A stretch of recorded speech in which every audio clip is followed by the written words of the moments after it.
in a voice critical video! This guy is purchasing videos of children being and then making a meme out of it. And apparently at the direction of his manager. $5 for cheese pizza, which they all keep calling it on TikTok. And you don't just stumble across these telegrams. You have to go out looking for these things. He made a video about it! Yo! Charlie made a video about it. I texted him last night about the situation. Bro, let's watch it. Yo, what's good, YouTube man? Welcome to a brand new video. And today, Charlie is talking about the Looks Maxer situation. You guys know, man. It's always the situation. So anyway, you guys know Hollow, the guy that we caught the other day, he has officially been arrested and everything. Charlie's making a video about it. The video's titled, Looks Maxer Arrested for Disgusting Crime. I hit him up. I sent this over to him. I did not know he was gonna make a video about this, so it's really cool with his platform. Y'all, man, I'm fanboying a little bit. I'm a big Charlie fan, bro. Every time I see bro, I geek out. You know, a couple months ago, we did a catch over by him, and he let us come over to his crib, see his old like setup and everything, man. Cool dude. I got nothing but good things to say about Charlie. Let's watch this video, man. I'm geeking, y'all. I'm geeking, y'all, man. He's one of my favorite YouTubers. He's my guilty pleasure. You remember a while ago when Overwatch blew up, so every company on the planet tried to bite that bosom and make their own slop-ass hero shooter and flooded the market with garbage? Yeah. That exact same phenomenon's happening right now with human beings on TikTok. Every single day, there is a new broccoli hair prankster or 3D printed Looks Maxer that just spawns in, gets a following, and then snowballs from there.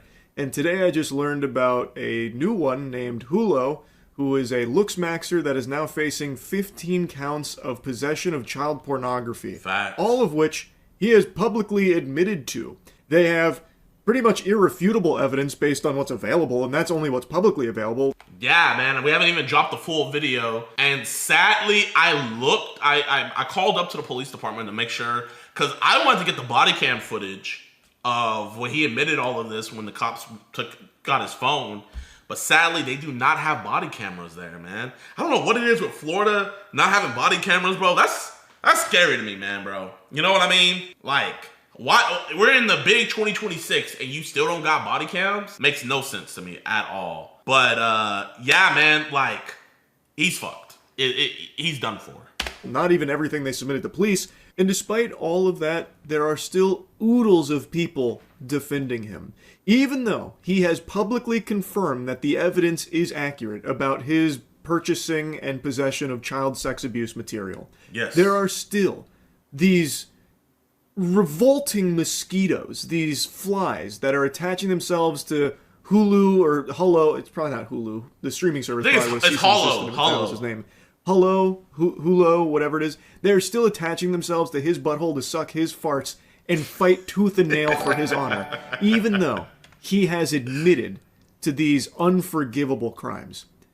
That's the state of things right now. It's sickening. I talked about this same thing happening like with David, how the Dipshits for David movement is still defending him, saying he's been framed, even though there is so much evidence publicly available and the case is still ongoing and not looking good for him. They are still willing to die on this hill that David's innocent, and now in this case, Hulu is a good guy and he deserves to be defended. I'll start here before going over JiDion's investigation of it. He has been arrested, and here is all of the charges he is facing. And that's just the ones he has now, chat. Like I told you guys, I think the reason why they hurried up and charged him is because of like just the eyes that we brought on this, you feel me? And also, it probably a lot has to do with it with his name and stuff, but I really do think that me and Alex getting into this sped up the process by a lot, because I don't see it as a coincidence, because they took his phone all the way back last Thursday, right?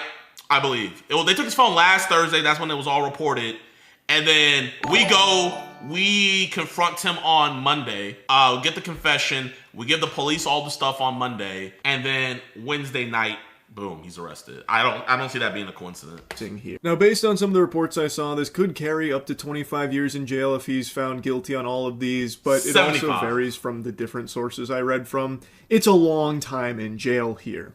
And the fact that they have these charges against him, the possession of this material, means that they probably have evidence of it. Outside of just JiDion's video where he admits to it, I imagine they have something far more solid, because they wouldn't... Think about all of the other, like, predator catchers, where they do get the pedophile to admit to things, and that becomes inadmissible. There's a lot of times where that can't be used.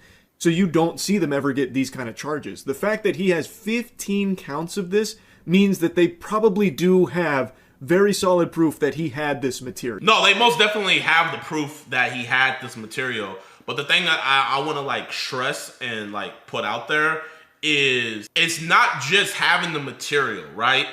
Like your grandma could get sent a bunch of CSAM and the cops could take her phone, but she cannot get criminally in charge because a lot of states, it has to do with the intent. So that's why we ask very crucial questions of like, so what were you doing?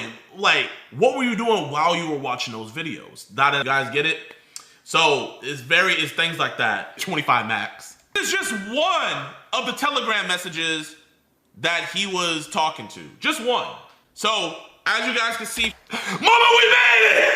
I'm in a Moist Critical video!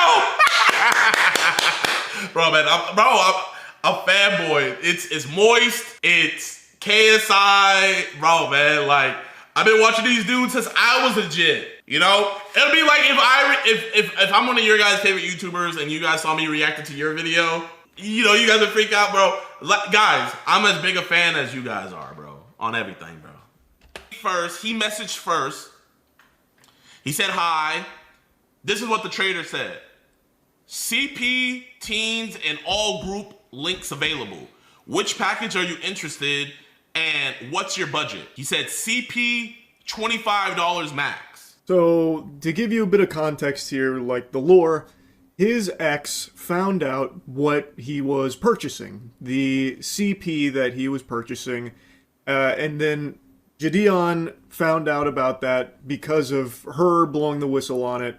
Then they teamed up as well as predator poachers. They went to the police, they submitted the evidence, and then also publicly started to out some of the evidence so that way people could see it and stay away from him. And I've talked about this a lot. I think when it comes to shit like this, putting it out in the public is extremely important. Making sure that it doesn't compromise the authorities' investigation on it, but also alerting the community so they can stay safe as well and avoid these kind of fucking monsters. Exactly, man. And listen, I would have put it out there if when the police got his phone, you know, it's GG's. So that's why we felt comfortable to put all the information out there, let people know. Because you know, look at it like this: there were so many people like Keishami. They were trying to do interviews with him to get his side of the story.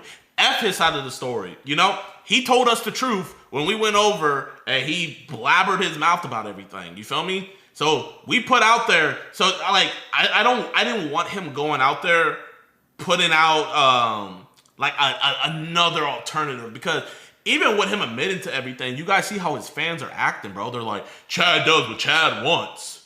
Oh, JiDion's just jealous because Chad mogs him. We all do the same thing. Why are we acting like this is such a... Like, you know what I mean? So imagine what they would be saying if he had a platform to try to deny those allegations. And then the most important thing was I saw the absolute, like, hell his ex was going through. She was going through literal hell. People giving her death threats, doxing her, calling her phone, telling her that they're gonna kill her. All for outing a pedo. You know what I mean? Imagine you do all the right things and yet society is telling you that you're wrong, that this doesn't matter. And this Hollow situation, I think, reflects perfectly what's happening with the Epstein stuff, where it's, you know, I'm seeing dudes go to MAGA conventions and asking people like, yo, what do you think about Trump stopping the investigation? And people are like, good, we don't need to know about that. What do you mean we don't need to know about that? You see, people love to be against predators until until one of they dudes get caught up in something. It's such BS. It's horrible. And, you know, that's why this stuff needs to be called out. And I thought it would be good whenever, you know, I posted about it, Alex posted about it, she posted about it, showing that this was facts. But then it's like I'm seeing it turned up a notch. So that's why I hit up Charlie. The whole reason why I hit up Charlie for this wasn't so like I can be in his video and stuff and people can see me. I'm like, bro, genuinely, he didn't even have to mention me in the video. I just wanted him to cover this conversation so more people know about it. So that way these weirdos that are going in these comment section, like trying to like either dismiss it or say it's not anything a big deal, it's like we could just shame them to eternity. So I totally understand that approach. And what you were seeing there is some Telegram messages. JiDion goes through a lot of them. This is him trying to purchase CP for $25. And this became a meme in his community. As well as like a couple other looks maxers made it like a joke to try and water it down and like sterilize it. Like, oh, it's not that big of a deal. And you know what? I know I don't know. I'm still trying to find the nest, right? Because this is what's happening. A lot of there was so many TikTok accounts. It was like, bro, why is there so many TikToks making edits of this dude about this situation? Somebody is hosting a nest and farming this stuff out to devalue the situation. And whoever you are a sick individual. I have not found the nest yet, but I know for a fact that this is happening. And all these people are promoting the same app. Some face scan IQ, something like that, bro. They're all, it's like, not only are they devaluing the situation, but they're also promoting some shitty app. Haha, $25 for cheese pizza, which they all keep calling it on TikTok. So he even posted like a 5x5 joke about it. So his manager, who I will be outing later, is purposely telling his client to make jokes about him buying CP, CSAM. That $25 he spent $25 to watch and jack off to children's innocence being taken away. And he knows he did that, yet he posted this meme. Evil shit, man. This guy is purchasing videos of children being raped and then making a meme out of it. And apparently at the direction of his manager. It's actual demon shit. He said hi, they said hi, CP content available, and he says how much. More Telegram messages get posted that show him cruising these telegrams attempting to purchase CP. And you don't just stumble across the telegrams.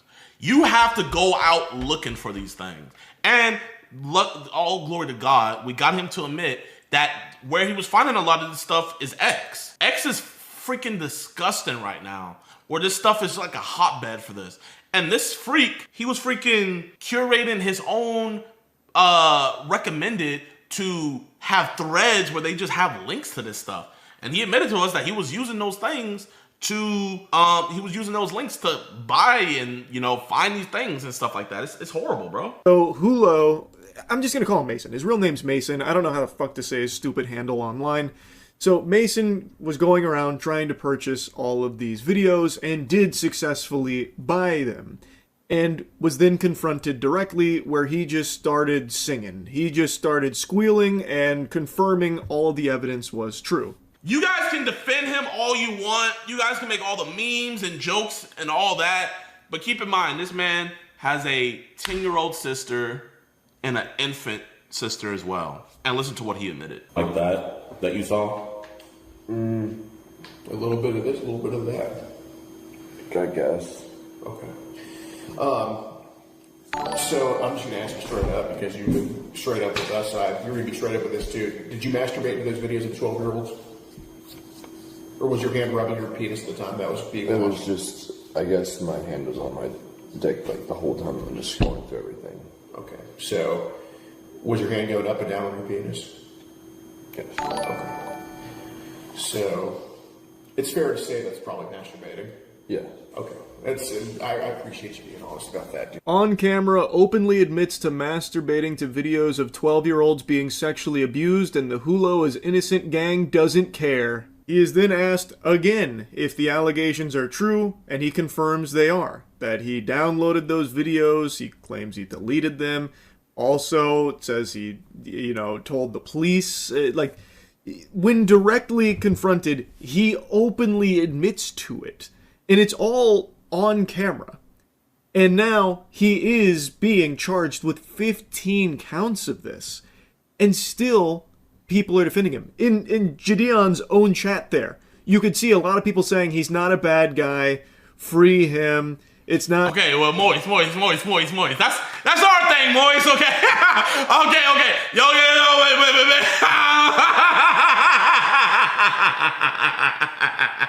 Oh, I'm getting you guys in trouble. Oh, man, okay. Yo, my bad, man. My bad, Moist. Let me, here. If you ever see he's not a bad guy, just trust and believe we think he's a bad guy, okay? Oh man, you guys are in trouble.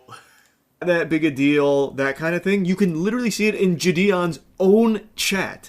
And then on TikTok, his community is standing beside him 100%. Yeah, TikTok is like bad. as if it's, some kind of mistake that he made that he'll learn from. That's not a mistake. That is pure evil. He is buying videos of children being raped for his sexual pleasure. He apparently tried to say that he was in a dark place when he was doing it, but now he's a changed person, so people are like, oh, he deserves a second chance. No, we can't let his life be ruined over this. He was just in a bad spot. Do you know how many people are in a bad spot that don't turn to paying money to watch videos of children being raped so they can jack off to it? That's not an excuse. That's not a justification. It is pure demonic evil shit. And people are just giving him a pass. And, fighting tooth and nail for him. They got their fucking shield up, going to bat for him like white knights to defend Hulo. Even though he openly admits to it, he is being charged. They're pursuing 15 counts of possession of the child sex abuse material. And still, people don't care. They think that this isn't that big of a deal. And that, well, he was in a dark place, so we can't be mad at him for it. They're not even saying that he's innocent, that he didn't purchase these and watch these. They're not even saying that. They are saying they don't care that he did. It's just unhinged, man. It is actually scary. Because it's not a small amount of people. It's not. It is not a small number of people. But it doesn't feel real. That's what I'm saying. This feels like there's a nest for this. I would get it if, I'm telling you, chat, man, if he was some big TikToker, maybe. But there's something fishy about this where it doesn't feel real, bro. I go on these people's accounts and somebody is curating this, and someone's curating this, and whoever's doing that, you're doing it for demonic reasons. You can always point to these fringe outlier freaks that'll defend anyone and anything, but here you can find a ton of them. Go to any post that's talking about this, or go to any video, or go to some of the communities. There's even some people in the Looksmaxing community that are going to bat for him. You can find so many people defending him. It's just, I just cannot wrap my head around how we even got to this point. I don't get it. There is just nothing that is just universally condemned anymore. There isn't. Even just objective evil like this no longer gets a complete condemnation from human beings. But let it have been freaking that streamer who leaked his links. Let it be EDP. Then everybody would come to the common consensus. But humanity is just devolving. It's scary. It is completely unhinged. Anyway, I just wanted to yap about this. I think it is a great thing that he is being charged with all of this. He's a fucking disgusting monster. Anyway, that's really about it. See ya.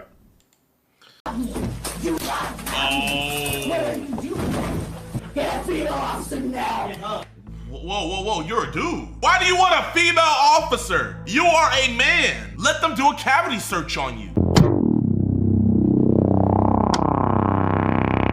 A trans lawyer arrested after epic meltdown. Did he get misgendered? I have no idea what happened. This is transgender lawyer Rob Hopkins in Oklahoma. Things in the courtroom are a little testy because Rob's client did not show up for court.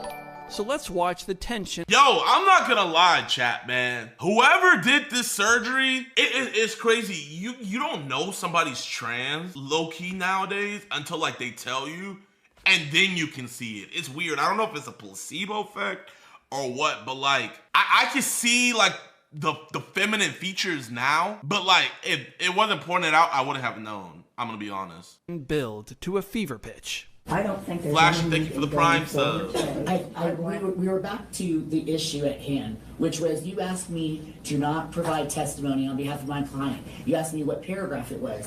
I pointed you to the exact paragraph. Stop. It's her education. Stop. Stop because you don't want to hear. Like, bro, I would just think bro was zesty, low key. Oh, The stop. argument is. Stop. You interrupt me one more time, you are being held in direct contempt of court, and Yes, you can ma'am. wipe that smirk off I don't your have a face. smirk on my face. Oh, yes, you I do. do not. You literally do.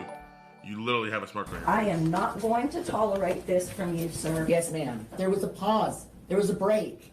I wasn't done with my argument. And I was not done with my statement. You interrupted again. Do not throw your... I did not throw. It fell off the bench. Please stop stating things that are not true, ma'am. Okay, let me see. Was it a throw? You literally threw it. You literally threw I it. did not throw. It fell off the bench. Please stop stating things that are not true, ma'am. Sir, you've got a room full of witnesses. I do. I put it down. I did. I put it down and it fell down. I did not fall. Chat, would you want this as your lawyer? Would you want your lawyer acting like this, bro? I'm not gonna lie, man. Like, this is the type of lawyer that gets you life in prison. Settle down. I'm not upset and I'm not arguing. You're not letting me make an argument. I'm not red in the face, ma'am. I'm not. You literally look like a tomato. Our court reporter cannot get what we're both saying. I am trying to. Bro, you guys know I'm not the guy that like brings up a race card or nothing like that. But like, had this be like a black attorney or something, the fuse would not have been this long, bro. By the phone throw, bro would have already been in contempt on everything. Make my argument. You interrupted my argument halfway through. This On is an a panic objection. button that will get every available deputy in Yes, front of ma'am. our I'm county. aware. It's happened to You're me before. interrupting. It has. Yes. Because you're out of line Yeah, with court. I guess so. Okay. If I push that Or maybe button, because I'm a transgender attorney practicing all over the state. I don't know what you are. You do, ma'am. Oh my gosh, bro. So does everybody have like a card they pull? Like, is there a black card? Is there the trans card? Is there a white card? Is there an Asian card? Does every demographic or sexual orientation or religious sect have a card they could just pull out? It's not that you do. So we are pausing this until you get the ADA request form filled out and it gets processed. So we're going to pause the hearing on No accountability card. No, like literally fact. jurisdiction that's been set twice. I drove an hour and a half to have the hearing. My client's available telephonically. Can we make a EDP excuse bingo card? Bro, even the EDPs. You're so right. Even EDPs have excuse cards. We are simply not even taking testimony. Is your client available telephonically? Yes, ma'am. Yes, ma'am. Well, then get her on the phone. Thank you. DeMarcus Cousins, Your you Honor, looking quickly man would accused. object. Oh, thank you. Thank you, Ultra. Thank you for the This 10. is as clear as the nose on my face that this woman will not appear before this court because she has a warrant or steal it. Objection, hearsay. That's not true. And you're ready You to will find, sir, that Don't you look cannot at me and stare me or shout at me. I'm not putting it on there. No, we're stopping.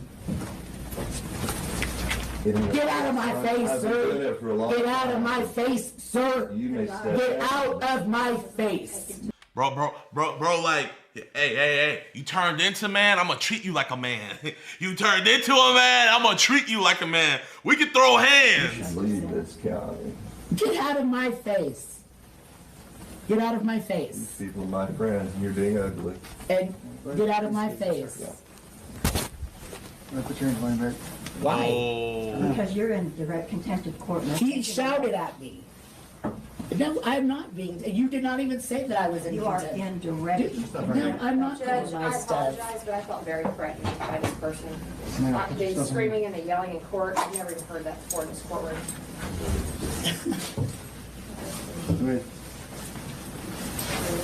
Do not hurt me. Do not hurt me. Stop resisting. Do not Stop resisting. Over this. Stop resisting. I'm not resisting. Okay. Stop resisting. Stop resisting. You know exactly what's Why happening. don't you all walk that way sometime? I can't walk. I'm being thrown down. Just settle down, walk that way. Settle down. Do not grab me. Do not grab me. What are you doing? What are you doing? What are you doing? Oh. You're hurting me. You're hurting me. Oh. Just take me. Knee to the body? What a Khabib chokehold? I can't breathe. I can't breathe.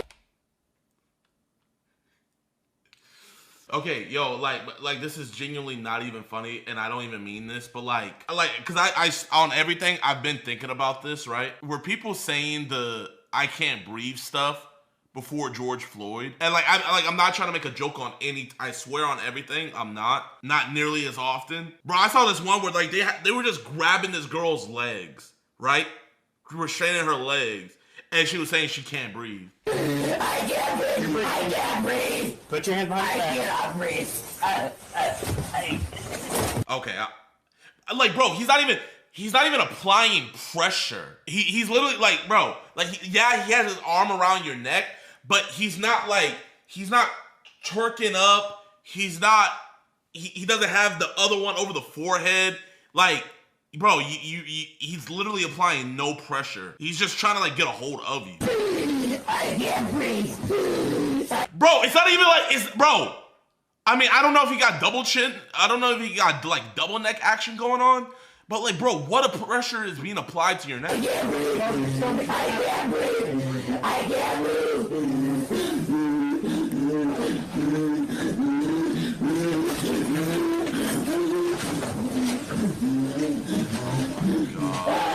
Oh, they're hog tying him. Help! Somebody call 911. Please. Please. Please. Please. And this is a lawyer. Please. Ow. Ow. Ow. Ow. Ow. So it went from contempt to resisting arrest, probably gonna hit them with assault on a police officer.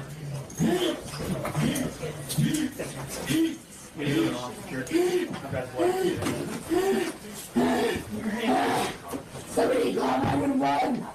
I don't. Get a female officer now. Get a female officer now. Whoa, you're a dude. Why do you want a female officer? You are a man. Let them do a cavity search on you. You are a man. Get a female officer now. There aren't any. I can't get up, I can't see. He just threw my glasses. I can't see. Give me my glasses. Put them on my face. No. Put them on my face, I cannot see. No.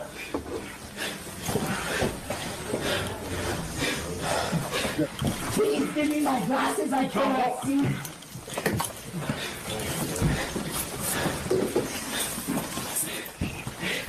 I'm not trying to walk and I cannot see. I need my wallet. Thanks, Robert. Thanks, guys. Bro, now they're probably gonna forget about the girl's case now. Oh my gosh, that was actually crazy, bro. Bro, what is happening, man? I feel like us as a country, we're just getting crazier and crazier. That's just sad.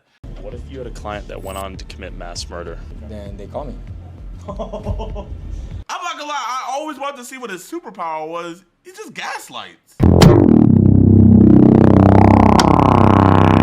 Chat, my lawyer has an entire documentary about him, y'all. Shout out to the homie Jayoma, man. This is Tyler Oliveira's, the criminal lawyer who frees guilty murderers and grievances. I'm not gonna lie, y'all. I don't know how to feel. You know what I mean? Because part of me is like, dang, he is putting the worst of the worst people out there. But then also part of me is like, dang, like, some of these dudes could be innocent and he's helping them, man. Anyone ever confess to you that they've committed murder? Yeah. What if you had a client that went on to commit mass murder?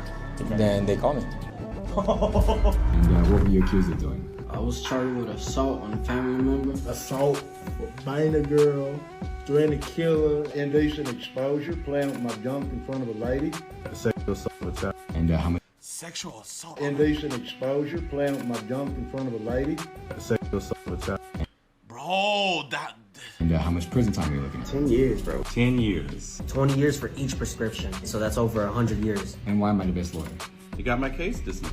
This is Jayoma, a criminal defense attorney keeping supervillains accused of the worst crimes imaginable out of prison and back onto the streets of Houston, Texas. I live in Houston! Why here? Case dismissed. Got my case dismissed. Case dismissed. 3 counts of murder? I saw on a pregnant person. Pregnant woman.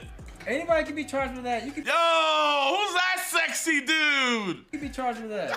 What were you charged with? Terroristic threat. Terroristic threat? All right, so, you know, you're looking up to 20 years in prison on this case. But how does he manage to keep all of these alleged criminals out of jail? And why does he fight every day to protect these people in the court of law? Dude, what are you doing back here? I don't know, man. No, if a do this to my head, like if she poke me in my head, can I really give her like a 3-piece? I'm talking about those and... There's nothing wrong with defending yourself. It sounds like self-defense. You can't keep getting away with it! Does he get a sick pleasure out of winning the impossible cases? Or is Jayoma fighting for something greater? I headed to the city of Houston to meet Jayoma at the Harris County Court, bustling with alleged criminals and their attorneys. How you doing, bro? Bro, you know what's crazy, chat? I've been in this courtroom so many times, it's not even funny, y'all.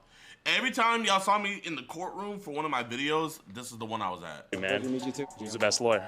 Jayoma. You're already in it right now. Yeah. So we're just going to shadow you, see how this plays out. Are we going to just follow you along? That's fine. So what do you have right here? Are you just assigned like 10 different cases per day? How does this work? You know, I agreed to jump onto these cases, and whenever I try to jump on these cases, I try to kill. I love what I do, so it's never some type of work to me. This is all fun. All right, what do we got? All right, so you know you're charged with possession of a controlled substance, 4 grams to 200 grams, right? Yes, sir. All right, so you know you're looking up to 20 years in prison on this case. Allegations are that you had a girlfriend and that you punched her 3 times when she told you to exit. Not only that, but the cops said that they saw bruises on her left eye, they saw blood all over her face, and lip lacerations. So what I want to tell you is there's no cameras in this shit, right? Nobody's recording this, right? Right, to your recollection, nobody's recording it. There's no other witnesses, right? It's her word against your word, right? Yes, sir. Okay, so you know what really happened? She attacked you, being accused of theft. But yo, chat, I'm not gonna even lie, y'all. Y'all know me and Jayoma were cool and everything. Why do I need to pay a lawyer to cap? And you're looking up to 6 months in Harris County Jail and a $2,000 fine. If the prosecutors are successful, that's what could happen to you. So my job is to try to prevent that from happening. So they're accusing you of stealing from Target. They're saying that you was taking some shit, okay? Yeah. All right, so don't say anything. But they're just accusing you of stealing. Yeah. That's all it is. Dre, you know you had 2 charges with me, right? The first charge is felon in possession of a weapon, and you were looking at 20 years in prison for that case. You know that, right? And then the other one is theft of about between $2,500 to $30,000. You're looking at 10 years in prison for that. Yo, Gordo, thank you for paying my rent, bro. I'll pay you back next month. Since this is Texas, all right? Possession of marijuana. That ain't nothing. 2 to 4 ounces, so you're looking at up to 1 year in Harris County Jail and a $4,000 fine. So tell me what happened on that. Like, how did cops get to it? We all just chilling. All right. 13 people probably at the most. All right. We chilling outside. Yeah, me personally, I'm sitting down eating the plate actually. Then they pull up by cop cars did. Okay. They all get out, start grabbing people. I didn't move, I didn't run, I didn't do nothing. I'm thinking I had nothing on me, so I didn't move, I didn't do nothing. So I'm still not eating. Boom. Do everybody else they running, everybody else they doing this, I'm still eating. Then like they had told me to get up. And when they told me to get up, like they just automatically, you know what I'm saying? Right. Put me in. Oh yeah, but they automatically just what? How about this? Where were the weed at? Where were the weed at? Yeah. Allegedly. Everybody threw their weed, so like. Did they find any weed on your body? Nah, none on my body. So they're saying that there's some weed that was around you and saying it was you? Yeah, basically. Okay. Listen to me. None of that weed was yours. They're saying that you was in a car accident. I think Jayoma, let's say your girl caught you talking to another girl, videos and everything. I think Jayoma could literally gaslight your girl into thinking like, nah, that ain't him. I'm not gonna lie, I always wanted to see what his superpower was. He just gaslights. Like, is this all what being a lawyer is? Is it just gaslighting? Cause me and my girl were watching Better Call Saul, and like low-key, that's all I'm seeing Saul do low-key. Top tier Among Us player. Oh my gosh. Chat! Among Us with Jayoma! Bro, chat, we doing it. We doing it. We doing it. And they said that the cop came up to you and they took you out the car and you smelled like alcohol. The cop immediately started searching your pockets. They never asked for your consent, right? Never did, right? And I don't believe they even had a warrant to even check your pockets. Does that make sense? So that means the cop went in there just by himself. That to me is illegal. And what did they do? They uncovered in your front left pocket a white bag, all right? And that white bag came back to be cocaine. Now I know in reality it's cocaine, okay? However, the way that the cops got to that was illegal. There's something that I can try to file on your case, something called a motion to suppress, to try to suppress those drugs from being used against you. If I can make those drugs go away in the courtroom, then this case should be dropped. Ooh. So the deal that they have right now is, it's funny, the deal that they have right now is to dismiss the drug case, the one that you're looking at 20 years, if you just take a plea on the DWI, all right? So it's a good deal already, and I think it's because of my name. I want to make sure that. Whoa. They caught coke on Brody, and just because they knew that he was his lawyer, yo, thank you for that big sub. Just because they knew that he was his lawyer, they said, hey, you take this plea deal, and we'll just give you a DWI. Oh my gosh. If I still did pranks, oh, I would terrorize the city of Houston. Stores here, I'm in the zoo on the lines of apes. Oh no, you're lucky I found God. That you know that I only care about you. I don't care about the court, I don't care about the judge, I don't care about the prosecutor, I don't care about witnesses. All I care about is you. All right, so let me tell you, you're charged with assault family member, okay? That means you're looking at up to a year in Harris County Jail and a $4,000 fine if the prosecutors are successful in convicting you. Not only that, but if there's a conviction, it could make it hard for you to get a job, or it can interfere with your custody if you have kids. If you get any other future criminal charges, it may increase your punishment. It's very important that I fight this case. She attacked you. You know why she attacked you? It's because you're in a loving, hating relationship, and she decided to punch you. In self-defense, you threw a punch at her. Does that make sense? I mean, just. This man said, it's self-defense. You threw a punch at her. He said, yes, sir. That's exactly what happened. Back in our heyday, we could go 12 rounds. We went more rounds than Muhammad Ali and Joe Frazier in the Rumble in the Jungle. You have no idea, nephew. Because you're a man, you had to do whatever you can to stop the threat. She was the threat. And I want you to put that in your head. It was self-defense. You acted in self-defense. We're gonna reset your case to a different date so I can get the evidence. And then I can really work that. What are you thinking about this case? What really happened? What really happened? Yeah. Is what I say happened. She didn't steal. That's all it is. She didn't steal. So what I say I happened. got your felony possession weapon dismissed. All right? Right? So you're not looking at 20 years anymore. Right. 20 years is gone. Right. All right, now we got one more. Yeah, and then so I told you about the other one, right? Yeah. Prosecutors are being a bitch about this, right? Yeah. And they want to set it for trial, and I said, oh, yeah, let's set it for trial. And they know what's up. The allegations are, this girl is saying that you stole her car, right? That car was like $21,000.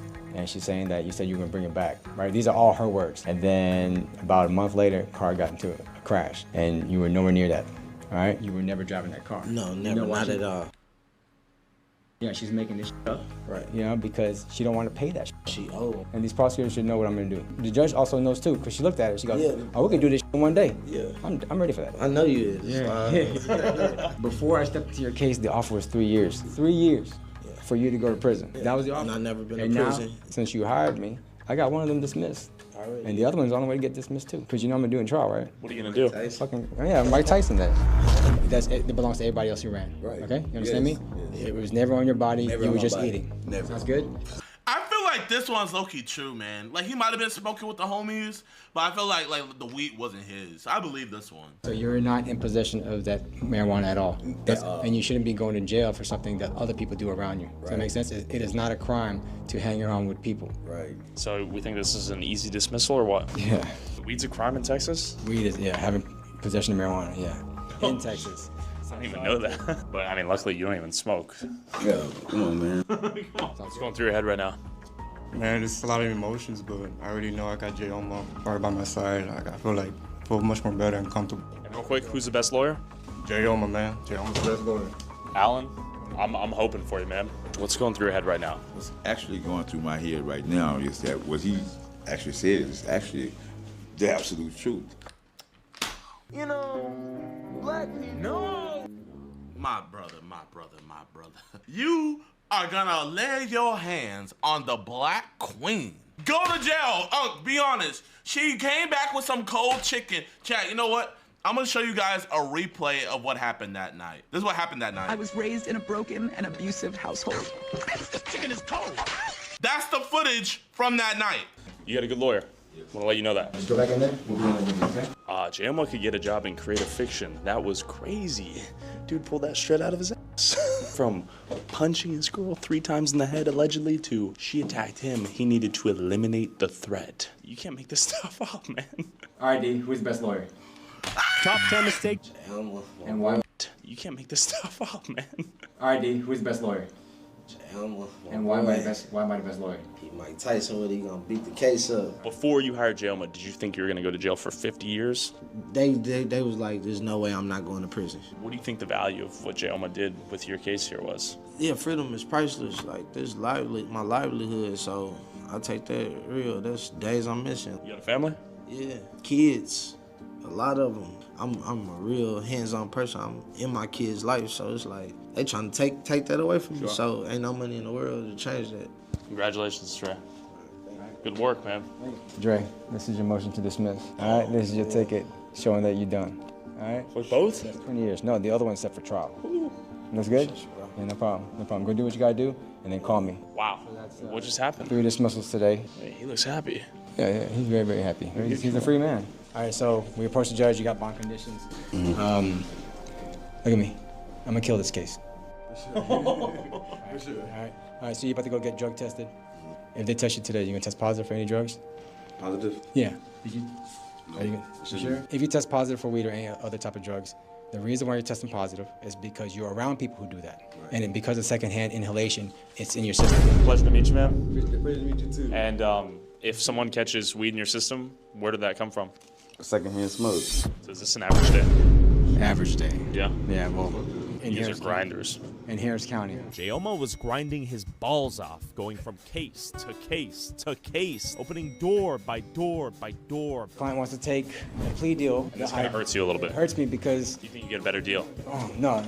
I think I can get this case dismissed, but... The street and go home. No, I watched the video, dude.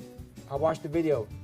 You put a crack pipe in your pocket. The cop stopped you, and then when he stopped you, you were resisting a little bit of arrest. At the time, he was putting you in handcuffs. Why did he come back and bust a U-turn then? Because he can do that. Cops can do that. But he went and bust another U-turn. They can do that.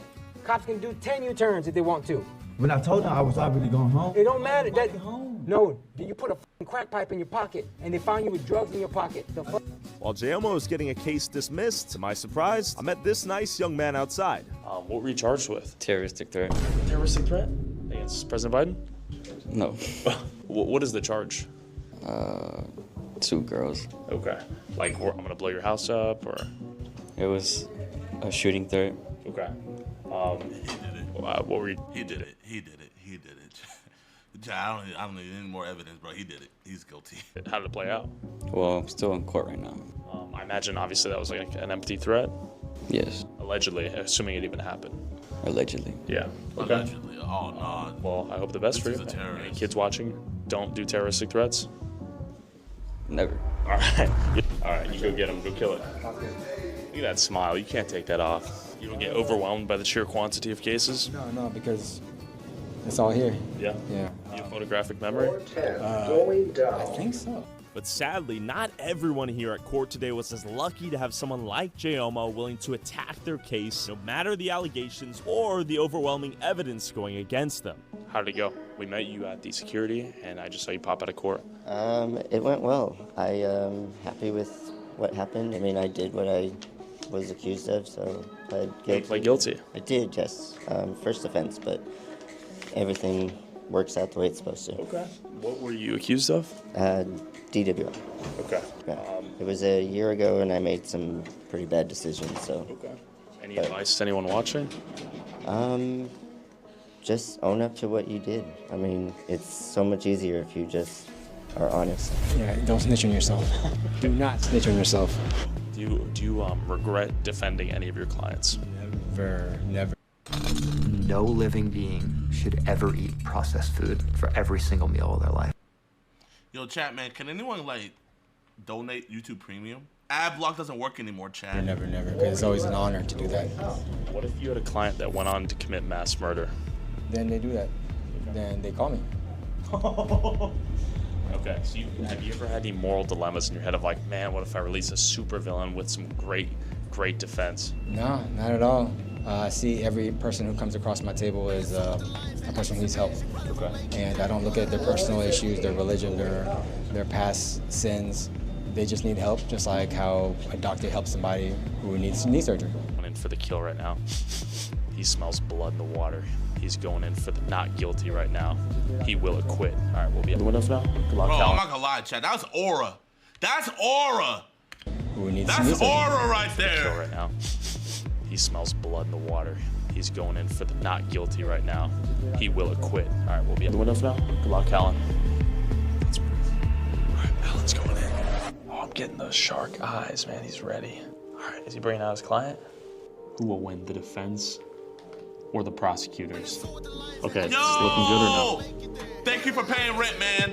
Hey, I'll pay you back next week. Post-game interview, tell me. All right, so judge granted, it was that quick. And then now my client is free to take off the interlock off his car, so. What? Yeah. No 20 years in prison. No, definitely not. What? No. You did it just now? No, this is a different case. This is the DWI case. So he has a bond condition to keep a interlock on his car, which means he has a blow on it.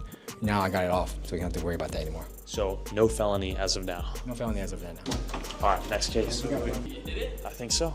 Hell yeah, isn't that crazy? Okay. He's so fast, he keeps going. If we get a who's the best lawyer? Jayoma. Hey, who's the best lawyer? Jayoma. There we go. He knows you, man. I know Your the other fame goes lawyers far and hate wide. him. You're a celebrity lawyer now. There's also lawyers. I am a lawyer, yes. Are you a prosecutor or a defense attorney? Defense attorney. Okay. Yes. What is the best part about being a defense attorney? I get to help innocent people every day. I'm saving their lives. I'm keeping them out of jail, getting their case dismissed. Has anyone ever come to you and said, like, I am guilty, but I don't want to go to jail? Yes. What do you say to that?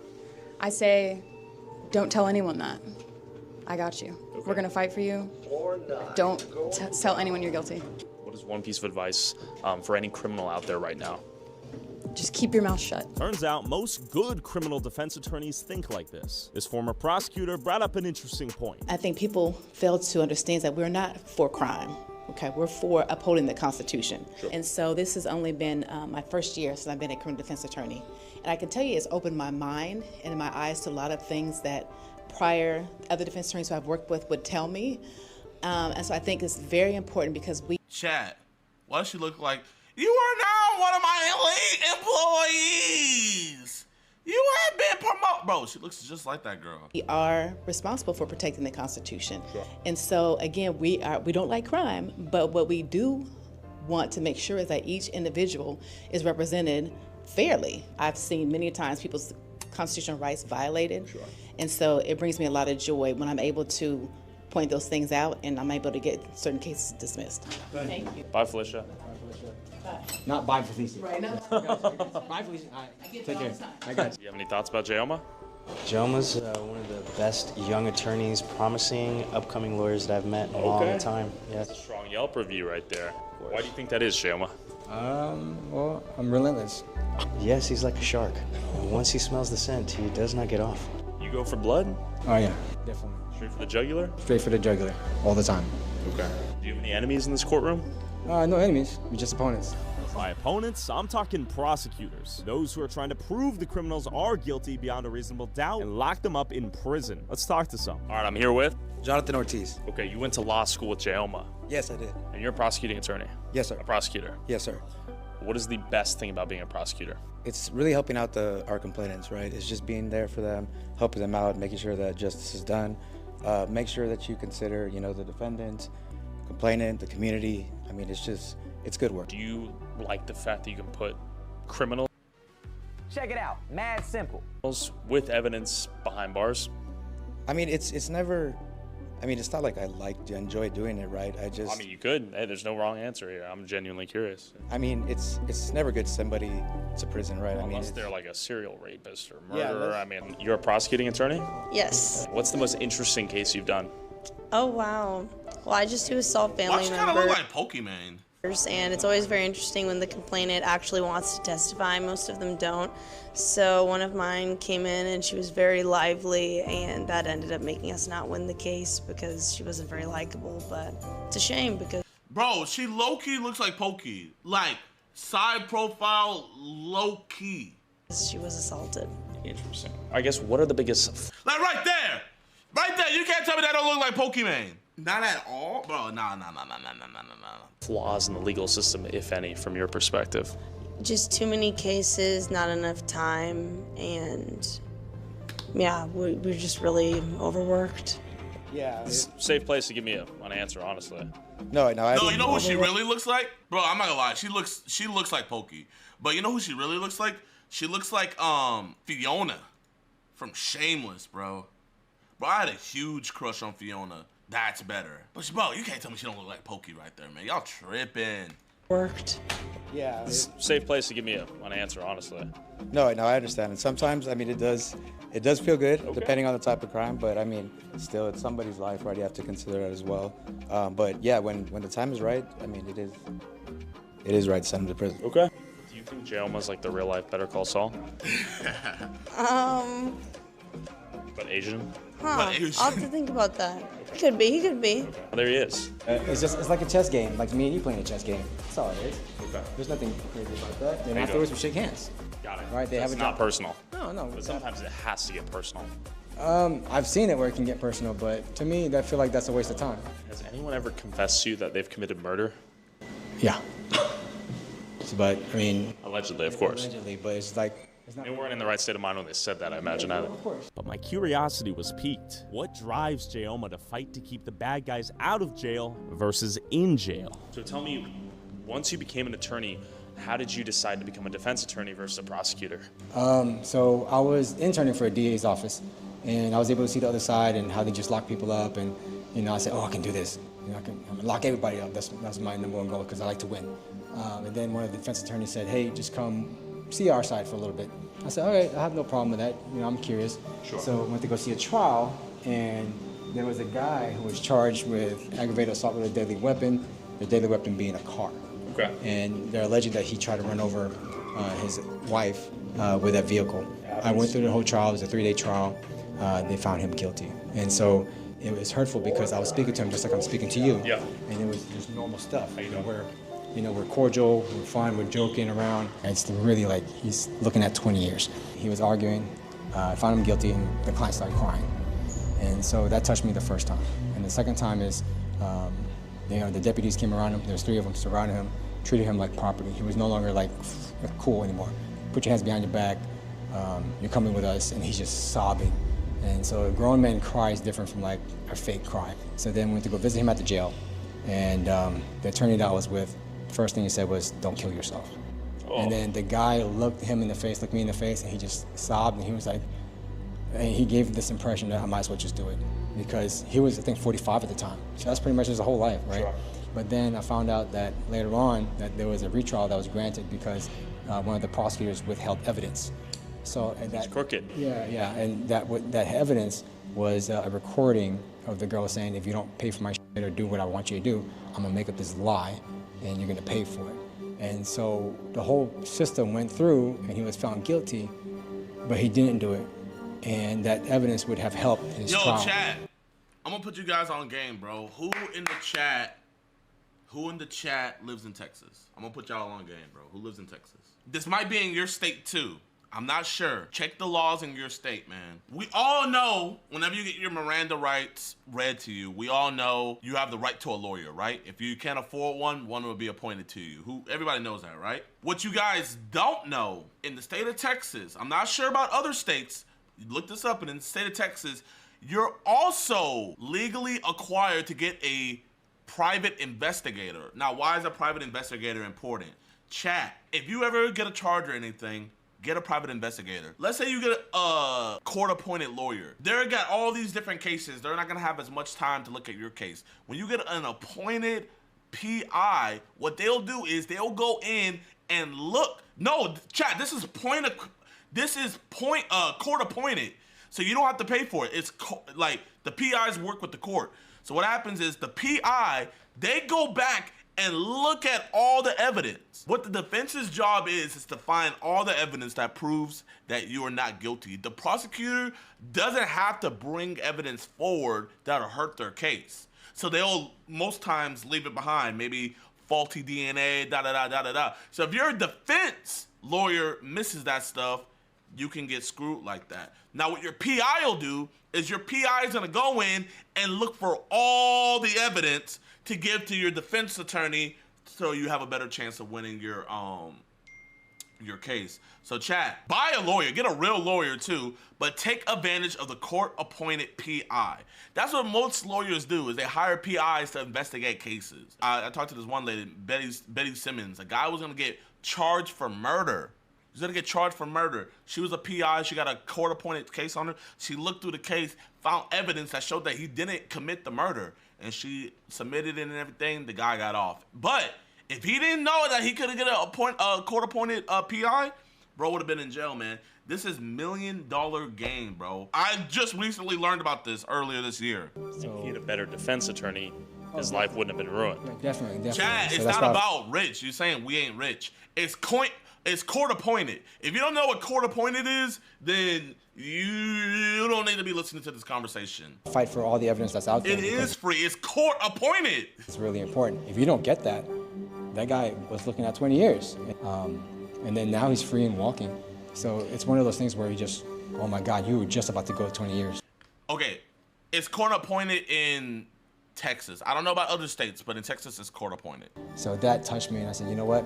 There's more people vulnerable in this world, and I need to put all my talents and my effort into protecting the public. So that's why I became a defense attorney. Jayoma saw his clients the same way as a doctor would someone with an injury. He was here to help them, regardless of what their alleged crime was. And while it's easy to morally criticize his work, Makes sense that you would know all of that.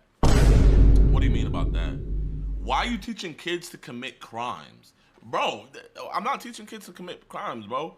Bro, anyone can get charged with some BS. That's why the Jayoma stuff is like, bro, it's like 30% of me is like, oh, dang, that's horrible. But then also it's like, bro, anybody can get charged with some BS, chat. Chat, I almost got charged for arson, for lighting a candle inside of an IHOP bathroom. They tried to give me a felony charge for lighting a candle inside of an IHOP bathroom, bro. So, bro, I don't mess with the feds. I don't mess with the feds. I don't mess with the prosecutors, bro. Chat, bro, America's corrupted, bro. worked for some of the viral supervillains that Jayoma helped free back onto the streets. Some are just young dudes on the bad side of an outdated law, like this guy charged with allegedly possessing marijuana. What's going on, man? You're looking good, man. I'm looking good. How are you? Yeah, Good morning. Good morning. Good We have some bad news today. For real? Pray for me, Nana. Pray for him. I love you too. What's going through your head right now? I don't know. Okay. Nervous. Okay. What do you think the chances of your case being dismissed are? Highly chances, no probable cause. So Okay. I should be good, probably. I don't know though. Okay. We're finna see if we find out right now. All right, we're about to find out. Come on, you get out there. All right, Mark. You doing good? Yeah, I'm good. You remember the last thing I told you when I left? Yeah, my kid's gonna do this. That's how I'm gonna get this case dismissed. So let me tell you, I got this dismissed. This guy was. God did. Hey, yo, Jayoma's tough, man. Jayoma's tough. On your case. I'm trying to do that because I love this job. And not only that, but it's my way to give back. You know why it was dismissed? Yeah. My name was on this case. So that's the reputation that I built for myself, is that I always try to make an example of each case. So then everybody can see what I do and what can happen to your case if you don't dismiss it. So oftentimes it kind of gives a message to any prosecutor out there that if my name's on the case, just don't f with it. Hey, Jayoma, can you do the thing? Who's the best lawyer? Jayoma. Is she gonna be hyped? All right, let's go. All right, we gotta get this. What do you think she's gonna say? I don't know. She's gonna be hyped, right? She should be. She should. We have some bad news. Tell her what happened. Bro, my kid's got dismissed, bro. Let's go. What's going through your head? Yeah, I'm happy. I'm excited. Okay. You guys gonna celebrate after this? Yeah, we finna celebrate. We finna have a baby. Yo, I'm happy. With one young dude freed from his weed charges, Jayoma and I walked to the local prison to check in on one of his clients, waiting to hear an update from him. At that moment, I realized Jayoma was married to the game. And Jayoma, how often do you come here? I see this on your story all the time. I come here as often as I can. Whenever I have some updates from my clients who are in the jail, then I come here and give them an update. So then I can do whatever I can to just make sure that they know I'm here and I'm not leaving. And you're kind of doing this as like a psychological, emotional check-in on these people. Yeah, because Like, you're not alone. I'm here for you. We're gonna figure this out. you're not alone. Your family hired me to be here, so I'm here. And I want to make sure you get an update of everything that I'm doing on the case and then what the progress of that case. Let's see you go in there. They know you by name? Yes, Jayoma. Jayoma, are you a mobile lawyer? Will you take a call anywhere, anytime? Yeah, definitely. So it doesn't matter to me because people need me. So What if you're getting freaky with a 10 out of 10? yeah, freaky. I think I'll still take that call. Actually? Yeah, I really would. You don't watch any, Bro, I think I'll still take that call. this man typed in stock footage of black-looking Asian man and put it in the video. Oh my gosh, bro. Tyler thought he could just slide that in there and we wouldn't notice. Actually? Yeah, I really would. You don't watch any, like Better Call Saul, Breaking Bad? No. Just some random things that are just, day by day. And there's some video games too. What do you play? Red Dead Redemption. And then Grand Theft Auto 6 should be coming out, and I'm excited for that. So if they can only put me in there as an attorney, That would be GTA 6, I'll be down tough. for it. You have to pay me. Okay, Rockstar, if you're put him watching this, in. Put Jayoma in the game. Rockstar, put That'd him be crazy. in. Yeah. I bet you that actually is possible. Okay, so I'm here with Jamie. Jamie. Okay. Where are we at right now? Harris County Jail. Why are we here? I've been there I'm many here times, visiting my Chad. husband, and so is Been there Jayoma. many And times. what is Jayoma in relation to your husband? He's representing him. Okay. Does this experience have affected you, having your loved one in jail? Very hard. Just he's been there for 6 months, so just Okay. dealing with life to life. It's been really hard. Okay. And Jayoma, what are your thoughts on dismissing the case? Do you think it's possible? I'm doing whatever I can to get it dismissed. So it's ironic that I ran into her because Okay. I'm gonna go visit him today. So. Okay. You have faith in this guy? Yes. How important is this information you're about to bring to your client? Oh, it's very important. The charge is it's involving children, so I can't talk about the charge, but it's pretty bad, crazy accusations. So I want to make sure that I'm not leaving them. I'm here, and that I have to make sure that the truth is shown. That's your job. Yeah. All right, Saul. Chat, man, I understand, bro, but bro, we don't know the facts of the case, chat. We don't know. We don't know, man. For all we know, bro could be guilty. I mean, bro could be innocent, bro. We don't know, man. Bro, everybody says innocent until proven guilty, but like now, the culture is like, bro, if an accusation comes out, oh, you guilty right away, man. Oh, yeah, he guilty. And then like, these dudes gotta pull a 3-1 comeback. And then once they prove their name, bro, you don't see people apologizing. The same people that say he's guilty be like, oh, yeah, I knew it. Bro, like, no. So, bro, I know the accusations may be crazy and stuff, but unless you know the facts, unless you know the facts of the case and you're following it, which I know nobody in here does, we can't say nothing. One man versus the entire criminal justice system. But while Jayoma's casually dismissing some of the worst charges imaginable, you have to wonder how Jayoma became Jayoma. All right, Jayoma, where are we in front of right now? We're in front of South Texas College of Law. This is the oldest law. Has this ever happened to you? And you want to fix it on your Tyler, own bro. driveway? Tyler, well, man. we got the solution Bro, for you. I'm paying your rent Prepaying now, man. auto- Bro, help a brother out, man. Pay my rent, bro. Donate 100 subs. School in Houston? It is. What led you to come here? When I first started, I grew up in A-Leaf, Texas. Went to A-Leaf Hastings High School, Shout out which you guys will see A-Leaf. later. And then from there, I went to Houston Community College to be a nurse. So I was a nurse for a good amount of time in my Nurse life. And then from Jayoma. then, I decided I wanted to become a lawyer. And I'm not I gonna lie, that stumbled beard upon saved him. South Texas College of Law. And real quick, what took you from being a nurse to wanting to become a lawyer? The winning aspect. So being a nurse, you don't really have an opponent. You don't have like a thing that you can win. There's no moving target. You have a disease, you just treat it with antibiotics or whatever needs to be done. It was very boring. And what I did enjoy about sports was there's always one winner and one loser. And I was thinking, what kind of career can I get to be fulfilled in that type of aspect? And that's when I thought about law. I didn't like That's doctors, so they treated me bad. And did you play sports growing up as a kid? Were you super competitive? I was very, very competitive. Yeah, I played football, track, basketball. I was fat. I was 400 pounds. 400 pounds? Yes. You're supposed to me. No, I was playing offensive lineman. I'll send you pictures. How did you lose 200 pounds? A lot of running and a lot of salads. This has never before heard Jayoma lore. No. During the whole entire time, I ended up working retail. I was getting paid $8 an hour, and all I cared about was just trying to eat that day. To put it into perspective, I could only afford one bowl of Chipotle in a day, and I had to divide that into 3s. So the morning I ate 1/3, afternoon I ate 1/3, and nighttime, and that was all I could eat. If I looked down, I couldn't see my dick. That's how fat I was. How were you running 4-minute miles if you were 400 pounds? Hey, just because you're a big guy doesn't mean you're slow. No way! Yeah, I'm knocking people out. Like, so just like this mentality is transferred over to the court. yeah, you have to be aggressive. Kill or be killed. There you go. I went here from 2016, I believe, to 2017 winter. You came in here with tattered clothes and a hole in your shoe, and you're like, damn, this better be worth it? Yeah. So I remember studying my butt off. I'm 100% of a student. I'm living off my savings, and no money's coming in. And I remember it was rainy, it was cold. I was wearing tattered clothing, and I recall leaving the building, coming right around this corner, and just saying it better be f***ing worth it, because life sucks so bad right now. And did you think you would go on to achieve this dream of owning a practice and it being this successful? I did. I had 100% belief in myself that I would do it. It was just how we're gonna get it done. That's where the whole story comes through right after law school. Did you have natural? That's a real come-up story, y'all. That's a real come-up story, man.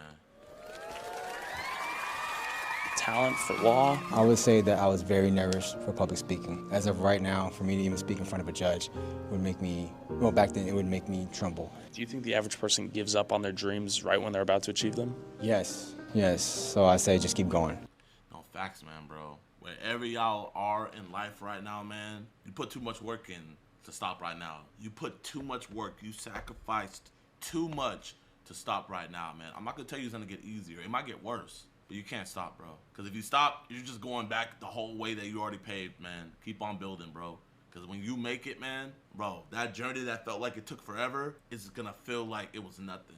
And you're going to miss that journey, man. Remember the grind right now. Remember the grind. Cherish it. Love it. Love every day of the struggle. Because when you make it, you're going to wish you could go back to the struggle to do it all over again, bro. I promise y'all, man. Stay with it, bro. Stay with it, man. Whatever y'all are doing in life, man.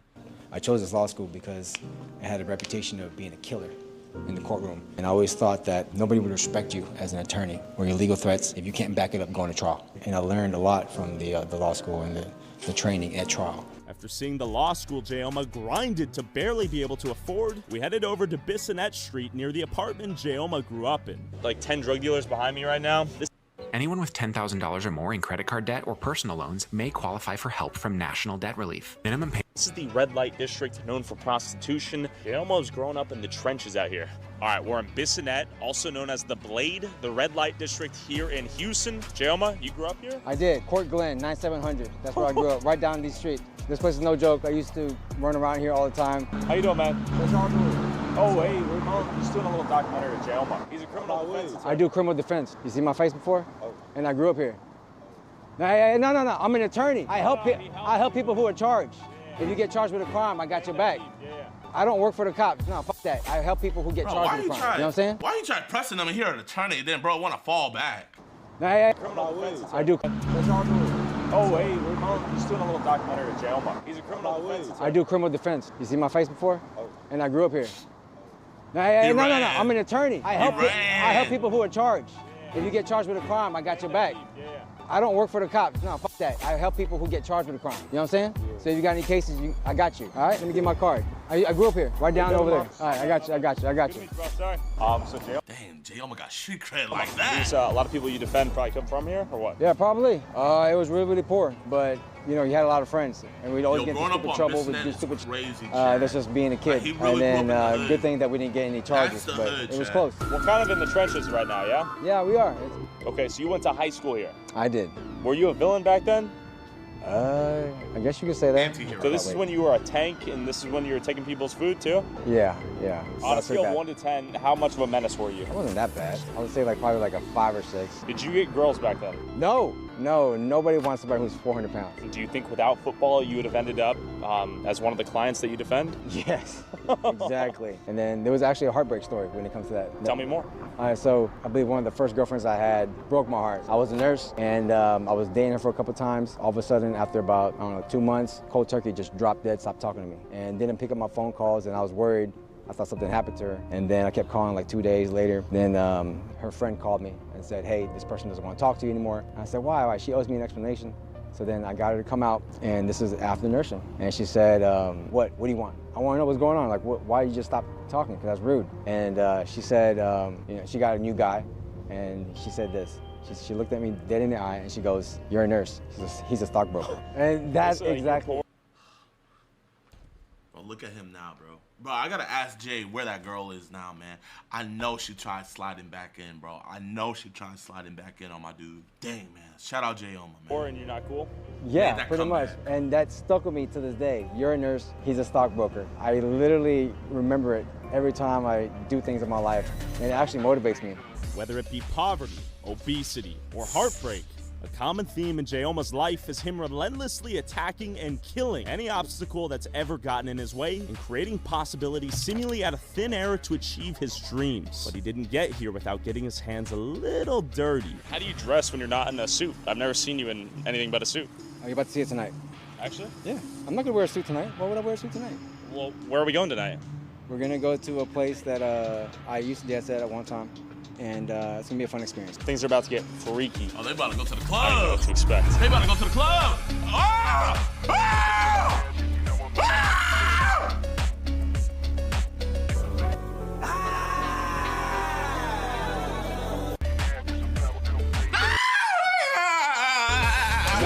Are you gay? No. I used to be a male stripper over here. Okay. And this is one of the best entertainment that we have going on in Houston, Texas. And your job as a male stripper funded your entire law firm?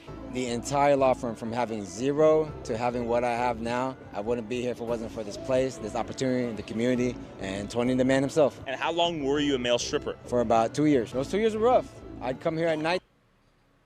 Is he sure the girl didn't say, you're a nurse, he's a stockbroker? Because I feel like she probably said, you're a stripper, he's a stockbroker. That had to be what she said. Bro messed up his origin story. Gayoma. Gayoma. That's why she dumped him. It all makes sense now. Oh, okay. By day, dancing by night. And look who we have. Tony! Hey! Tony, who are you? My name is Tony Vaccaro. Can I take you for a walk? Let's go. All right, Jayoma, how long have you guys known each other? Since I started here. Okay. That was for 2 years. How was this guy? Beautiful. Beautiful? Can we see some moves tonight? No? Yes. You did this to fund your dream and Tony was your supporter? Like he allowed me to come dance here, introduce me to the staff, and everybody has been so welcoming. Did you think your dream would take you to being a male stripper to fund that dream? Did you think you would come here to make that dream a reality? I didn't know that. All I knew, I was getting paid $8. So here was just a better opportunity, and I only had to work maybe 3 days, 2 days a week. What did your girlfriend think about you being a full male-time stripper and lawyer? We broke up. We broke up because of this? Yeah, because of this, and it was her idea. All right, we got to see you take a shot. Oh, you're taking a doubler right there. That's a tripler. All right, I'll take one. Let's go. Tony, have you missed this guy? Yes. Yeah. Was he good stuff? Yes. What do you mean by that? We have rules. One of them is to use this as a stepping stone. Okay. Do you think that's what he did? All right, to opportunities and Tony, and thank you so much for everything. To opportunities and to Tony. How was Jayoma? Bro, chat, this is the battle of the gay Tony! That's gay Tony! This is the battle of the gay Tony! This is who he was based off of this whole time. It all makes, no wonder he wants to be in GTA 6. He wants to be like Tony! Oh my God. Bro, I'm not gonna lie, y'all. The Battle of the Gay Tony was my favorite DLC. I liked it more than the biker one. To opportunities and Tony, and thank you so much for everything. To opportunities and to Tony. How was Jayoma as a dancer? I know you're a good dancer from what I hear. It was one of the best right here. Actually? Yeah. You're not just saying this because we have an iPhone. No. How was this guy as a dancer? He needed work, but I showed him a couple of moves, how to swing a thing. He was pretty good, man. He was entertaining because there is a competition right here, and everybody's in competition. Yeah, this guy made it like a motherfucker. It seems like Jayoma can succeed in whatever he puts his mind to. Bro. From the pole. Okay, yeah, video's over. Bro, he went from a fat Asian kid to a fat Asian kid playing football to a fit Asian guy becoming a nurse to an even fitter Asian guy that was a male stripper to now the Asian Better Call Saul. That might be the greatest comeback story I've ever heard in my life, low-key. I don't even smoke weed, but I feel high when I'm next to you, babe. Used to be my girl, used to be my boo thing. Now I'm telling everybody you my boo thing, you my boo thing. Where do you want me to stand? Out! You have delivered your message now. I'm allowed to stand here. You sent your penis to, dude. Yo, what's good, YouTube, man? Welcome back to another video, and today we will be reacting to Predator Poachers. Karen mom gets psychotic on me for catching her son. That's right, y'all, man. We are watching another Alex Rosen special. That boy Alex Rosen has finally started editing his videos down. It's not a 2-hour movie no more. He brought it down to 28 minutes. We're gonna be watching this. This one's gonna be fire, man. Hope you guys sit back, relax, enjoy, and let's see what Alex did. Is this your property right here, ma'am? These monsters. Oh my gosh. My ears.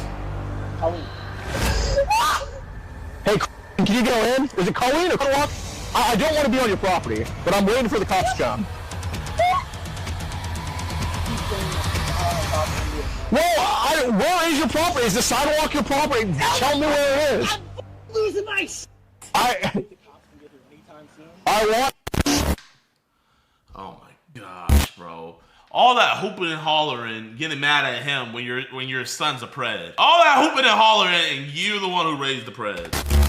All right, what's up, guys? We're about to be catching Richard Solis in Leesburg, Virginia. Now, he was supposed to meet up with our decoy, but I guess he got cold feet, got very spooked. And this totally was not filmed after this video was made. This is totally the intro, and I totally don't know what's about to happen. But I have a feeling that he's going to have a really crazy family. And, you know, this is one of the few catches that we have where I'm like, I don't feel bad for the pred because he was caught. I feel bad for the pred because his parents are psychos. Like, I've never seen a catch where the pred is the most level-headed one in the family. But this is one you're about to see. And, Mom, thanks for making this a super viral video, because without your help and without the mother's love, and I mean batshit crazy love, this would not have been possible without you. Anyway, enjoy this video. Wait, leave a like. And after you leave a like, hype the video. We'll see you there.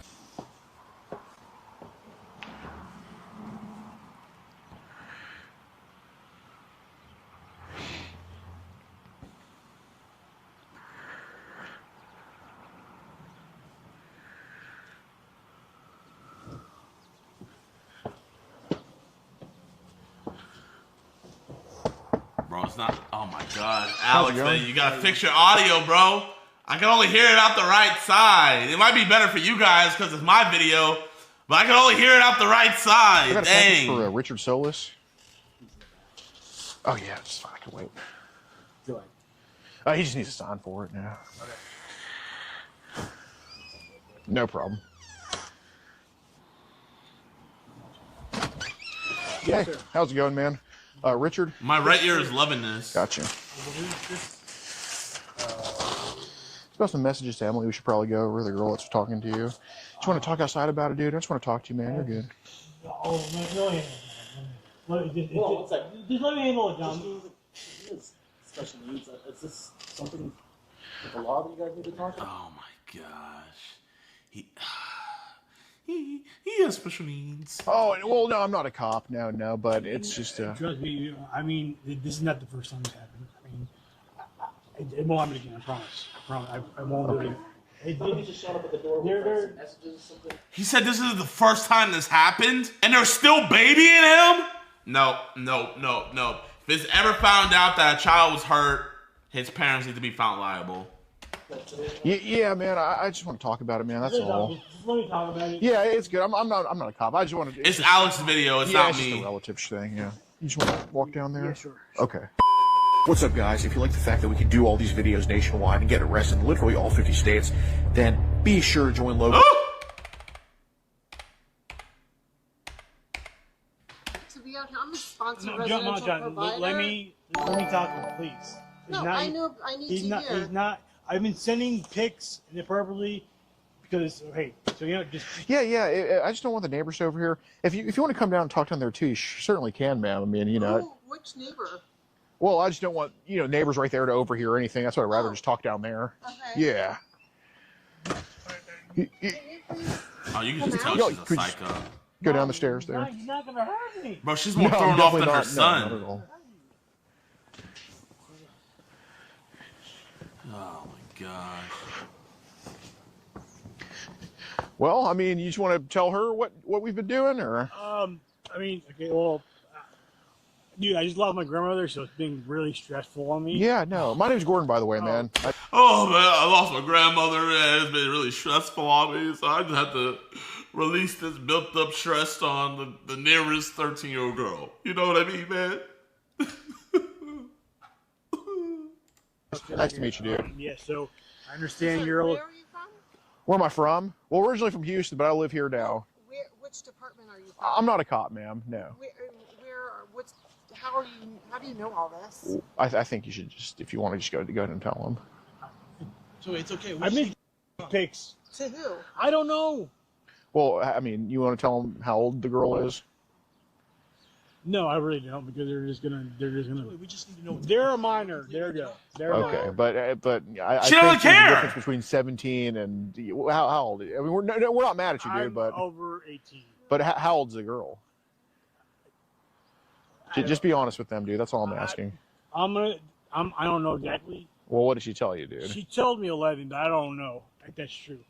So that's what's been going on, and she still don't care. How many pics did we send her? I don't know. Multiple? Yeah, it was a lot, man. Who and where, and how did you meet her? We have no idea. You're right. No, I know that. I know. You know who I'm representing is obviously the big concern here. So it's just a group called Kid Protectors USA. We just make sure that kids don't talk to adults, adults don't talk to kids and stuff. And, you know, parents reach out to us about certain messages to their children. Just have a conversation with people. I think my organization is called Kids Protect America.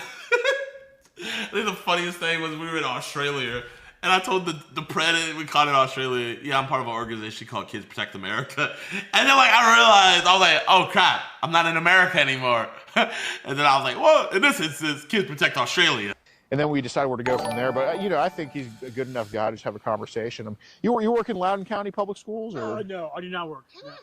Did you used to work there? Mom, can you just please go inside? Yeah, Mom, please.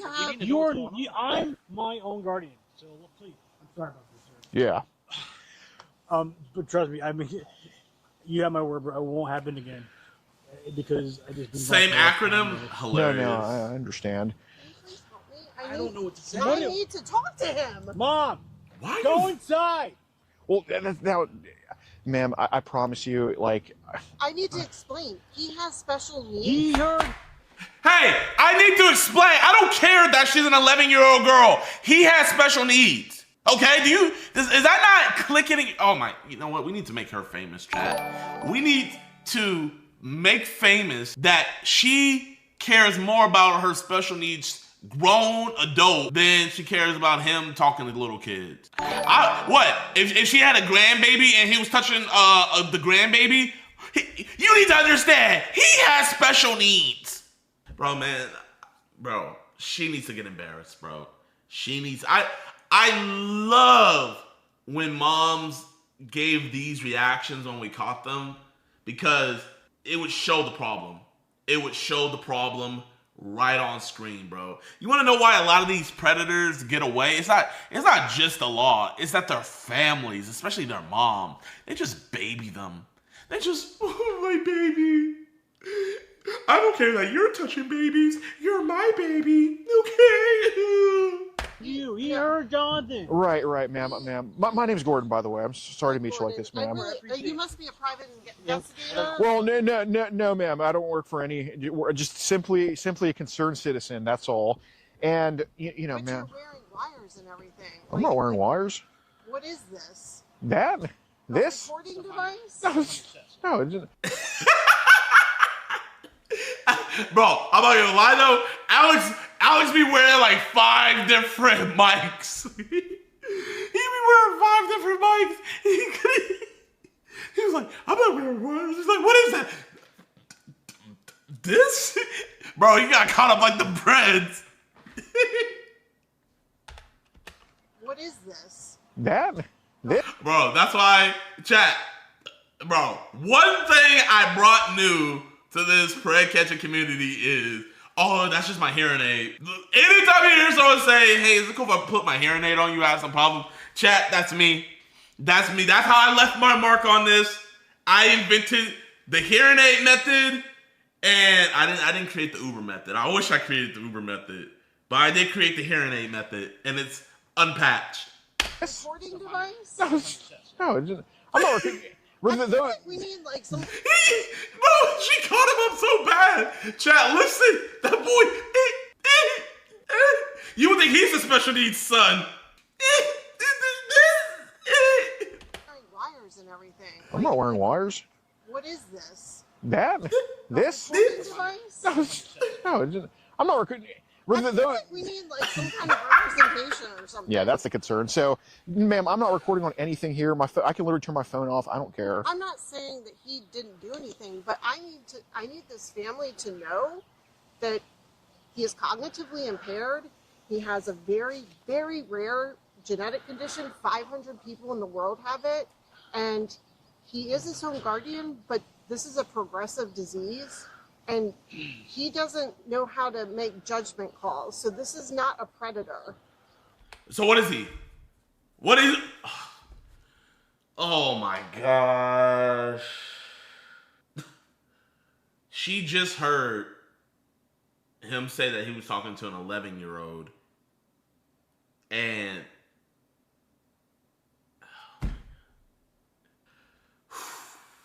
Chat, man. I'm gonna try my best to... Oh, bro, man.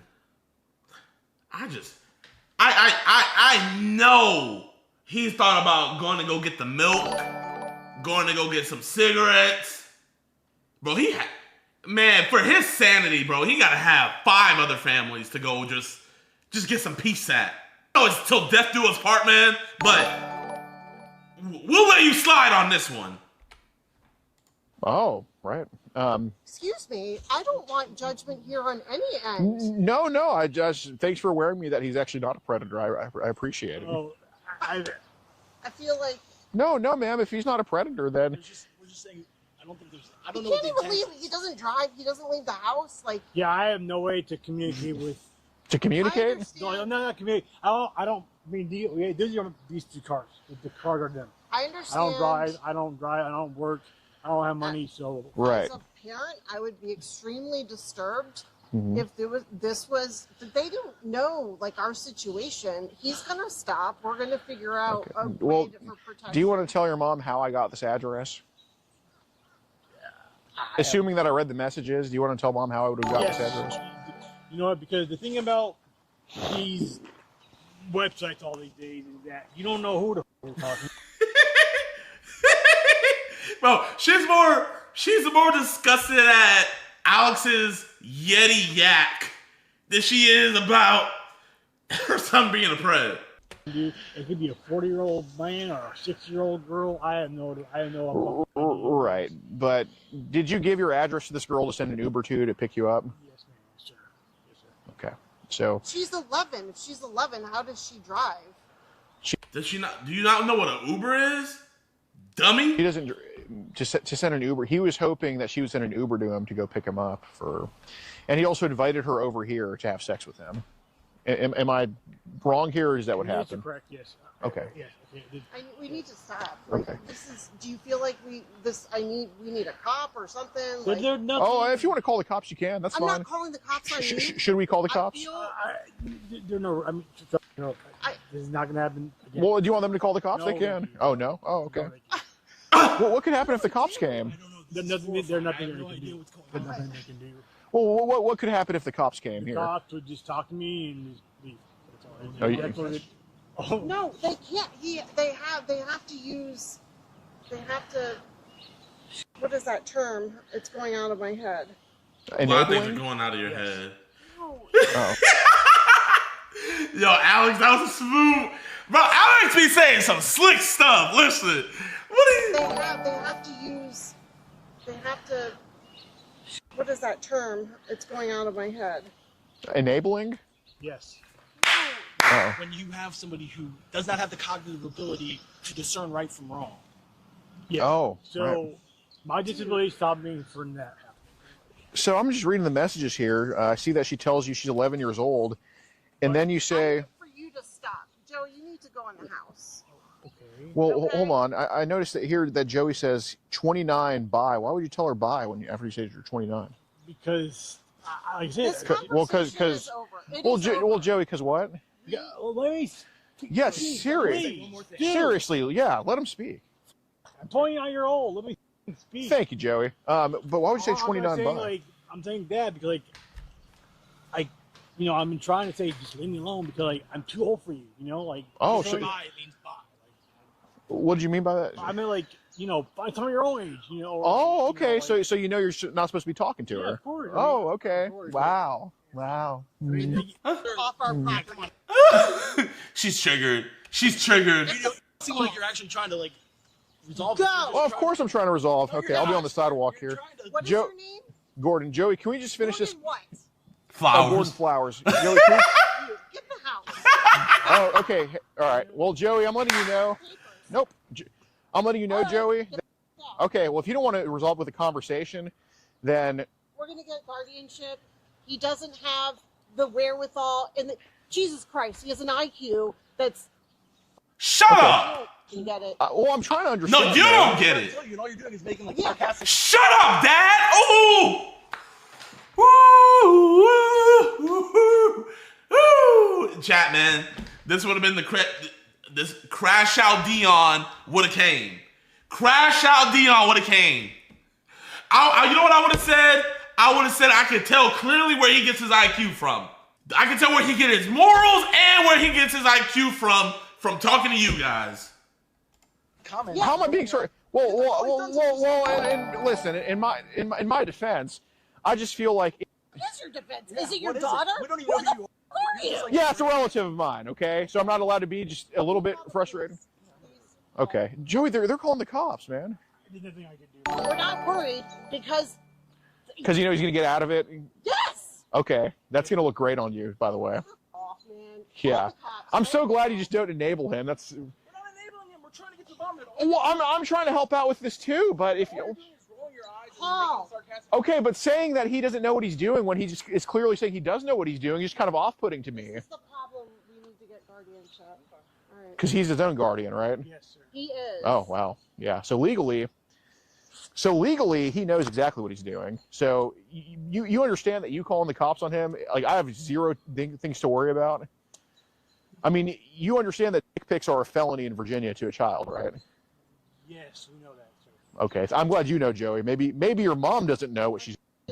Mom, calm down. Mom, calm down. Just calm down. Okay, but Joey, another thing I had, since I am off your property now on the sidewalk, another thing that I had was, do you want to tell him what's been happening on Telegram with pictures?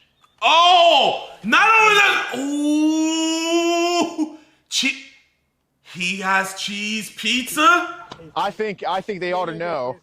They have no clue. They have no clue. I think they ought to know, because if they're going to be watching over you, I think you got to tell them, dude. They know now because. Well, I'm talking about what pictures people send you on Telegram. Oh, like I said, they send pictures. They say they're this age, but I don't know that. How old are they saying they are? That's the problem. They're saying they're 12, 11, or whatever. Okay, what pictures are they sending of that? But, okay, well, are they sending their body, or what are you talking about? I'm sending my body, but the thing is, I don't know. Yeah, because I have a lot of. How many kids have you sent your penis to, dude? I don't know. A lot. A lot, yeah. What's? Look at mom. Yeah, man. Look at mom. I'm just going. Sorry. Yeah, seriously, mom. Just go away. I'm allowed to stand on public, especially if y'all are calling the cops. I'm waiting here to make a report with them at this point. I'm on public property, ma'am. I'm on a sidewalk, so you have zero authority to tell me where to be if I'm standing on a sidewalk having a conversation with him. Okay, I need to get all of our papers and stuff. All of his Social Security papers, his Yeah. Medicaid papers. Oh, she know he cooked. Oh, he's giving those up already to people. I'm sorry? I'm just kidding. I was kidding about that. Just trying to make light of this. You're a really sweet lady, ma'am. Do you have any idea what we've been through for the past 29 years? Do you know the diagnosis that we just got in January? Nope. Cerebrotendinous xanthomatosis. You know what? Hey, I got another diagnosis. Predio Shisam parent dumbass condition. Untreatable. Only cure, execution. All three. Do you know what that means? It means his brain is damaged. He has brain damage. It's swollen. I think all pedophiles do. No, please. Damage. She has brain damage. It's swollen. I think all pedos do.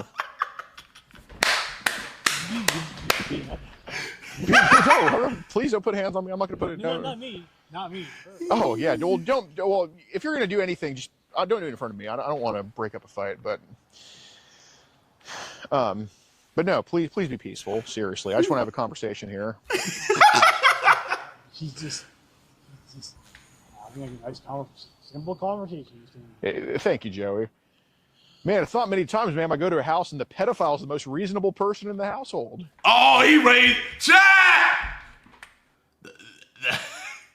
This is literally Alex, bro. Brain damage. Nope, I think he has more common sense than you do. So what does that say about your brain, ma'am?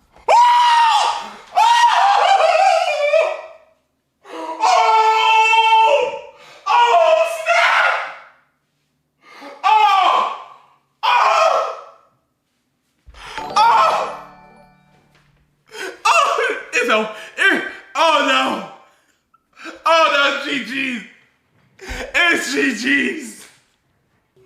Thank you, Joey, for being the voice of reason. Look, he's finally putting hands on someone over 18. God bless. Yo, I'm back! Stream's over! Stream's over! Stream's over! Stream's over, chat! Man, I love you guys, bro. This is the end of stream. We're done. We're done. We're done. We're done. I'm sorry.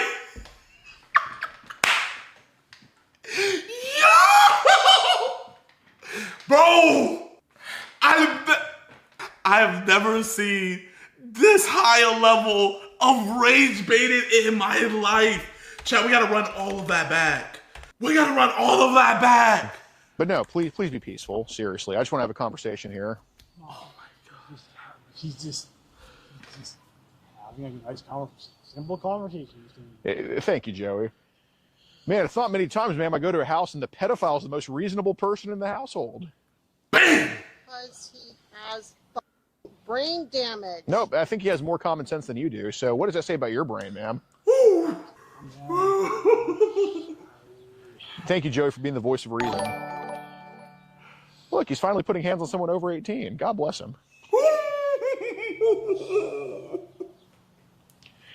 Ma'am, I think you ought to still accept that accountability is like key to this. I think you have to accept responsibility. Now, I mean, it's not your fault specifically, ma'am, but instantly saying he's going to get out of this. Oh, he doesn't know. That's a horrible look on you. Bro. Chat. Bro, this gotta be up there with just one of the most goated pred catches just off the comebacks alone. Instantly saying he's going to get out of this. Oh, he doesn't know. That's a horrible look on you. I mean, you ought to be ashamed of yourself for that. Go to jail. He will get murdered. Explain how that's a bad thing if a pedo gets hurt. I'm not going to, I don't endorse any of that, but explain. What about the parents of this child? Huh? Where have they been? Where the f have they been? Wow. So now, wow. I don't feel bad at all, chat. I don't feel bad at all. No. No.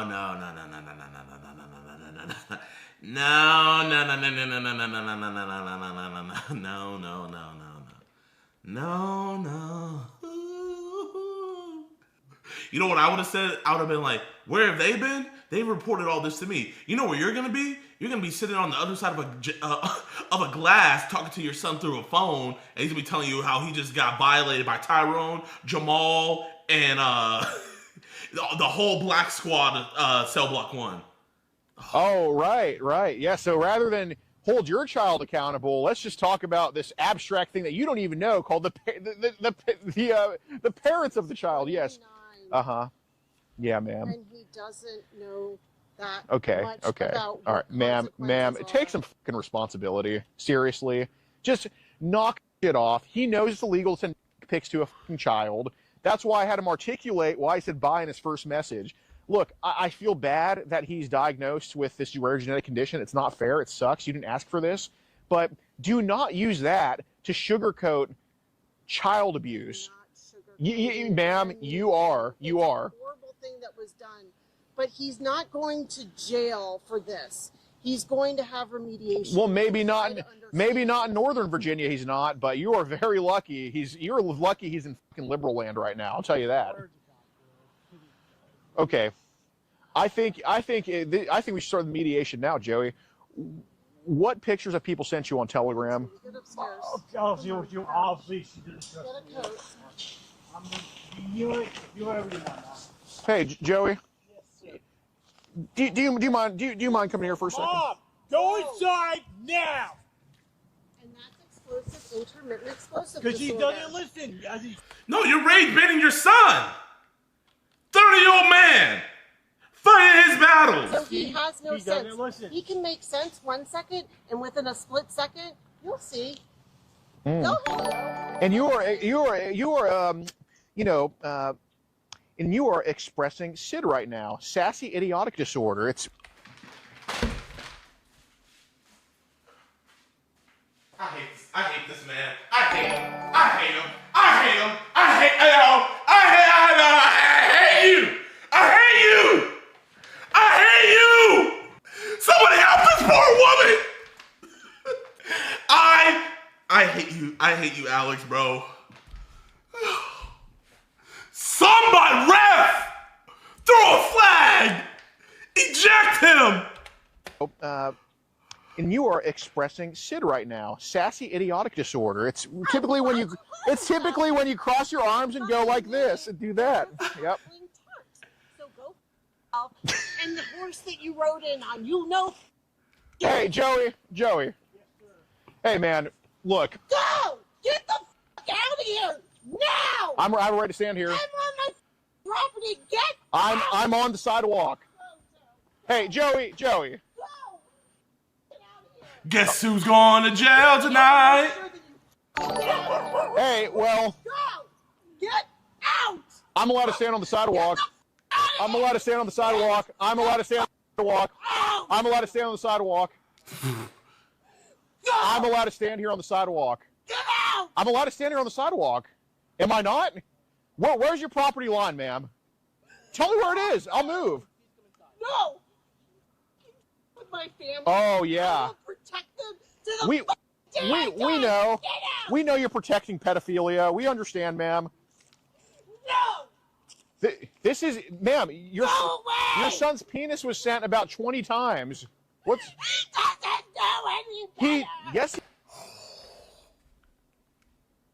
I think I know where he got that disease from. That's all I'm gonna say. I think I see what side of the family he got it from. He doesn't know any better! This was sent about 20 times. What's He doesn't know any better! yes, he does. What's your problem? You! I wish your kids had this! I wish they did, and you know what we have been through for the past 29 years! I hope the cops come and see me like this! I really fucking hope so! I'm losing my shit! Yeah, because you used to just no accountability for him. Bro, chat, why is she moving like a rapper? Like, I hope the cops see you! I hope the cops see me like this! I hope they know what I went through! Bro, she looked like bro, if this was muted, chat, I'm thinking, like, bro, I put your hands up in the 2, 1, 3, everybody follow me. Like, bro, she looks like Eminem from 8 Mile. So I'm allowed to stand here. I'm waiting for the cops to come. I'm allowed to stand. Ma'am, let me know where your property line is. Is this your property here? Go away! Is this Get with us! Get the is this your property right here, ma'am? What the fuck's wrong with you? I'm so sick of you people defending these monsters.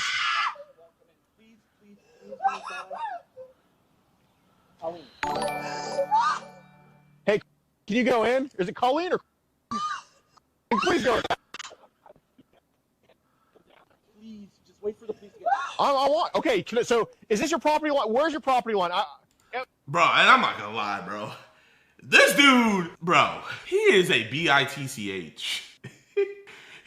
How your woman got more balls than you? This boy all the way up at the top of the staircase, man. But bro, I'm not gonna lie, y'all. Alex is a very physically imposing dude. Hold up, chat. Chat. Alex is freaking 6'5", 340 pounds, and throws around 500 pounds on squat for 13 reps, and benches 500 with no warm up. Am I allowed to stand here on the sidewalk? I don't want to be on your property, but I'm waiting for the cops to come. You keep saying that he's not on our property. And Well, where is your property? Is the sidewalk your property? Tell me where it is. I'm losing my. I want to literally just. Where do you want me to stand? Down. You have delivered your message. Now. I'm allowed to stand here and wait for the cops. I'm making a felony police report, ma'am. What? Their son's a pedo. What's going on? Challenge. Oh my God. Okay. So this could have been resolved with a conversation, but you know, you decide to instantly start shielding him and just scolding everyone else but him for this. I don't understand. I'm just standing here. I mean, I'm waiting on the cops to come. You're also taunting my wife. She's screaming at me, cursing. She's cursing me out. All right, Alex, let's be honest, man. You did rage bait the hell out of this woman. Deservedly so. But you rage baited the hell out of this woman. Everybody tell me to go to Canel's stream. They're saying he got arrested. Hi, man. Yeah, bro. Chat, man. I've been watching the civil rights attorney. I've been watching Audit the Audit. I've been watching those First Amendment auditors. I know what's up, chat. I know what's up. What's qualified immunity? Pretty much it's every cop's get out of jail free card. But if the crime that the cop committed is egregious enough, the cop can be... So that qualified immunity is why a cop can kill somebody and they don't go to jail. You know what I mean? But their crime can be egregious / unconstitutional to where they lose their qualified immunity and then they're able to go to jail and be charged. No, absolutely not. She can go inside then. What? I'm standing here waiting for the cops to come because I'm reporting your son for being a pedophile, sir. So, I just wanted him to admit to it on camera, which we have. We're recording this whole thing, and then we're going to turn in this footage to the cops too, and we're going to post this footage online. We're going to post this footage. Yep, we're posting the footage. He doesn't deserve this. Online. We're showing your reaction to defending the monster. We're showing his admission. Yep. He has special needs. Oh yeah, you're right. He knows it's illegal. He knew it was illegal, ma'am. He even admitted it himself. I mean, it's just unbelievable. You can't just. If there's anything I could beg you, please come inside. Sure, he's allowed to go. She can go in. If she wants to keep talking to me, I'll keep talking to her. Just rage baiting. I mean, I just don't get. I mean, ma'am, you have to just like calm down. I swear to God, I am with every ounce of me to please come inside. You get over here and you get on these stairs and you protect our family. Damn. Ooh! She said, "You get down there and you." Ooh! She just said, "Bro, she has the pants in the relationship. I can see that. I can see that all the way here from Texas." She just pulled his man card. She said, "I'm doing your job." Nobody's protecting your family from what? Holy. At this point, I feel bad for the pedo for going through that for 29 years. Golly. Okay. Bro, hey, shut up, bro. You're all the way at the top of the... your brother, his brother? Don't worry about it. He's... Yeah, no, I know, man. I can talk to you if you want, dude. Okay. Get away from my son! Get the f*** out! He's a minor. Oh, okay. Well, look, I agree. Adults shouldn't talk to minors. Take notes. Oh, he's 18? Oh, that's not a minor. Oh, he just turned 18? He's literally 18. He's literally 18, you sick. He said 18, and he thinks he's a fucking minor. Does that tell you anything? Oh, so I'm so confused. So is it true that? You better be confused. We've been confused for the past 29 years. So is it true that Richard used to work for the Loudoun County Public Schools? No, you piece of. Oh, Went to school there. oh. Well, I just saw that he worked there on his little LinkedIn thing. Oh, when did you work for them? Oh, well. Guess what? He was working for. He was in the intellectually disabled department, and they gave him a job so we can feel good about him. I bet you fucking feel good about your fucking self standing there with your little hands on your head. I feel fine. Ma'am, I just don't understand. Like, you got to calm down. Oh, so she just said she's going to kill me? She's going to kill me. Okay. So she's going to kill me. Great. Is there, sir, do you have any weapons that I should be worried about? Okay. You don't even see it. When you watch a little video, you're going to see it. And what are you guys I gonna see? and hundreds of thousands of others. Knock yourself out. Say disabled person. Unbelievable, dude. How's it going, sir?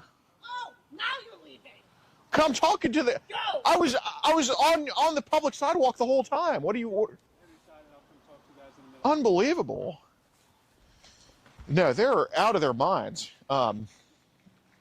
Anyway, I'd like to report a felony sex crime having to do with enticing a minor online. So we have a group called Predator Poachers. We catch online child predators across the country, and we're from Houston, Texas, but we've helped with arrests in all 50 states, including a lot in Virginia. We were just in court actually earlier in Shenandoah County in Strasburg for a guy that we caught. Okay. And Joseph, their son here, was messaging who he believed to be an underage kid that was 11 years old. And y'all can come out at this point. And, you know, he invited this girl over to have sex with him. Okay. And sent tons of penis pictures, just breaking every law imaginable in Virginia pertaining to this stuff. And I came here to go talk to him. They're just camera guys. We're just, none of us have any weapons or anything. We came here to go talk to him. And his dad came to the door, then Joseph came to the door, and Joseph agreed to talk to me down here. And over the course of our short but very eventful conversation, he admitted to me that he knew the girl was 11 years old, admitted that he knew, admitted they sent all these pics, and also said that he sent girls online that have been 11 or 12 multiple penis pictures. Yes, it was a non-law enforcement. I literally just said I'm a conceit to her, and a comment. It's going through the evidence. Did all you gotta find the pocket. Okay. Oh, he got arrested. Let's go. Oh, she wasn't lying when she said she was gonna bring out all his medical stuff, his social security. He got arrested. Okay. All right, guys. Well, so the end result of this one, he ended up getting hit with 4 solicitation-related felonies. Basically, they charged him with 4 felonies from our chat logs. And they're going to see if he has any of the food stuff, a.k.a. the cheese pizza stuff, which I'm sure a lot of you all know at this point. And, yeah, so if you want to see this full thing uncensored and every full-length video, because we don't post full-length videos to YouTube, go to Locals in the pinned comment. Over 100 videos early and uncensored, tons of mugshots, conviction updates, all that stuff. And in the pinned comment is our Facebook and Kick. We do. Yo, shout out to Alex, bro, man. This was Chapman. That was an amazing catch, bro. The rage baiting top tier, everything top tier. They threw blue paint into his eyes. They kicked him. They stomped on him. They threw bricks and stones at his body. They forced batteries into his mouth. They even dropped a 22-pound iron bar on his head. They laid his body across the tracks, weighed his head down with rubble, and then left. A train severed him in 2. Oh! He was found 2 days later. Thompson and Venables were just 10 years old. You're gonna tell me they don't deserve the death penalty? Oh no, bro, they gotta get out of here, bro. They cannot be breathing in the same air as us, bro. Alright, y'all, so I had seen like this got clipped up on TikTok. I want to react to it. It's the most evil kids in history. The reason why I want to like react to this with you guys, man, is like, bro, my whole mission is to try to protect kids. But I'm gonna be real, man. There are some evil kids out there. When we react to this video and we hear some of these like horrible crimes that these kids committed, I don't care what age you committed that crime at. If you did something heinous and deplorable and disgusting, that even like for an adult to do that, that is like, whoa, even an adult did that, you should like spend the rest of your life in prison. I know this is gonna sound crazy, bro, but if a kid did something absolutely horrible, like a kid doing a school shooting, I think children should also face the death penalty. Why does it only have to be for adults? Oh, their brain wasn't developed. Like, bro, what do you mean? What development do you have to not go into a school and harm kids? Let's listen to some of these crimes, and I'll tell you if they deserve the death penalty or not. Brenda Spencer. A reporter called the house while the shooting was still happening. He asked her why, and she said, "I don't like Mondays. This livens up the day." On the morning of January 29th, 1979, 16-year-old Brenda Spencer loaded a rifle, sat by her front window, and began firing across the street at Grover Cleveland Elementary School in San Diego. I don't even need to hear the rest. Death penalty. What? I've never heard about this. How old is she? Children were waiting for the gates to open, and she shot 8 of them. She started with 9-year-old Cam Miller because he was wearing blue, her favorite color. Principal Burton Ragg ran outside to help, but she killed him. Custodian Mike Sucher tried to drag Ragg to safety. Oh my She killed him too. A police officer was hit in the neck. 36 rounds, 15 minutes. Then she barricaded herself inside. The phone rang. A reporter from the San Diego Tribune had been calling houses near the school looking for witnesses. Spencer picked up the phone. He asked her if she could see the shooting, and she said, "Who do you think's doing the shooting?" Spencer lived with her father in a house littered with empty bottles. They shared a single mattress on the floor. Staff at her school had flagged her as suicidal. A psychiatrist recommended she be admitted to a mental hospital, but her father refused. That Christmas, she asked for a radio. Instead, he gave her a Ruger semi-automatic rifle with a telescopic sight and 500 rounds of ammunition. He deserves the death penalty as well. I'm so happy. There was a school shooting not too long ago where a guy gave his kid the weapon, and I think they gave the dad life. Majority of the times, it really isn't the parents' fault. But like, you're over here giving a 13-year-old an assault rifle? Before the shooting had happened, the police came to his house to talk to him because the kid made a threat about doing something to the school. And then after you know your son made that threat, you buy him a rifle? Yeah, you should definitely spend the rest of your life in prison. How old is this girl, Brenda Spencer? 16 years. No, JiDion, she doesn't deserve the death penalty. Yes. Yes. She later said, "He bought the rifle so I would kill myself." She surrendered after a 7-hour standoff. Once negotiators promised her a Burger King meal. Spencer pleaded guilty to 2 counts of first-degree murder. She was sentenced to 25 years to life, denied parole 6 times. She's still in prison. She is considered the first modern school shooter in American history. At her 2001 hearing, she said something no one expected. "With every school shooting, I feel I'm partially responsible. What if they got the idea from what I did?" Lionel Tate. So chat, what do you guys think, man? Death penalty, yay or nay? You're shooting elementary school kids? I think that's death penalty. I know she had a horrible upbringing and all of that, but no. He was 12 years old, and he said he was just copying what he saw on TV. On the night of July 28, 1999, Lionel Tate was left alone with 6-year-old Tiffany Unick in his family's living room in Broward County, Florida. His mother was upstairs. The TV was on. Professional wrestling. She called down and told them to be quiet. 45 minutes later, Lionel came upstairs and said Tiffany wasn't breathing. She wasn't just not breathing. Her skull was fractured. Her liver was lacerated. She had a broken rib, a swollen brain, and bruises across her legs, feet, and neck. Over 35 separate injuries. Doctors compared the force to being hit by a car. Tiffany was just 6, and Lionel was 12. He said he was imitating wrestling moves from television. He didn't mean to hurt her. But no wrestling move fractures a skull, no accident lacerates a liver, and no 12-year-old inflicts 35 injuries on a 6-year-old without knowing exactly what he's doing. Oh my The jury convicted him of first-degree murder. The judge called his actions cold, callous, and indescribably cruel. Lionel Tate became the youngest person in modern American history sentenced to life without parole. He was only 13. The sentence was overturned in 2004. His mental competency had never been evaluated before trial. He took a plea deal for second-degree murder, time served, and 10 years probation. Then he walked free.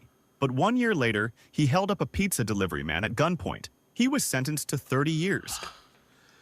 Listen, man. In this case, maybe not the death penalty, but life in prison. Like, I don't know why people can't fathom the fact of like, oh, they're a kid when they made this decision. We were all children at one point. We never made any decision like this. When I was 12 years old, if I was watching over a 6-year-old or something, I would never hurt a 6-year-old, let alone my sister.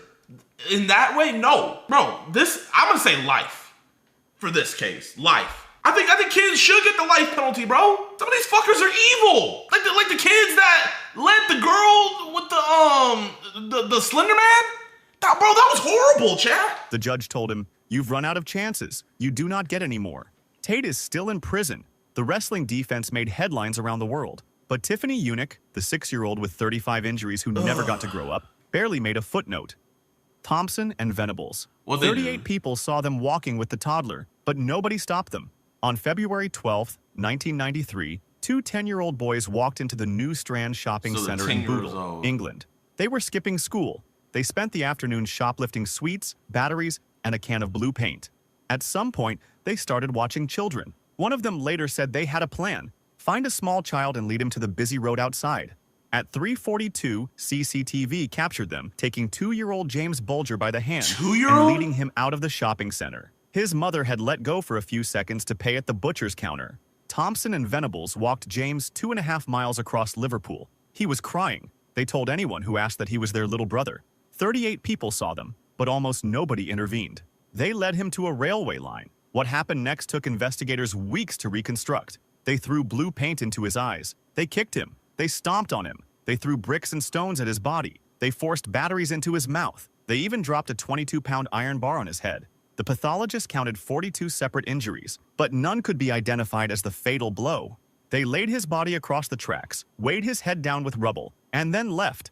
A train severed him in two. He was found 2 days later. Thompson and Venables were just 10 years old. You're gonna tell me they don't deserve the death penalty? Oh no, bro, they gotta get out of here, bro. They literally need to. They gotta be gone. They cannot be breathing in the same air as us, bro. And that's the sad thing about it. It's like our whole channel is about protecting kids from adults and stuff. But you know, and I really gotta preface this, man. We gotta protect kids from kids. Kids are just as evil as adults are. A 10-year-old did this to a 2-year-old. That little boy, I can only imagine what he was going through. God, please bless his soul. They became the youngest convicted murderers in modern British history. They served 8 years. They were released at 18 with new identities and lifetime anonymity. Wait, they what? Served 8 years. They were released at 18 with new identities and lifetime anonymity. UK, what are you doing? So these monsters are back on your streets. And you won't even be able to know who they are. It's one thing to release them, but we can't even know who they are? Hey, we're gonna give you a new identity. We're gonna get you set up in a nice position. Whenever you get hired somewhere, you know what? Hey, do you want to go work with children? Do you want to go work with children? Is that what you want to do with your new life? Even though you murdered a child? Here, you know what? We're gonna scrub your record. It's gonna be illegal for anybody to like find your past record of what you guys did. Nah, man. This is when like someone needs to actually be doxxed. Their address, what their name is, where they live, what they do for a living. Death penalty, death penalty. I don't care. Kill them. Venables has been sent back to prison twice since, both times for possessing child sexual abuse images.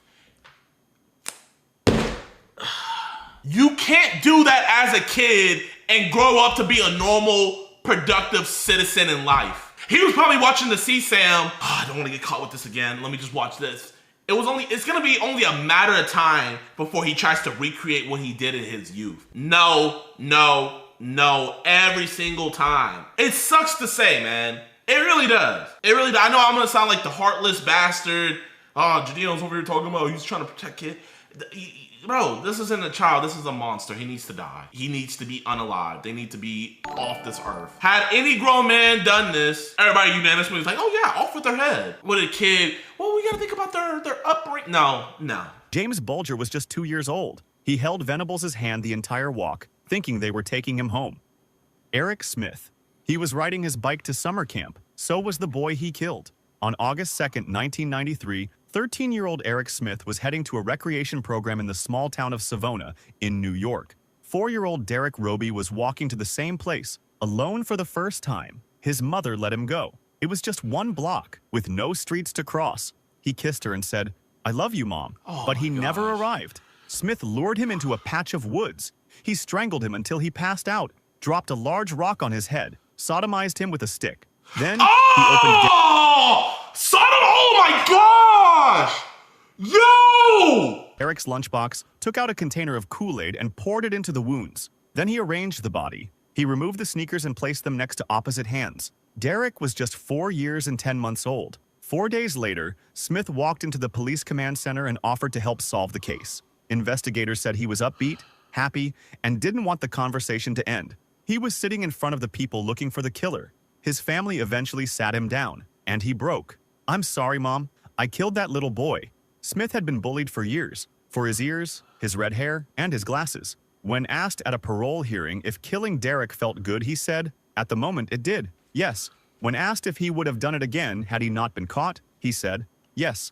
He was convicted of second-degree murder and sentenced to 9 years to life. He was denied parole 10 times. He was then released in 2022 after 28 years. Oh my Derek's gosh. He's gonna kill somebody again, bro. He's gonna kill somebody again. Listen, when I say they need to die, I'm not saying as a kid. When they turn 18, when they're legally an adult, that's when they need to die. Sodomized a 4-year-old boy, and he is back out on the street. Chat, had a man did this to a little boy, and they let him out, we would be calling the justice system corrupt. We would be mad. We would be livid. All hell would need to be paid. But since he was 13 when he did this horrible crime, he's a kid. You know, he's probably changed. No, man, you can't come back from something like that, bro. You can't. Spent every one of those years fighting to keep him locked up. On August 2nd, wherever they are, they still get white ice cream with sprinkles. That's what Derek called vanilla. Joshua Phillips. For 7 days, an entire city searched for an 8-year-old girl, and she was under her neighbor's bed the whole time. On November 3rd, 1998, 8-year-old Maddie Clifton walked across the street to play with 14-year-old Joshua Phillips in Jacksonville, Florida, but she never came home. Police and volunteers searched for a week. Phillips joined the search. At one point, a sergeant entered Phillips's bedroom to question him. Phillips sat on his bed, petted his dog, and answered calmly. Maddie's body was underneath that bed the entire time. On November 10th, Phillips's mother noticed a wet spot on his floor. She lifted the base of the waterbed frame and found Maddie. Phillips said it started as an accident. They were playing baseball, and he hit her in the eye with the ball. She started bleeding and screaming. He panicked, not because she was hurt, but because his father was coming home. His father was violent and had strict rules. No children in the house, especially not girls. Phillips dragged her inside. He hit her with the bat to stop the screaming and stuffed her under his bed. When his father came home, he acted normal, then went back to his room. Maddie was still alive, moaning under the mattress. He lifted it, cut her throat, and stabbed her 7 times. Then he went to school the next morning, and the morning after that, every morning for a week, sleeping on top of the body of the girl he killed. Phillips was convicted of first-degree murder and sentenced to life without parole. He was just 14. The prosecutor who put him away later said he had second thoughts. The sheriff who pushed... Why would you... Bro, I'm gonna be real, man. Only way I would lose a wink of sleep if I had any involvement with a case like this. 2 things. Thinking about the case would make me lose sleep, and if that person got out would make me lose sleep. If I did my job the correct way to where this person is locked up for the rest of their life or they're either killed, I would be able to sleep soundly at night, man. He could have just, hey, you're crying? Okay, here, just go home. Go to your parent. Brought her to his room, beat her over the head, then slit her throat. No, bro. I think I'm gonna title this video, Kids I Think Deserve the Death Penalty. People are gonna be mad at me. I'm probably gonna make headlines. People are gonna probably be trying to cancel me for this, but if you can sit up here and tell me that these kids don't deserve the death penalty, I would argue with anybody. We can talk about it. Hey, you wanna debate me on this? Let's go ahead. For the sentence admitted, I never got the feeling it was a malicious, calculated murder. It was an impulsive act that, given a different set of circumstances, would never have happened. Okay, I like that. It was an impulsive act that, given a different set of circumstances, would have never happened. So, would you be saying the same thing if he was 14 when he did this crime? 4 years, let's fast forward. 4 years, he's 18, he does this exact same crime. Are we keeping that same energy? Be honest, are we keeping that same energy had he been 18 and did this? Are we saying this was impulsive, given a different set of circumstances, it would have never happened? Yeah, no. They're gonna say it was planned. They're gonna say that he had these thoughts, all of that. Phillips is still in prison. Maddie's sister said it best. Maddie didn't get a second chance, and her killer's sentence should be final too. Mary... Listen, while I do think these kids deserve the death penalty, if they get life in prison, I'm not mad about that. But it's the fact that they're giving them life and then letting them out. That's the part that I'm most mad about. And I think now it's actually illegal. Can a minor get a life sentence? Yes, a minor can receive a life sentence in the United States, but only if they are tried and convicted as an adult. Okay, so so as a minor, they can't get life. Her mother tried to kill her before she could walk, and by the time she was 10, she was killing other people's children. Mary Bell was born in 1957 in Scotswood, one of the poorest neighborhoods in Newcastle, England. Her mother was a teenager who sold her body to survive and told nurses to take the thing away from her the moment Mary was born. She dropped her from a window, fed her sleeping pills, sold her to a stranger through an adoption agency. And what happened to Mary inside that house, behind closed doors, starting at the age of 4, was something the courts would later describe as among the worst child abuse ever documented in Britain. Mary never told anyone, but something inside her was building. At school, she tried to strangle classmates, stuffed sand into a girl's mouth, stubbed a cigarette on another child's cheek. The teachers noticed. They called the police, but nobody did anything. On May 25, 1968, the day before her 11th birthday, Mary strangled 4-year-old Martin Brown in a derelict house. Police couldn't determine a cause of death and ruled it an accident. The next day, she broke into a nursery and left notes. One read, "We did murder Martin Brown, you bastard." Police dismissed them as a prank. 2 months later, she strangled 3-year-old Brian Howe on a patch of wasteland. She carved the letter M into his stomach with a razor blade. She even mutilated his body with scissors. At Brian's funeral, oh my gosh! Yo! A detective watched Mary standing outside as the coffin was carried out. She was laughing, rubbing her hands together. He later said, "I thought, my God, I've got to bring her in. She'll do another one."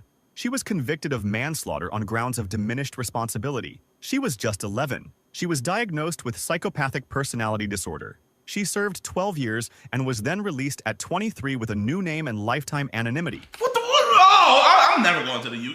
No wonder you guys got Schoolboy Q, man. No, I said Schoolboy Q. Smart Schoolboy. If Smart Schoolboy, or whatever his name is, got arrested, they would just give him a new identity and he'll be cool. I said Schoolboy Q. Yeah, if Smart Schoolboy 9 got arrested, he would be chilling. Listen, man. This is definitely a different case. You feel me? I think with cases like this, you got to take into account like maybe what abuse that they went through. But even with the abuse that she went through, man, that in no play, in my opinion, gives any right to what she did to those other kids. So this case, me personally, maybe not the death penalty, but 12 years and a new life, no, you can't see life again. I'm sorry you were dealt a bad hand, but we cannot trust you to be back in life. We can't. You have to just die in prison, you know? It just is what it is. Man. She has a daughter now, and a granddaughter. Neither name has ever been made public. The courts decided that the child who killed 2 boys deserved a second life, one that no one would ever be allowed to find. I'm happy for her. I hope everything's well with her family and all that, but had I been in charge, she wouldn't have, no. You would not have gotten that. Because those little kids don't get a second life. They're never gonna have kids or grandkids.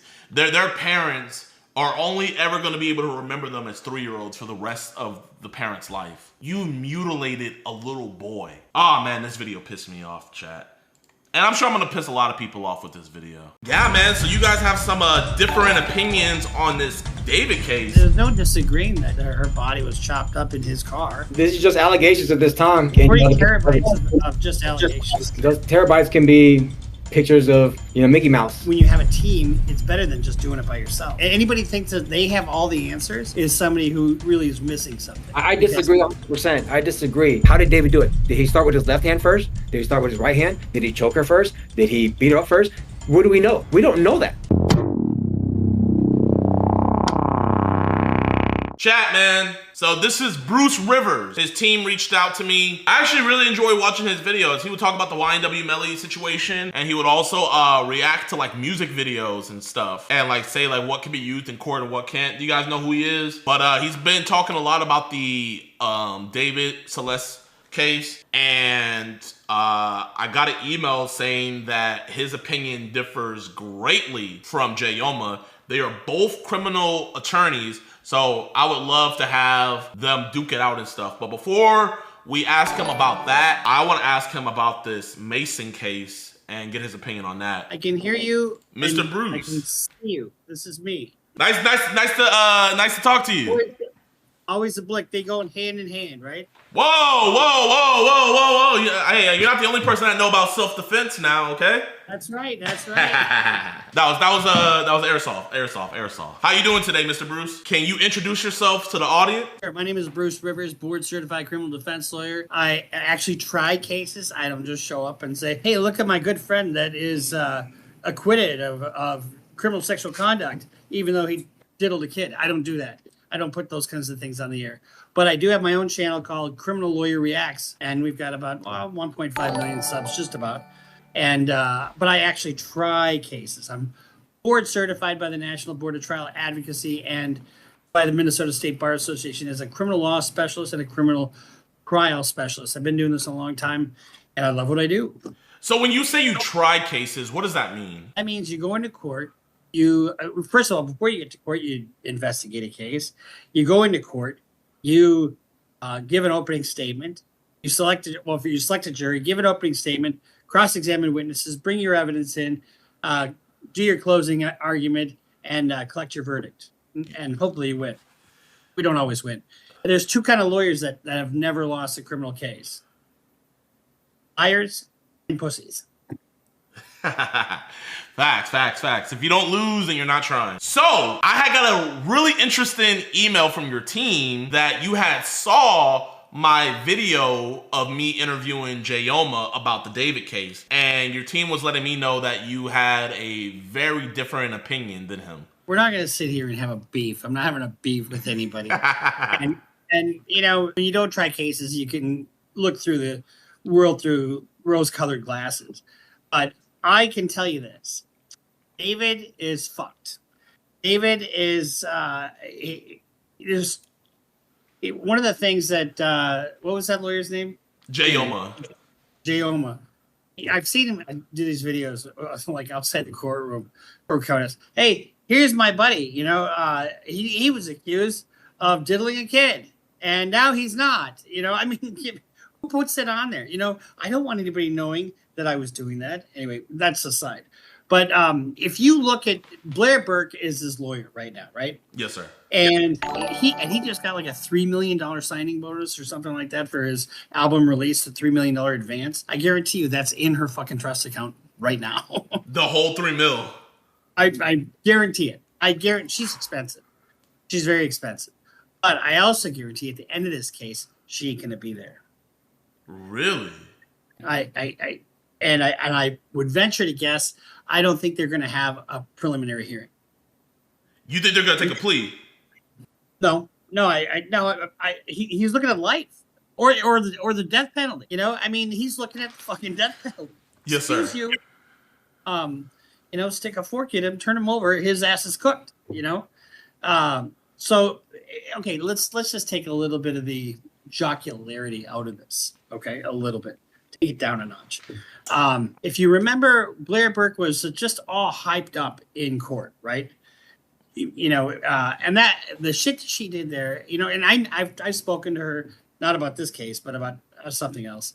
Her father and my office partner were good friends, and they were members of the American Board of Criminal Lawyers, very prestigious organization. I'm not a member of that.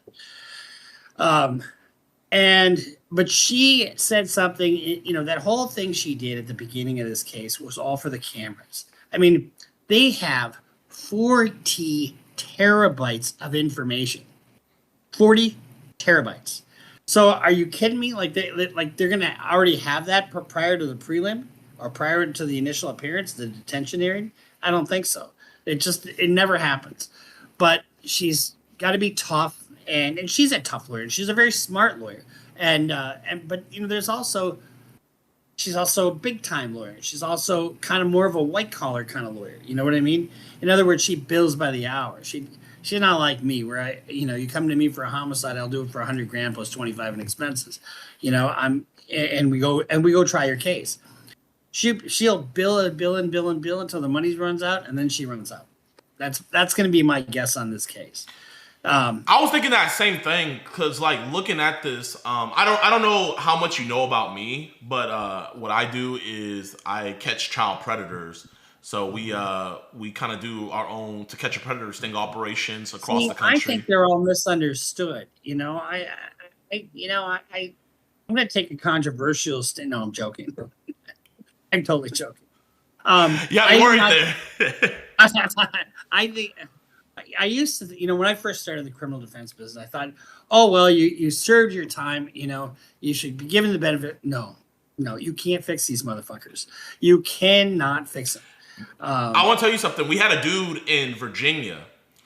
His first time on the sex registry, he exposed himself to some children. He ended up on the sex registry. Years later, while he's out, but he's a registered sex offender, he's at his hearing, or not hearing, but he's at like a meeting with his like officer or whatever, and she got a bad feeling because like he was just like real fidgety on his phone. So she goes over, takes his phone, they go through it, find a whole bunch of CSAM. So now he's a 2-time.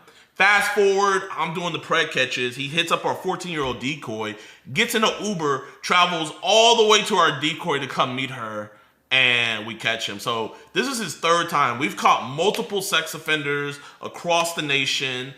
We caught one in Australia who he's getting convicted here soon. Yes, sir. So what's your flavor?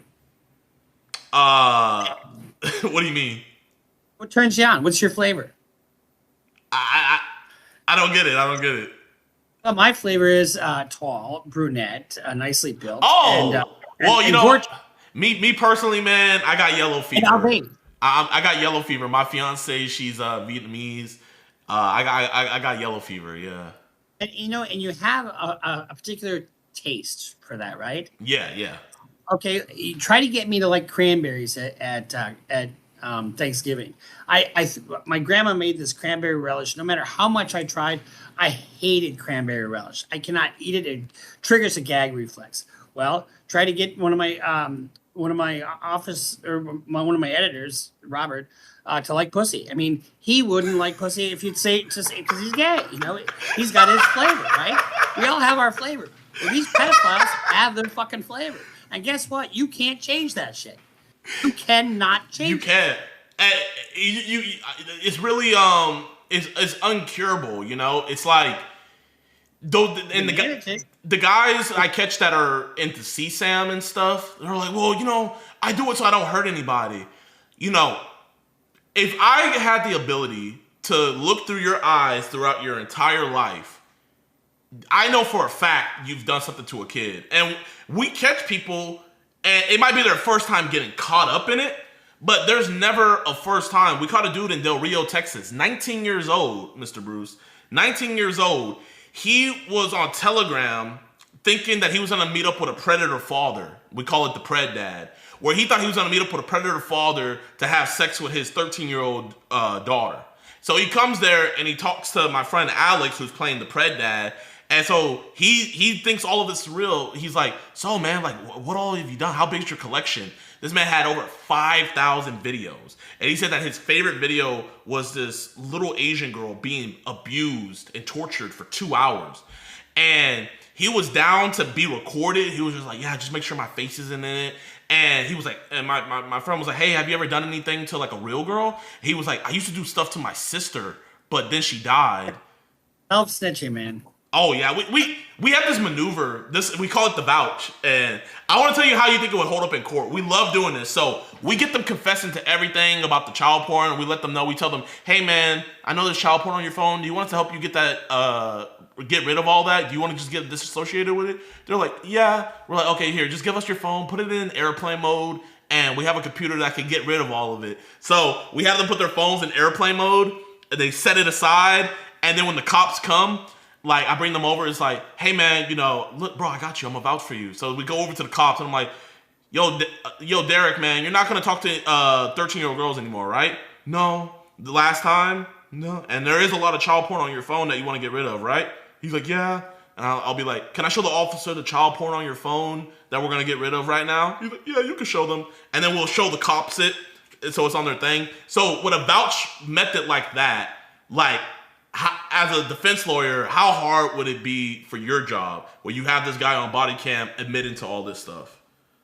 Fucked. I mean, the only thing you can do in a situation like that, if they're not held in custody, is shrink their head, get them into therapy, drag the case out as long as you possibly can, and hope for at the end of it, it's a departure. Now, if you wind up getting a federal case, you're going to get them probably at least a 15-year mandatory minimum, and you won't be able to. You can't argue your way out of that. We had a guy in Tyler, Texas. He just got sentenced to 40 years. And it was all with all the stuff that was on his phone. We just had a suspicion that he had CP. We go over to his house. We talk to him. He admits to it. We asked him if we could help him get rid of it on his phone. He admits everything to the cops. And he just got sentenced. It was in Tyler, Texas. Just got They're sentenced not to the 40. brightest guys on the planet, but you know what they all have? They all have money for some reason. I don't know why. Well, it's because they hoard. You know, they hoard things. And they don't have a social life. Who wants to fucking hang out with a child predator? Nobody. I mean, and to bringing it back to David, like, where I feel like the reason why I've been gravitating to this case so much is that, Celeste is a minor, Apparently he met her at the age of 11. Their sexual relationship started at when she was 13. And, you see all these different things, like with him bringing her out the country, her saying things in text messages like all we do is have sex. And, now the prosecutors are saying that they found videos of the two of them engaging in these sexual acts. And so it's like when I ask other, not saying any names, when I ask other lawyers, it's like, how can you, what's the word? Like, the whole thing is to get to the murder, you have to know the whole story. Because to get to the murder, you have to know why would he murder her? Well, he's a famous artist sleeping with a minor. So that's a huge motive to wanting to silence her so she doesn't ruin his career and have the flavor. I mean, what about that song Romantic Homicide? Yeah, that's bad. I mean, that's fucking bad. That's like Melly, Murder on My Mind. That was the very first thing we reacted to. That's where I came up with Stop Self-Snitching. I mean, what the fuck are you doing putting your murder into your music? I mean, it just is uncanny how art is imitating life or life is imitating art, however you want to put it. But the thing about it is there's just too many coincidences. There are too many bad facts for him. And I don't care. I think I said this on we did a reaction to David, so I know a little bit about it.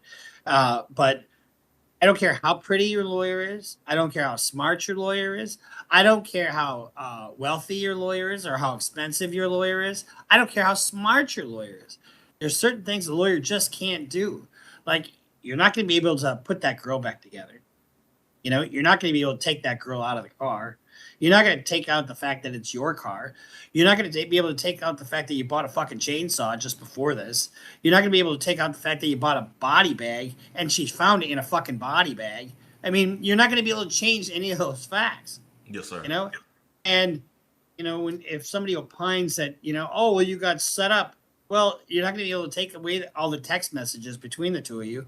You're not going to be able to take away all the like you said, the child porn that is between of the two of you having intercourse. I mean, you can't get rid of all that. And so not only that, but also they have the Uber where he ordered the Uber. His account ordered the Uber from where she lived to him. It's not illegal to order an Uber for somebody. Give me a fucking break. I heard that. I watched a little bit of his interview with you. And, and God love him. He's trying to fight the good fight. But, grab your ankles, kiss your ass goodbye. I mean, it's as simple as that. Even if they don't get him on the homicide, they've got him on the child porn. And that's manufacturing child porn. And if you happen to send it to anybody, which if you're, as narcissistic as some of these artists are, you're going to be proud of your accomplishment of, sexually assaulting a child who can't consent legally. and its distribution of something you manufactured, life in prison. I mean, you can still get life, So Blair Burke will not be defending a child pornography case. I guarantee it.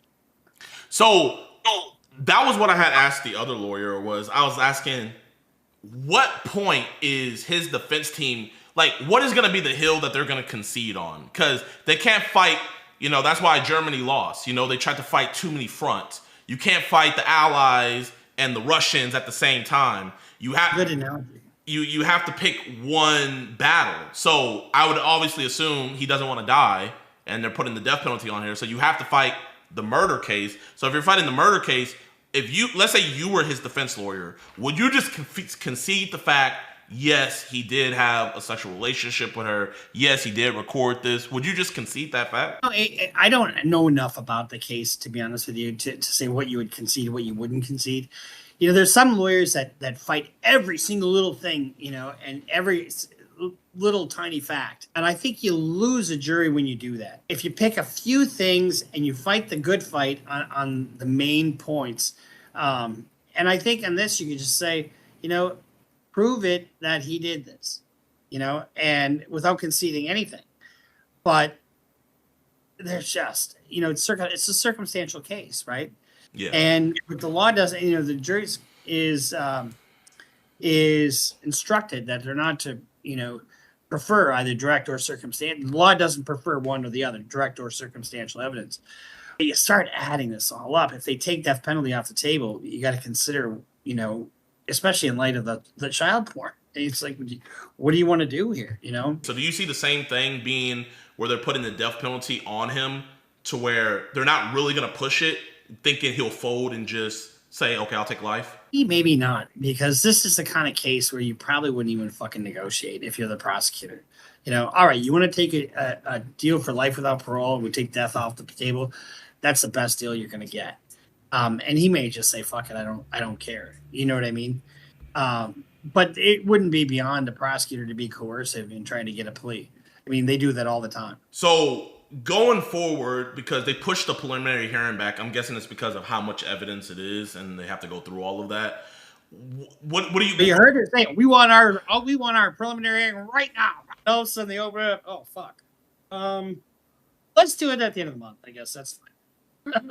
Just like fuck. Yeah, they weren't as antsy anymore. Mark my words. So now the prosecutor filed a brief in this case, right, to showcase the evidence that they have, and the defense, objected to that, saying, well, this isn't fair. It's one-sided. Well, of course it is. We're trying to put your fucking guy away for the rest of his life, at the very least.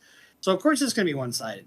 But it's so bad, it has this effect, all they have to establish is probable cause, which is a very low burden. And there's not a judge that's around that's going to say that there isn't probable cause here. So what is your purpose of having a hearing that you're going to lose? They know they're going to lose a preliminary hearing. So you have one or two outcomes. Either you have the hearing to sort of test the evidence, to get a shot at the cops a little bit, to have them showcase their case, to see, exactly. Because they also have his phone. They have his phone where he was. I mean, one of the reasons it took them so long to charge us out is because they got DNA, they got tower records. They've got 40 terabytes of information. So if you want them to show their hand a little bit, they sort of did that with the brief. My guess is they're going to waive the preliminary hearing. I would be shocked if they didn't. So is the preliminary hearing not necessary when you're going into trial? All the preliminary hearing is for is we don't have them in Minnesota. The judge reads a complaint and says, okay, that's probable cause. We'll send it on for the next hearing. But the purpose of a preliminary hearing is solely for the judge to find probable cause to get this to a jury. That's it. Okay. And it's a very low burden. Okay. Yes, sir. So it's kind of like not true. So it's kind of like when you do grand jury, but just with a judge, pretty much. Yeah, kind of. That's a good way to put it.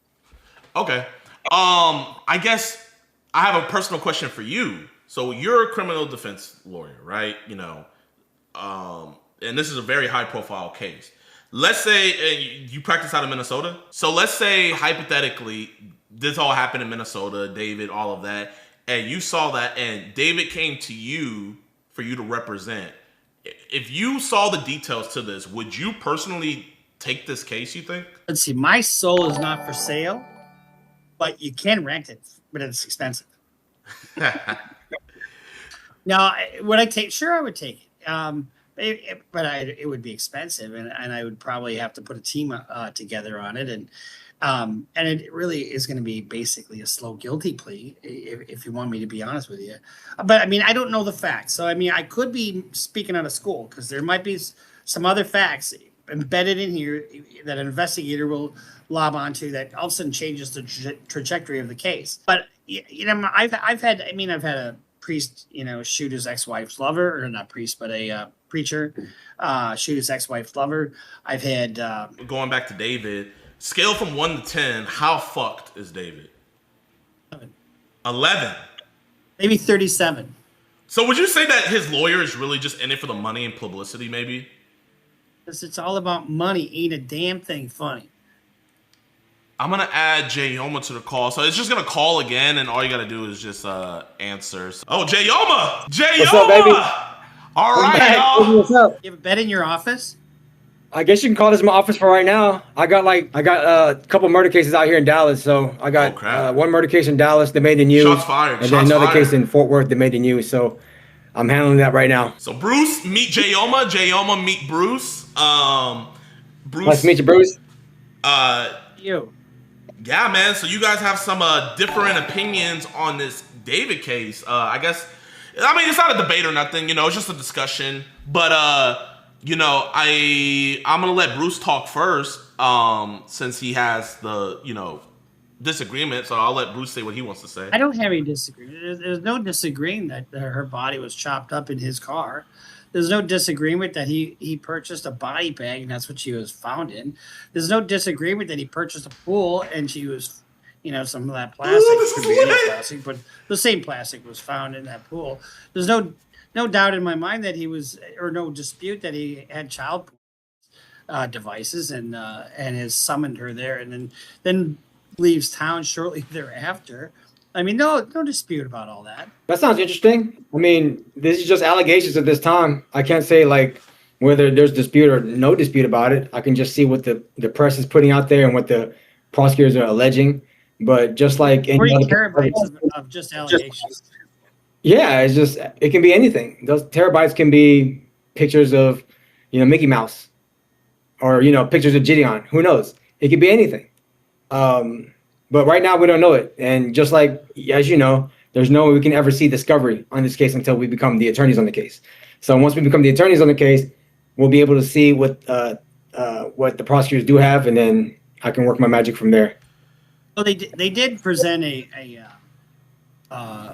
brief memo, kind of highlighting what the evidence would show at the preliminary hearing, and you can't just dismiss what the prosecutors are trying to show there. I mean, it's like the defense has got a mountain to climb. I'm always going to dismiss what the prosecutors put out there. It doesn't matter what they put out there.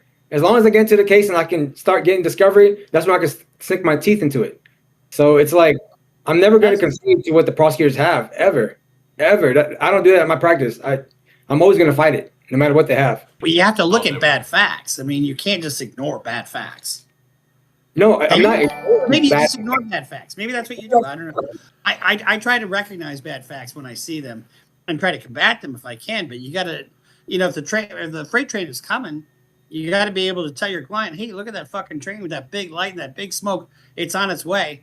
You know, you can't just be happy go sunshine and tell you, oh, everything's great. It's just allegations at this point. I mean, but I'm just saying from this perspective right now, I'm not hired on the case. Neither are you. You know, only the people who are representing him are able to see what the extent of that discovery is. It's literally just a statement, a free speech statement that somebody is making about what they have. I can say, well, we have nothing, or they don't have anything, just as much as they're saying they have a lot. So it's not until, you know, we jump onto the case that we can see what we're actually working with. And then that's when I can go ahead and start doing my work in regards to those cases. Here. Hey, I wanted to bring up some other stuff that we talked about, like how the body was chopped up. Isn't that part of the allegations that? Yes. Her body was found chopped up in his car. I will tell you, I have never, in my practice, I've never seen like a black defendant have chopped up a body. Like that's nothing, especially American. Like I've never seen that. That's what I'm seeing for mostly like cartel stuff, you know, and mostly LA has a lot of, it's a high cartel area, I would have to say, right? And for me to see that type of dismemberment of the body parts, that doesn't look like something outside of cartel-like. And I don't know, the way I'm putting it together is, can David at his 5'5", 140 pounds, have the capacity to do all that physically? And also, can he do that mentally? In the chest, and they die. They're not moving when you chop them up with a chainsaw that you purchased. Yeah, but that's like to cut up the body part. That's uncommon. Very, very uncommon. I have a lot of murder cases. There's no body parts being chopped up into pieces. It's more like they just get left where they are. But for this to go to extend that far is very it's concerning to me as a criminal defense attorney. Listen to romantic homicide. How often does that happen where somebody gets chopped up into pieces? Not very often. I Not very often. And particularly for this case in LA, it could be anybody that's out there. We don't know the dealings that this girl had with anybody that's in LA or in the LA area. We don't know that. I believe David's innocent then, right? I believe 100% David's innocent. And you have to, the prosecutors have to prove to me otherwise. They have to prove to me beyond a reasonable doubt that it was David and David only, that they conducted a full investigation, that they closed out every other lead, and they did it properly. If you cannot prove that, then the presumption that I have is that the body was found in a crime-ridden place, it was chopped up cartel style, and it was in LA. That right there is very, very telling. And then you're trying to convince me that this small 5'5" guy did this. It's really hard for me to believe that. It is. And then not only that, but did you see the car? The prosecutors are alleging that he drove that car. Me and JiDon look at that video. There was nobody in that car. That's a self-driving car. Did he show it to you? The circumstances under which she's found don't favor the defense. Look at you eating your snacks. I don't believe so. In my practice, I see those 20 minutes to be anything. Me and JiDon talked about those 20 minutes that has elapsed from the time that Celeste said that she arrived until the time that she was texted. Hold on 1 second, Jay. Okay, so here, I guess let's have a starting point with this. You know what I mean? Because we're kind of going all over the place. So let's start with their relationship. I would say we can all agree for a fact that they definitely did have a sexual relationship. Can we all agree on that? I don't concede to that, not one bit. Okay. I mean, like the prosecutors say, the evidence shows that she had a finger with his name tatted on it. They also showed that there was child porn of her on his phone with both of them in it doing sexual things. Not only that, in text messages, she said, all we do is have sex. I want something more. You're not conceding that because you don't even know if that's her text message, right? I don't know if that's her text message. And if it is, I don't know if that's... Assume it is. Let's just assume it is. Then... What's he doing hanging out? You disagree that he was even hanging out with her? I bet you don't even think that was her. No, I say that she did have an internship. I bet you he didn't even have a Tesla. He doesn't even have hair. I mean, there is no David. Who's David? I mean, give me a break. I have no idea. Some of these facts that are real. And they did have a sexual relationship. What's he doing hanging out with a fucking 11-year-old girl? Wait, did you see him doing it? Like, did you see a video of them doing it? Mom and Dad already admitted that they had a relationship. No, did you see them, like, actually have sex? Well, the government says they have a video of it. Ladies and gentlemen, if the government says it, it does not mean it's true. I want y'all to remember that right now. Whatever the government says, it's not true. All right? No. Always remember that. Joe Pesci try that and My Cousin Vinny? Everything they said is just bullshit. I mean, you lose credibility when you're arguing about things that you know that they can prove. I'm saying I don't know it. I would say for sure that there was a sex video if I've seen it. None of us have seen it. You definitely never have seen it. So how can you say that it's for sure there? There's no way. It's in their brief. It's in their brief. And they're not going to put something in their brief that they can't present in court. They're not going to do it. Briefs are not always true. And you know that. If they put something in their brief that wasn't true, don't you think that Larry Burke would shove that up their ass so fucking fast and make their head spin? All I know from my experience that it's not always going to be true. And I always fight whatever they put out there. You know? I can see where you're coming from, but I go into what I see. If I don't see it... All right, so we started with the fact that they had a sexual relationship. Continue. Say that one more time? No, I was talking to our host. Oh. Okay, so... Okay, we can agree that they had a sexual relationship, but child porn was found on his device, right? Whether or not it's We don't know that. We don't even know that. We don't know that he had a device. I mean, he didn't even have legs. He didn't have opposable thumbs. I mean, I'm joking. Okay. So, what we do know is there was text messages between them where she was threatening to expose their relationship. And then after those messages were sent, he ordered her an Uber. She gets in the Uber and travels all the way to his LA house, and now she's never seen from again.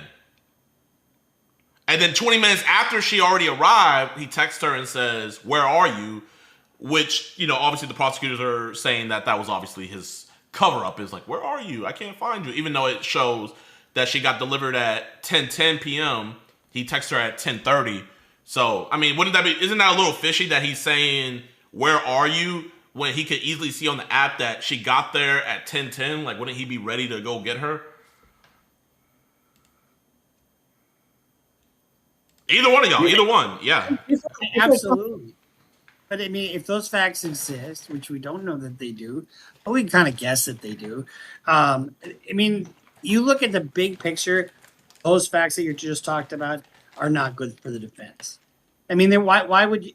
And they've also got her phone stops at a certain point. You know, I mean, stops when she dies. If that was the case, what happened to her in those 20 minutes? What happened to her? Do we have video of it? Do we have a camera of it? Do we have a witness statement saying what happened to her? Do we have a confession from David himself saying what happened to her? It's silent to that. And remember, this is LA. This is not like the best place, the Hamptons, or any nice place out there. This is LA. Okay? And extortion is really, really big out there. Listen, we don't know her dealings. We don't know her personal life. We don't. We just see pictures of her. And I'm not taking that away from her. We see pictures of her. She's smiling. But we don't know her transactions with other people. We don't know her ties with other groups of people. We don't know if she has wronged any other person out there. That's out there. And the prosecutor has to prove me otherwise. But even if you wronged somebody else, how would she end up in David's Tesla? How would she what? If she wronged somebody else and they wanted to kill her, how would she end up in his Tesla? The prosecutor has to prove that to me. Like these questions, the prosecutors have to prove it to me beyond a reasonable doubt. And that's a doubt. Like I think what you're saying is, regardless of how this all shakes out, they've got to prove their case, right? The They have to prosecutors prove every fact for every element of the offense, right? Yeah.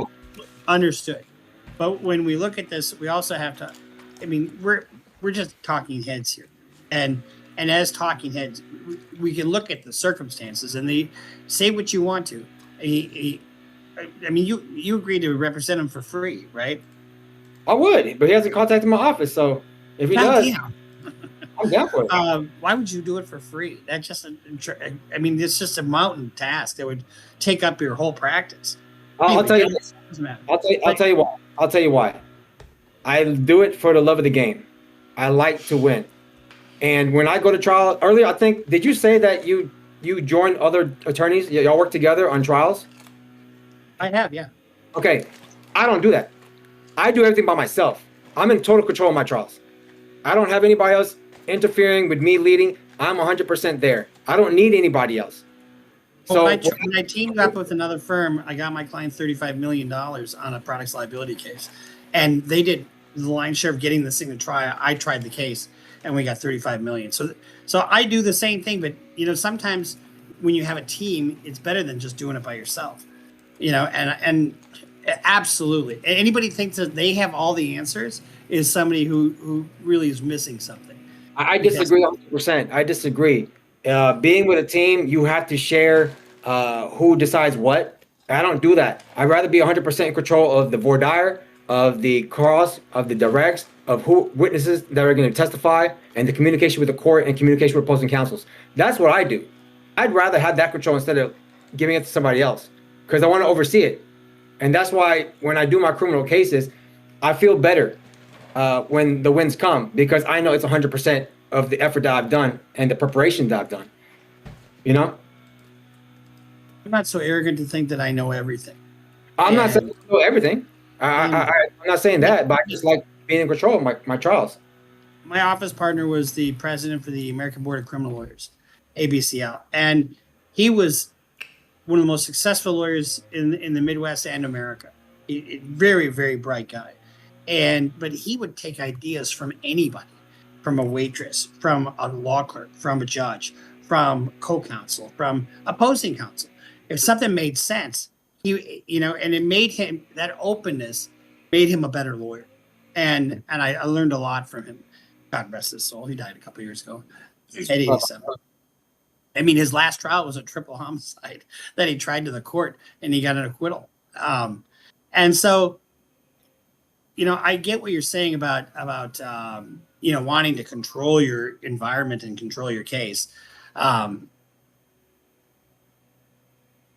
do that for the most part, but there's certain cases where you just team up with people and when I do, it's always been a positive experience and I always learn something from it.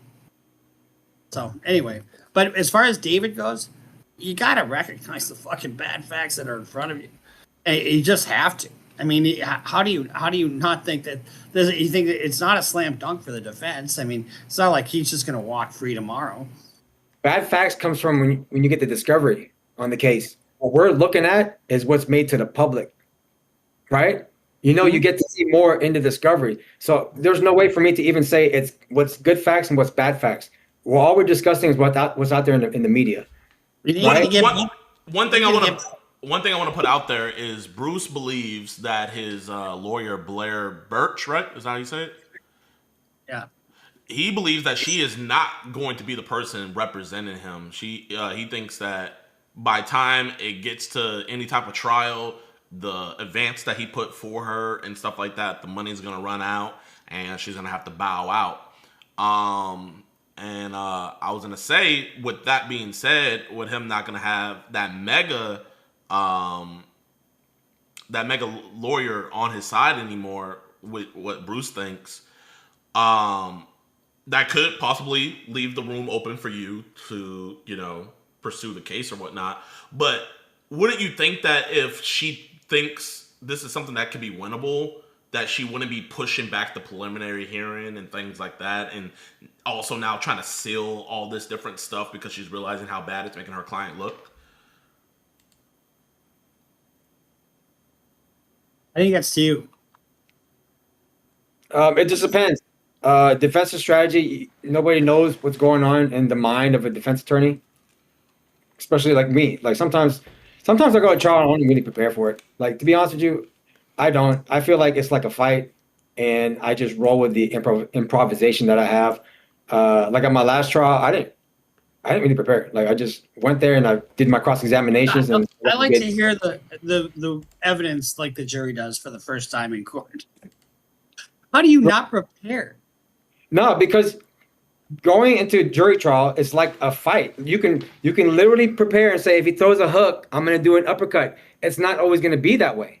And you have to see how you're going to do in your improvisation when it comes to new evidence that this witness is going to testify to, if they say something that you can capitalize on, and any evidence that the prosecutor is going to twist into their favor. So that's what I say, like, to not prepare. It's more like you have to be fluid when you go to trial. Because if you're going to stay one way and you stay to that that strategy has to change. I'm telling you right now, you can prepare all you want for trial, but that strategy that you have is not going to change. I mean, it's going to change. It's not going to stay the same. So the way I do my trials is I have a general idea of what it is, but to write down every question, to write down every topic, I don't do that because I go based on what the flow is in the testimony. Wait, Bruce, to put some respect on Jayoma's name, he recently just had a client who was on video, shot a man 3 times, looked at the camera, went, and he got him 5 years probation. Got to quit him. It's on camera. I know, It's but on not in. camera. You didn't get him acquitted, right? No, it's on camera. It's Was literally the other guy firing back? no. The other guy was unarmed. Unarmed. Well, good for you. I mean, you got a good result for your client. Shouldn't Yeah. you get? Shouldn't you get good results for your client? Yeah, that's what I'm saying. Like you do the best you can with what comes out in trial. Is what I'm saying. Did you have an agreement with the prosecutor? No, actually, the prosecutor didn't want to make an agreement. They were looking for 20. They didn't want to. I asked them if they wanted to, but they Is that said no. California? What was that? California? Texas. Texas. Are you based out of Texas? Yes, but How did I you think know, you were out of California? we can practice in different states. There's a Pro Hoc Vice, as you know what that is. Yeah. You can jump onto a case out of state, and yeah, Right. and Fantastic. yeah. I mean, So it was really, really good because my client did go to. He was in jail because they found him guilty, and they made him stay there for the weekend. And immediately, I didn't prepare for punishment. I just went there and went with it, and I did a real good job. And now he's free. He has to serve no prison time at all, and that's where I feel like being more fluid in trial and not 100% preparing rigidly. I didn't mean that you should write every single question out. There's lawyers that do that, and I think you do lose something when you do that. But you gotta read the police reports, and you gotta do your investigation, and you have to have your witnesses lined up. You gotta prep for trial. You just have to. I just don't operate that way. Like my law firm doesn't. We don't. You don't I mean, even- I respect their way of doing it, and I respect other attorneys the way they do it. But my way is more like improvisation, and it's good for me. I Maybe can't for say other- he did represent. I had a personal case where I was being charged with contempt of court, and I was trying to give him the rundown about it and tell him. He was like, "Nope, I don't want to hear it. Nope." He was like, "I do not want to hear it." And it was the day of the court case, and that's when he finally got the whole rundown. And yeah, so he does 1000% rock that way. You know, I mean, you know, I got no jail time, so I got good results. Yeah, I didn't know much about the David case until we did our last interview. So everything that I said during that last interview was like how my mind thinks. I didn't write down what I'm going to say based on what happened on this case. All I knew was the girl died. And JiDion, you filled me in on every piece of alleged evidence that's out there. And then whatever I said was more like how my mind thinks. And pretty much that's how it is. Wait here. With this being such a mega case with David, would you at least, let's say he got you right off the bat, would you prepare for him at least, or would you just do it the same way you do? No, I'll review the discovery, which is the alleged evidence that's out there. And then I'll say, I'll make my like small notes, like the offense report, what they're alleging, who is the witness. And then I just go with it. You go to trial, you don't know what the witness is going to say. Nobody knows what the witness is going to say. The prosecutors are going to say, we're going to call John Arbuckle to the stand. You don't know what he's going to say. You don't know what he does. Yes, you do. No, you don't. No, you don't. A witness can say anything on the stand. Well, I do. When I read the police reports and I read the transcripts of what they said, and if they say something different on the stand, you jam it up their ass. No, I'm talking about what they say on the stand is not 100%. You know for sure what they're going to say. Because details are different on what's in the offense report and what they say in trial. Details are different what they say on the stand and what they said on different interviews. Does that make sense? So it's not 100% like a robot, like you know what they're going to say. It's not.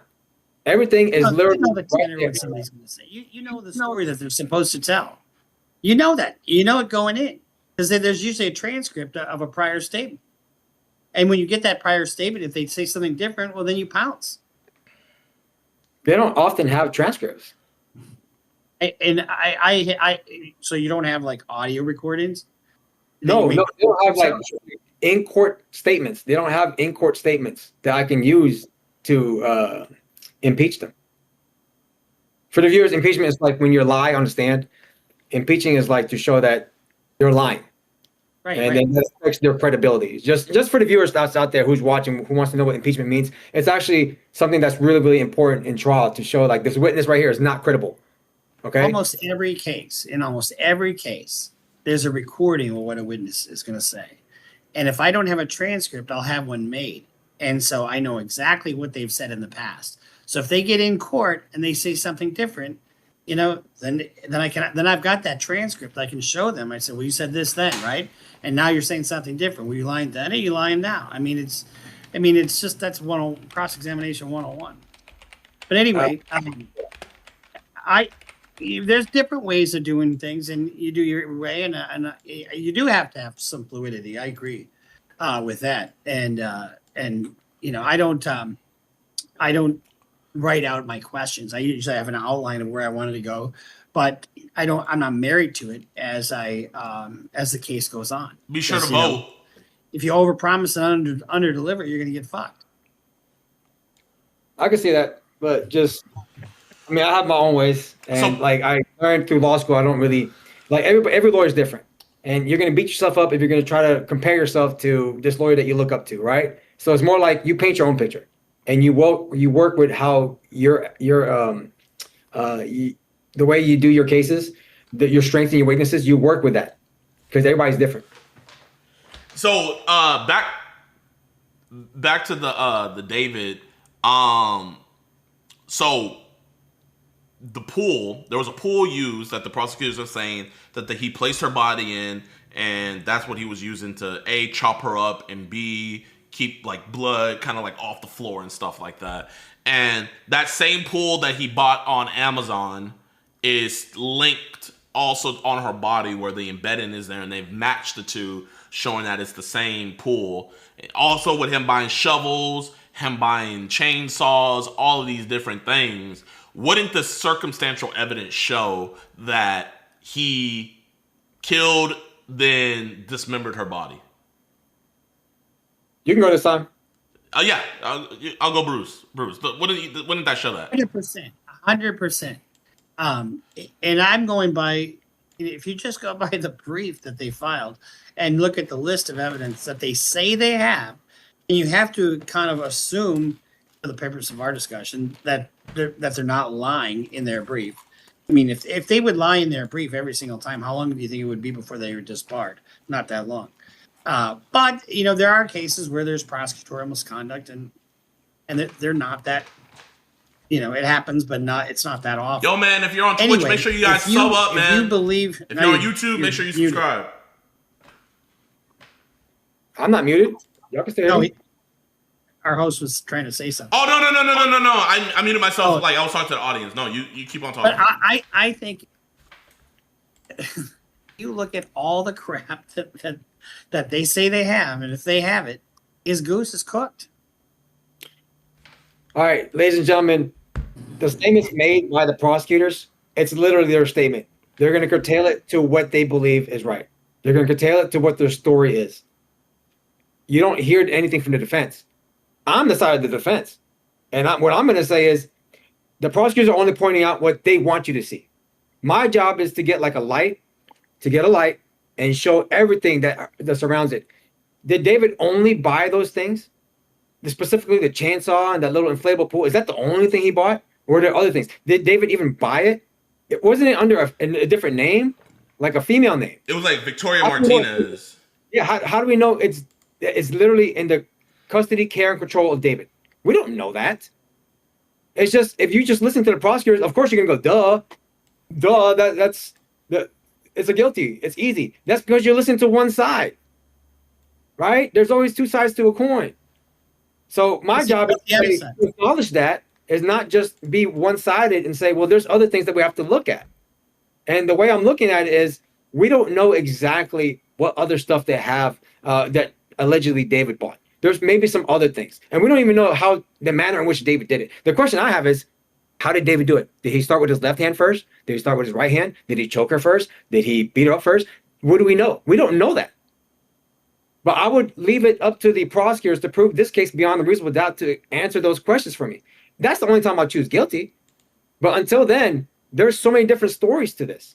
Okay, And but it's there's one thing choosing. Yeah. You said choosing guilty, but if you were defending him, how would you defend him from not being guilty with those evidence being stacked against him? The way I defend him? Yeah. The way I defend him is like, do we know that if it actually came from David? Do we know if David is the one who actually went on his phone and ordered those things? When did they arrive? Do they have David's fingerprints on it? Right? Did you do an investigation for somebody else to have done this? As far as we know, David has a lot to lose, okay? He does. And he's a target because of that. He's open to being a target. And the manner in which the body was cut, it doesn't seem like an ordinary citizen would do that. That's so telling. I can't get that out of my mind. This is not even American. I don't see this as an American type of crime here. This is so foreign to me. I'm not doing this for rage bait. I'm really. What about the Jeffrey Dahmer? What about Jeffrey Dahmer? I mean, he like cut up his victims and like used someone's skull for soup. I thought he put them in a soup. He consumed them. Like I mean, or he cut them. Like he cut them up. He would chop them up, put their bodies in the freezer, and one person he like melted their skin and muscles from their face, kept the skull, and he used the skull as a bowl and would eat out of it. Wait, isn't Jeffrey Dahmer white?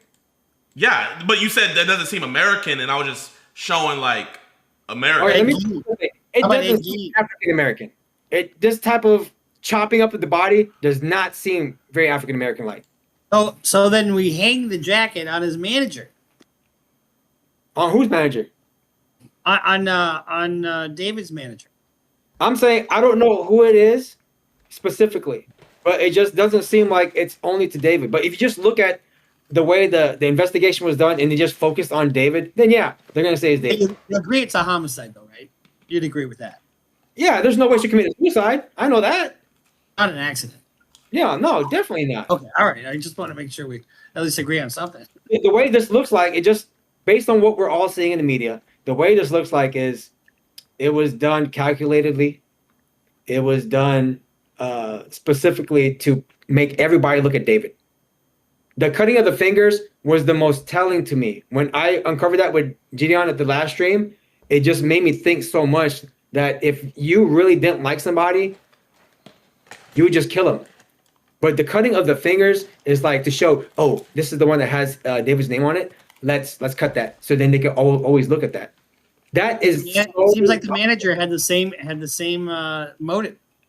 I don't know about the manager. All I know is that this doesn't seem like. Look, I have a lot of cases, like I do, and the African American clients that I have, I don't see anybody chopping up bodies.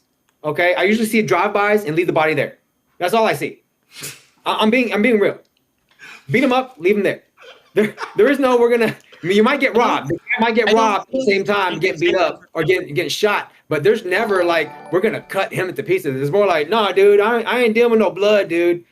I don't think. Nah, man. And ascribe it to a particular race. I just don't think you can do that. No, it's something. I'm not ascribing to a particular race. It's just something that it's uncommon, right? That's all I gotta say. It's just uncommon to me. Okay, so I didn't tell you this, but the private investigator that's been working the case, I did an interview with him, and the other minors that David was in contact with and also having sexual relationship with, he would voice his like for dismemberment. Like he had a big thing for dismemberment anime and things like that. Like one of those animes is Jujutsu Kaisen, where to get powers you have to ingest the finger, right? So, you know, with him being so into anime and different things like that, and then him being, he was coming up with a manga where he was a detective solving a murder, but it's like he has split personality and he's the murderer. So you see him being infatuated with these different things. You see him putting these different symbolisms in his music videos.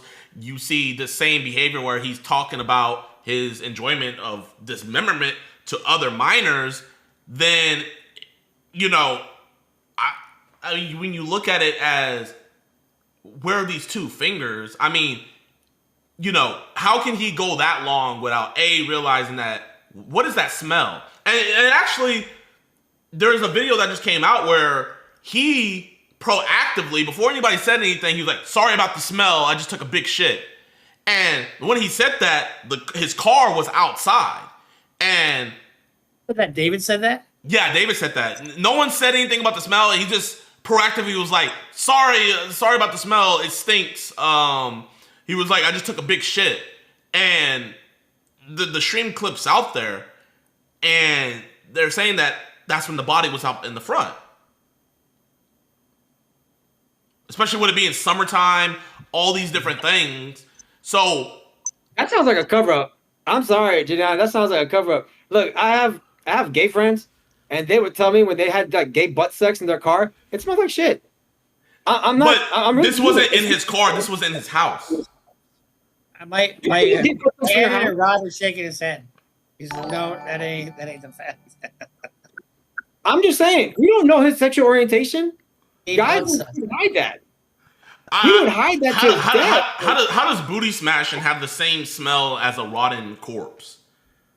I just know that they stink. I have never smelled a dead body, but I just know what poop smells like, and it smells pretty putrid. But poop and a decaying body are like two completely You've never smelled like a rodent or something like decaying driving by? You never smelled an animal like, oh man, roadkill. You never smelled roadkill before? I know what BO smells like. I'm not alleging neon smells like. You ever sat in an autopsy? What was that? You ever sat in an autopsy? No. Yeah, it doesn't smell good. That's anyway. It's not like a shit smell. Okay, well, I mean, so we have no idea. So Bruce, how would you? Because that's the thing with Jayoma. He sees this as it's too perfect. You know, he sees it as everything's lining up to be David. And I think that's the contrarian in him, where he's like, okay, if everything's lining up to be David, what if there's a possibility that it's not David? So let's say hypothetically, I don't know if you've ever prosecuted a case before, but let's say hypothetically you were the prosecutor. How would you debunk Jayoma's claims? I mean, with evidence. And it is a circumstantial case, period. So you put it up brick by brick by brick. And if you're the defense, you bat it away saying, you know, that they don't have anything tying him directly to this event. And it's going to be a task for, I mean, you got a very popular celebrity who's going to have Rico, thank you for the 5 gifted. Some naysayers out there, and some people that will support him. And so you want a jury. People who are analytical. You know, you're going to want a jury that people are going to look at science and believe the science and put all the pieces together. If you're the defense, I think the best defense here would be to hang the jacket on somebody else. All right, as a prosecutor, I mean, I like the answer. I like that. I'm not going to take that away from you. I like that. However, as a prosecutor, the way to debunk what I'm saying is a thorough investigation. A thorough investigation. That's how you can clear it out of my head to make sure it's David and David only, nobody else. If you did that and not just focused on David himself, then yeah, I'd be like, you got something there. But why does there have to be I'm more leaning towards guilty. But why does there have to be another person? You know what I mean? Like, why? Like, I would assume not every investigation always has to have multiple suspects. They have to rule out reasonable doubt. That, ladies and gentlemen, is called reasonable doubt. If you show that it's just this one person, you never did any investigation for somebody else, that's called reasonable doubt. And if there's reasonable doubt in the case, you shall find the defendant not guilty. Does that make sense? All roads lead to one place. Every time you know, when you research a case, sometimes you can research a case and I don't know if that's the answer. I look at this case and all of a sudden all leads back to the same holding or the same case. Well, that's probably the fucking answer. And the fact that they globbed onto this one, and it doesn't have to be him and him alone. I mean, it could be him with an accomplice, and they don't know who the accomplice is, but they know that he's either involved or he did it. My guess is that there's going to be other information out there that makes alternative perpetrators impossible. That's just my guess. You know, obviously we haven't seen all the evidence, but even if he walks from this murder, he's all this child porn to fucking contend with. Why wouldn't you concede on the child porn and stuff? Like, why would you try to fight so many different fronts at the same time if you defended David? Because I care about my clients. I'm always going to fight for them no matter what position they're in. I don't care how bad the allegations are. Every piece of evidence, I'm going to fight you on it. So it's like a little sign to these prosecutors, like, I'm going to fight you even in the small things. If I'm going to fight you in the small things, best be prepared for the big things that's coming. So it's more like a indication that if you see my name on a case, it's going to be a battle. So tread carefully, very carefully.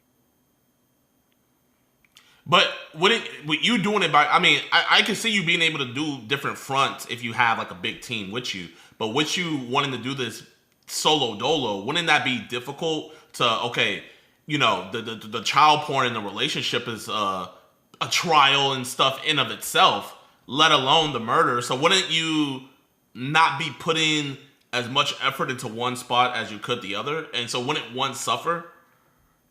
No, when I have a client, I 100% go all in on him. 100%, no matter where it's at. No, I know you're going to go 100% all in, but I'm just saying, like, how can you go?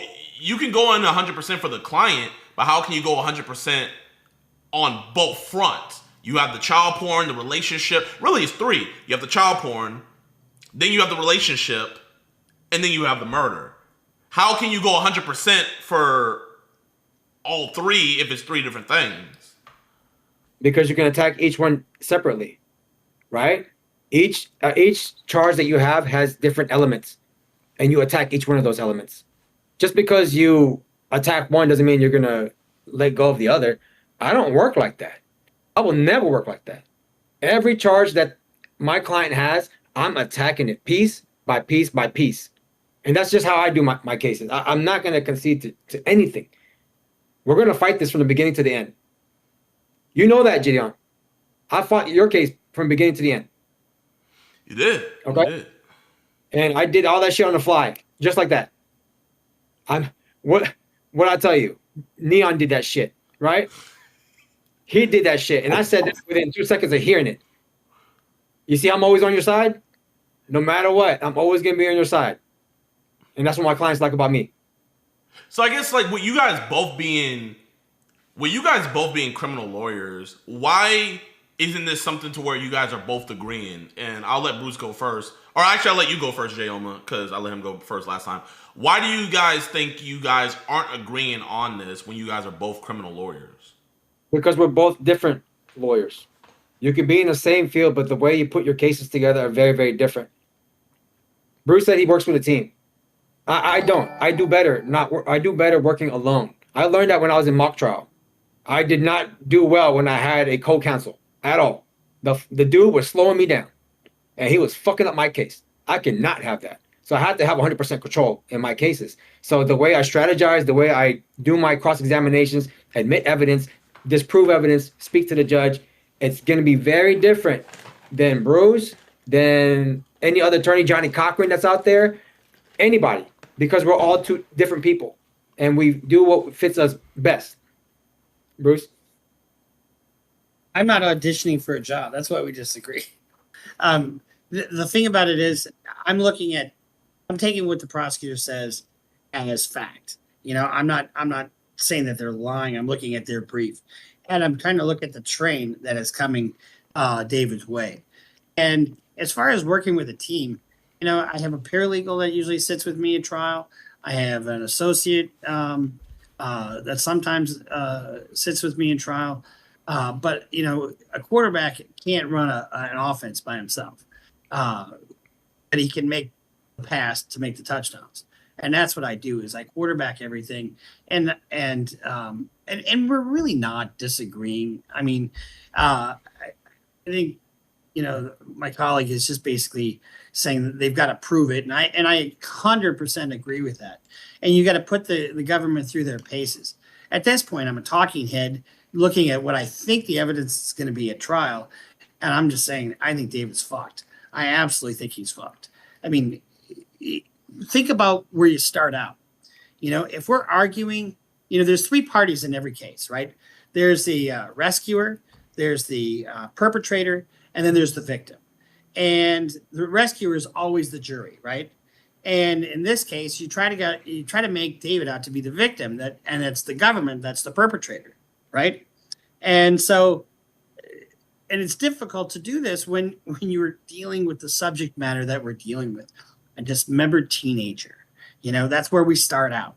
A dismembered teenager that was found in the trunk of his car in a body bag that was on his Amazon.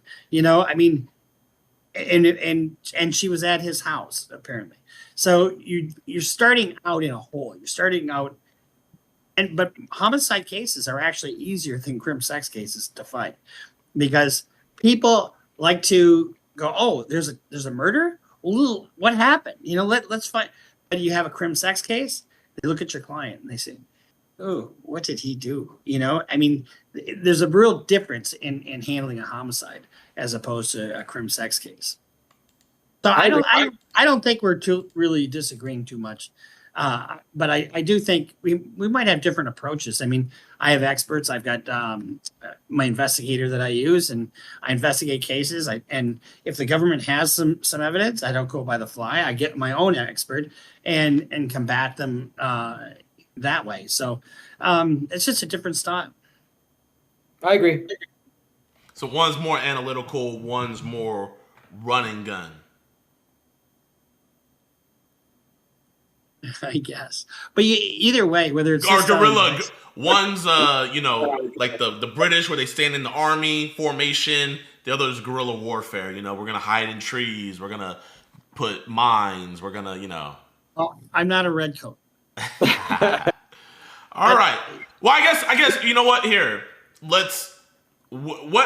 How can we end this to where like y'all can what? We just get along. Yeah, what can be said about both of y'all to where, it's like, hey, we're both on this stance, like, full-heartedly. What do you guys think you can both compromise on something that the other person said? I believe on the policy. Go ahead. I believe in his motto, adapt and overcome, which I think is what you're saying. When a case comes at you at trial, you need to be adaptive and you have to be able to think on the fly, and if something all of a sudden change, I had F. Lee Bailey here for an event. I brought him in to speak to our group. He spoke for an hour and 15 minutes, didn't use a single note. And I find when you don't use notes and you're just got eye contact and you're just having a conversation with the witness, the jury is riveted with that. And so from that standpoint, I think that's what you're kind of talking about with your style. Yeah, that's what I do. How about this? Let's agree to this. It's the prosecutor's burden to prove every criminal case beyond a reasonable doubt. And for us to immediately start pointing the fingers at the defendant, any defendant who's charged with a crime, it would be a great injustice because every defendant is supposed to be innocent until proven guilty, and we need to hold the courts to that. They need to prove every defendant guilty beyond a reasonable doubt for us to say he's guilty. But until then, we have to decide that he is innocent. Would you agree to that? Yeah, absolutely. And that's what I'm coming. That's the reason why I say the things I say is because I'm ascribing to that notion that everybody's innocent until proven guilty, just based on this, what we see on the news. It's not evidence. It's just the news. Okay? It just looks like somebody else did this other than David. A 5'5", like lightweight guy did all this in that manner, African American. It doesn't make sense. it doesn't fit. And if it doesn't fit, you must have quit, right? That's how I think. But you can't say it doesn't fit just because he's black. Like, I'm sure if you look it up, a black dude cut somebody up before. I'll tell you this quick story. I had a client who he and his brother killed his girlfriend with a baseball bat, right? And then they put her in the back of a pickup truck and strapped her to a fucking motorcycle, and then got the car or the pickup going 50 miles an hour, and then threw her out, right? And to make it look like a motorcycle accident. I told this story to a black woman, and she goes, this is what she said to me. She goes, "White boys?" I said, "Yeah. How'd you know? Sounds too much like work." That's what she said to me. And this crazy shit is usually white boy shit. I mean, how many black guys are going around doing mass shootings? Fucking nobody. Just up the block from my house, that Annunciation shooting. It was like literally 3 blocks from my house, and it was a fucking white trans guy. It's like they're all crazy white people who are doing that shit. So I get what you're saying. However, fucking listen to Romantic Homicide. That's some depraved shit. I'll give it a chance. Wait, counting or not counting gang violence? Oh, gang violence is completely different. It's still a shooting. Yeah, but no, that isn't amongst themselves. Oh man, I like how you have a different take. And thank you, JiDon, for introducing me to Bruce. Like, I like to see how he thinks. Yeah, no, I mean, I think this was really cool. People heard your side, and I think it's cool that people heard another criminal attorney's side. And I'm hoping to get a freaking prosecutor. I want to get their opinion on this. But yeah, it was great talking to you guys. This was this was definitely a heated thing. I will say, who knows, man? You might have that chance to. But what is in it? Quite literally, genuinely. I mean, I get what's in it for you. If you did beat this case, like, everybody would come knocking at your door. But with the mountain of stuff, you're not going to be able to work for I don't know how long, right? And you're going to be on this just one case where it's a doom caused. He's guilty. You're going to be working on this one case for free. I don't see it as a doom call. I see it as more like a challenge. I told you, I love challenges. That's the only reason why I got into this profession. All right? The most unbeatable cases, I want that. Give me that. I'm chasing that high. And so that high can only be satisfied with not guilties or getting a win for my client. What is your guys' win-loss ratio? I don't know. It's high. That's all I know. I don't keep up with it. I just move on when I get to the next case. What about you, Bruce? What's your win-loss ratio? I don't know. I probably win about 70% of the cases I go to trial on. 70%? You don't have a percentage, Jay? It's going to be higher than 70, I guarantee it. I don't have a percentage. I just know that when it's an unbeatable case and it looks so bad, just like how Bruce is saying that this David's case is so unbeatable, it makes it that much more seductive to me. I want a case like this where it looks so bad and it looks so hard. So then it allows me to be more fluid when I get into the trials.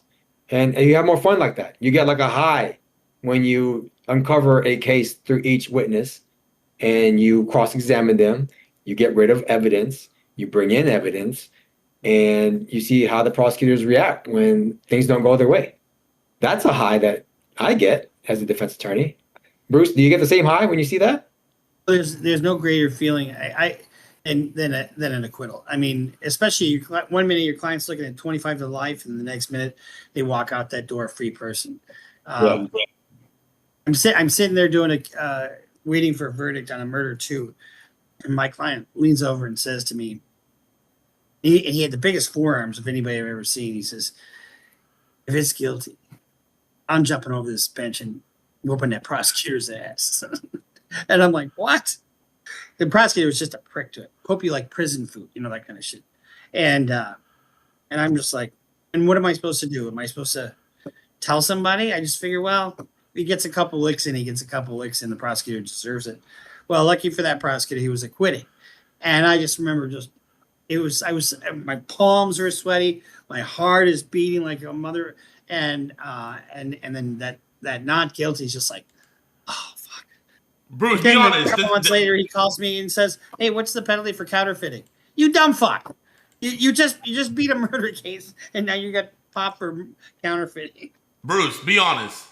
Whoever that individual is, did he actually do it? No, and I proved that he didn't do it. And so you guys are all the same, bro. You guys are all the same. He was alleged to have handed a gun to somebody and said, "Air the place out." Now, the guy who originally shot at the guy testified against my client, saying that that's what happened. And then I brought there was 11 cameras at this bar, and you could never put them two together throughout the whole night. So we went through every single second of that video, and that's what they hung their hat on. Dang, all on that one statement. Yeah. If it doesn't fit, we'll get the gap. Air the place out. Would you say that's your most impressive win in your career? No, I've had his pictures up on my wall, but I've had a lot of other ones. It just doesn't matter who it is or how it is. When you get an acquittal, there's no fucking greater feeling. Jayoma, have you got an acquittal for a murder? Oh, no. Right now, the murder cases are still set. They're going to be set for trial. It's coming up. So whenever I post it, you guys can be free to watch it. So I have murder cases in Harris County, Houston, Texas, Dallas, and Fort Worth. So they're coming. And it looks really good. Really, really good. All right. How would you know? You don't prepare. I'm teasing.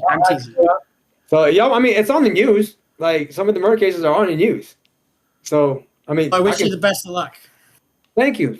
It's fun. It's more fun than well, actually, they're all fun. Even child sex cases are fun as well. What the fuck is fun about a child sex case? They're all going to the government and looking at the exhibits over and over and over and over and over and over, and change your pants and then go back over and over. No, I'm joking. It's a good field to get into. Oh man. On those cases, if I ever get, I haven't really done one of those in a long time. But hold on, JiDion, let me ask you a question, JiDion. You ready? Up? Yeah. Would you convict a person who is 5'5", lightweight, and there's a video of him allegedly driving a car, but that car has nobody in it. Okay, prosecutor was saying that the dead body was in there, right? And we clearly saw that there was nobody in there, and that this guy, he's African American, okay? He chopped up a body and cut the fingers that had his name on it. Doesn't that? Could you know convict what? that? Me personally, I'm gonna be real. Okay. After listening to you and Bruce's argument, with that, if I didn't know about this man having a sexual relationship with this girl since she was 11 years old, taking her out the country, if I didn't know that this man had child pornography on his phone and actually had videos of the two together, if I didn't know that he bought 2 chainsaws, a shovel, and a floaty to dismember her body in, if I didn't know that her body was found in his car and all I had was the evidence of him being black and, that doesn't just fit the quota for a black guy. Black guys don't chop up. That's more cartel stuff. Shout out Jose. Me personally, I would, excluding all that, I would vote not guilty. You take away all the evidence, then he's not guilty. It's all interesting, but we'll see what happens in this trial. It's something good to watch. I do want to mark my words. Blair Burke ain't going to be there at the end of the day. I mean, we could also say the same thing about his fucking manager, right? I mean, who stands to lose? How much money does the manager have to give back if all of a sudden this comes out and David's tour is ended? Wait, so you're saying that it makes more sense that he was framed? I'm saying that's plan B. Does it make more sense that he was framed? Makes just as much sense. Just as much sense? So when one hears two stories, one consistent with innocence, one consistent with guilt, the presumption of innocence has not been overborne, so you have to go with the story that favors innocence. I see that. All right, gentlemen, it's All been a right. slice. Thank you, Bruce. Appreciate you. Jayoma, thank you. Make sure you guys go subscribe to Bruce Rivers on YouTube. Make sure you guys go follow Jayoma on Instagram. I appreciate both of them. I do want to hit you guys up. Maybe not together in the future, but as more things come out in the future about this case, I would love to just hear both of your guys' takes. And Bruce, I really want you to react to one of my videos, man. I want to see a video, and bro, if you react to one of my videos, I'll react to you reacting to my video, bro. Like, All right, I wanna will. see it. And Jay, let's team up. I think it'd be a fucking blast to try a case with you. Oh, if we're gonna team up, I'm leading. I have to lead. I have to. It's just that's how I operate. That's just how I do shit, things. don't get these two in a room. No, it was nice meeting you, Bruce. That's very nice meeting you. All right, y'all be safe. Peace. But he says, I can't do shit with a daughter. Can't teach it shit. Can't put it in sports. The do I need with a girl? Drop a GoFundMe link. There's my response to it. This is what he has to say about life that he brought into this earth. If sympathy is what somebody's looking for, do a GoFundMe, bitch. I'm gay. It's just that simple. Go take care of your daughter, Dale.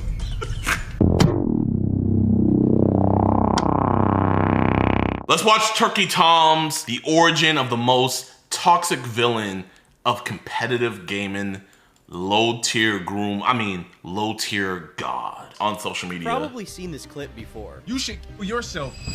But despite how famous the memes of him are, few people know the whole story of the man behind them.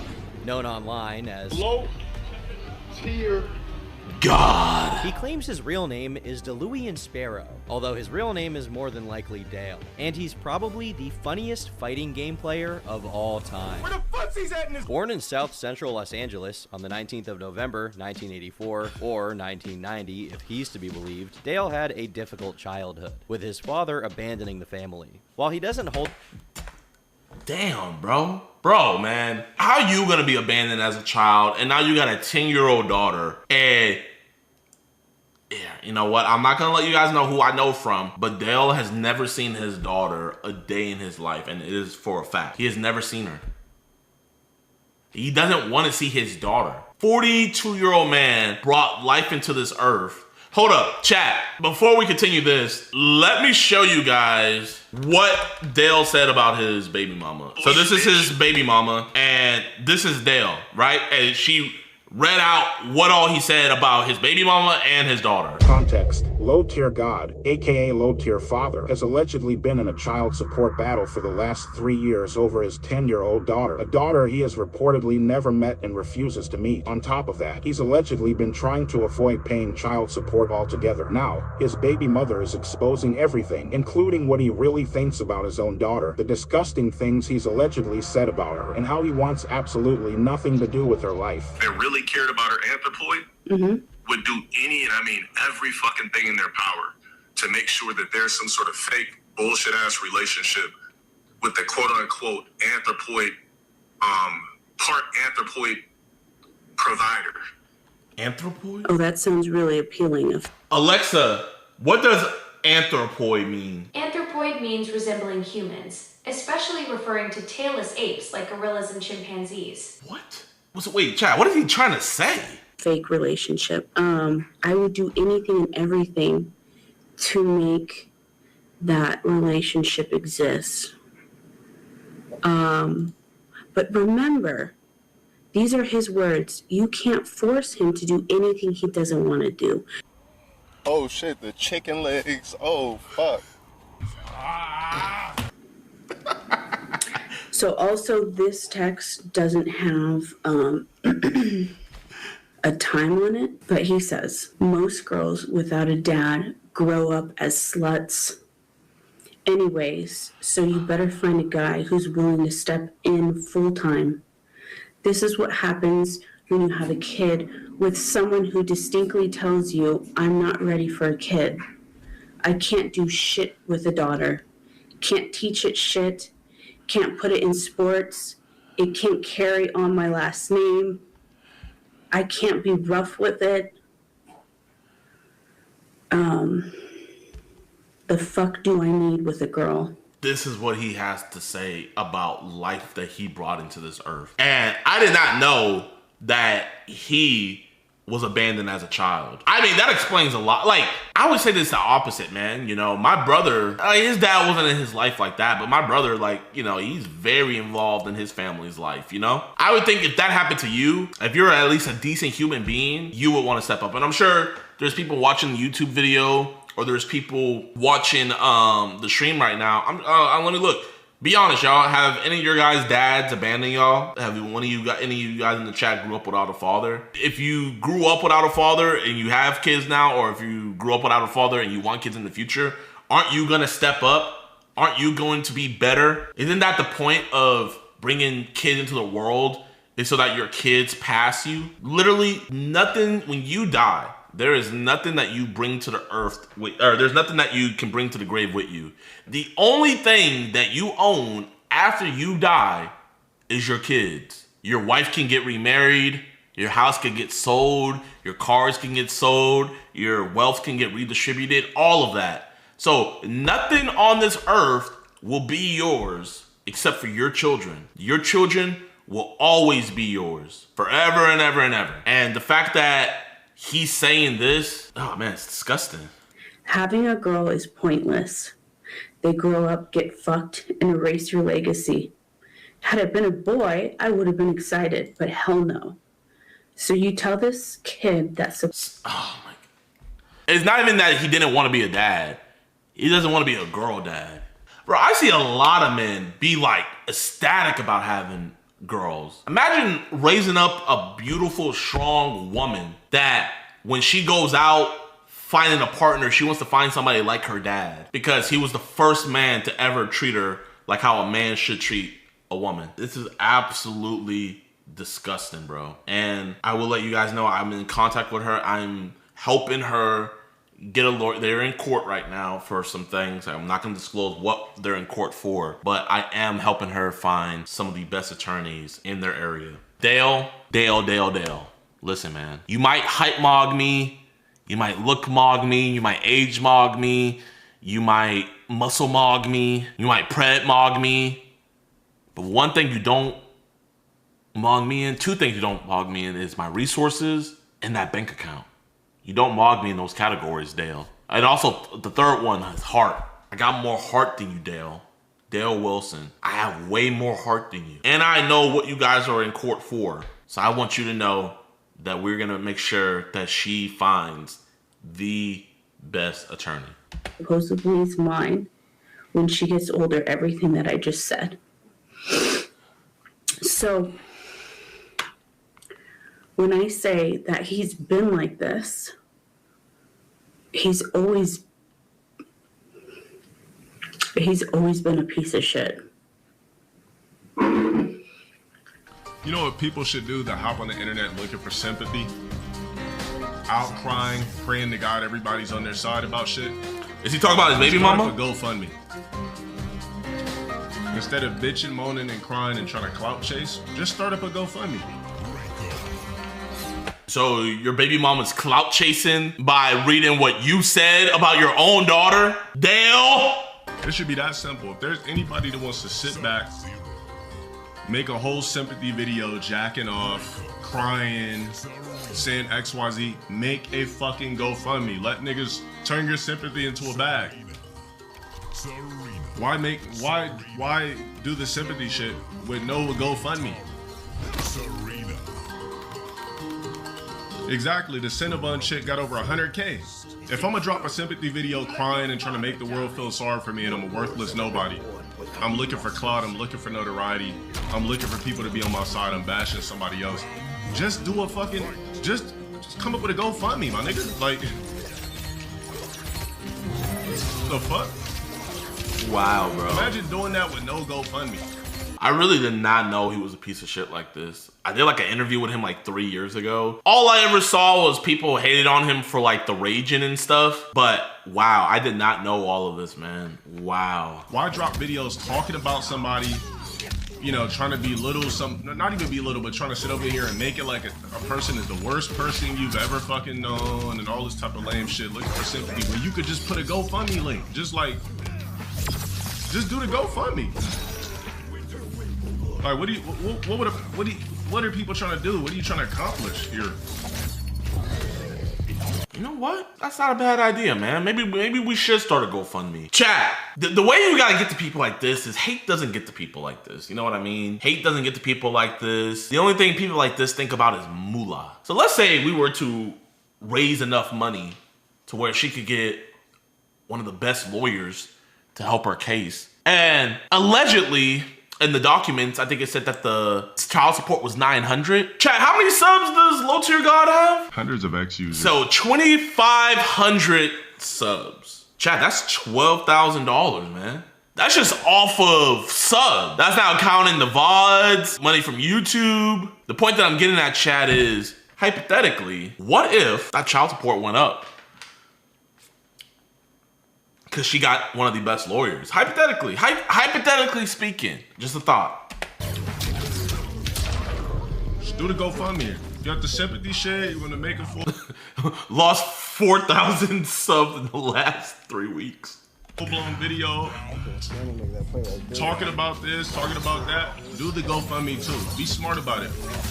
Hey, chat. That's my response to the people that kept saying respond to the Twitter shit. My response is very simple. If there's somebody that, I don't even know who the fuck that person is, by the way.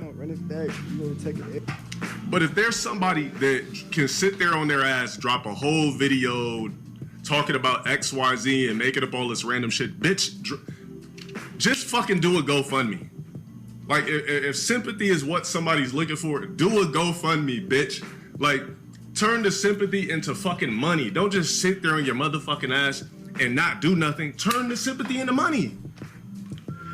Turn the little attention, the sympathy, fuck the comments. Where's the GoFundMe? Drop a GoFundMe link, bitch. Like, it's just, there's my response to it.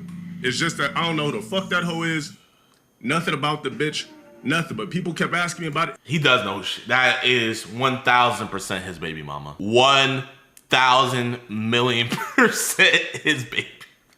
Like, chat, man, that is his baby mama. They have a kid together. That kid is 10 years old now. And he's deflecting like this, man. I couldn't imagine talking about the mother of my child like that. Even if we broke up, I couldn't imagine talking about her like that, especially on video where my kid could see it. Oh yeah, no, he most definitely hates women. Don't start a GoFundMe unless she approves it, though. He's provoking her to start a GoFundMe so he can get out of child support, as it will count as income for her in California. Wow. No, you're right. That's a good take, you know? But what I will say is I am going to be helping her find the best lawyer. Let's keep it in court. You're right. Let's keep it in court. It's very simple. Do a GoFundMe, bitch. It's just like, why? If I'm doing XYZ, if I'm garnishing sympathy, why don't I do a GoFundMe too and try to see if niggas is really gonna give me this bag? Just that simple. Like, anyways, back to my game. Bro, he's actually evil. There's my response.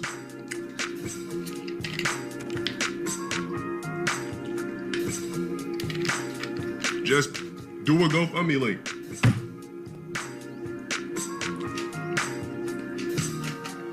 So I'm saying, instead, like, if you don't do it, do it. The fuck?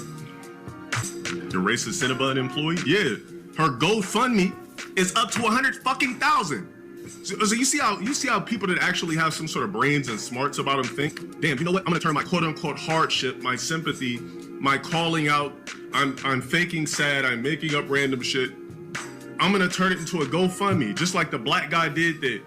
He taunted the fuck out of those white people, recorded himself on purpose, moved off their property real slow so they could call him all types of N-words and everything, and got a GoFundMe bag.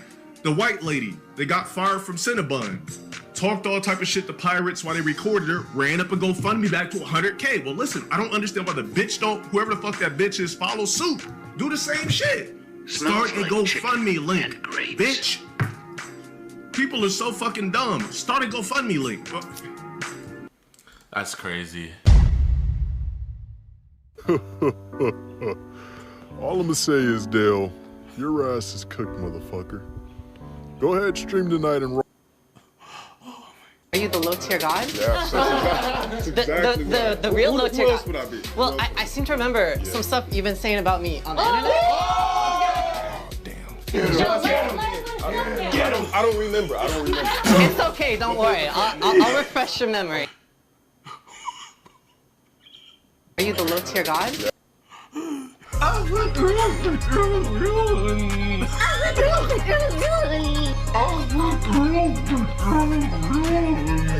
Bro, I just need the memes, bro. It's cool to be a white knight. White knights are just inexperienced men. That's all. That's fine. I used to be a white knight too. I used to be that guy in chink armor, want to save hoes. Captain Save a Ho, nice guy. You know, before the era of Delon Sparrow. You know, when I used to be Dale Wilson. Right? Since everybody want to call me that. You know, I used to be that guy.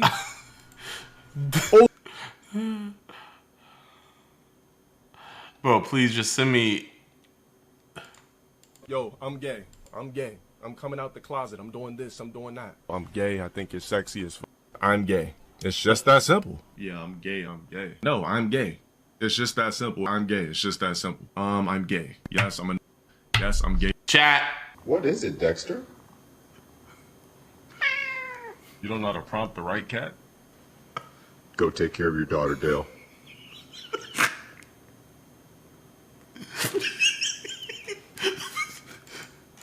Let me say something! Low-tier Gosh is on the list! She was 17, Dale! I won't even catch up to the spectator. Well, I fucked it up. 33-year-old Marcus Renfro is in the custody of Fort Worth police after being accused of shooting a man in the groin. Williams says he knew something was wrong.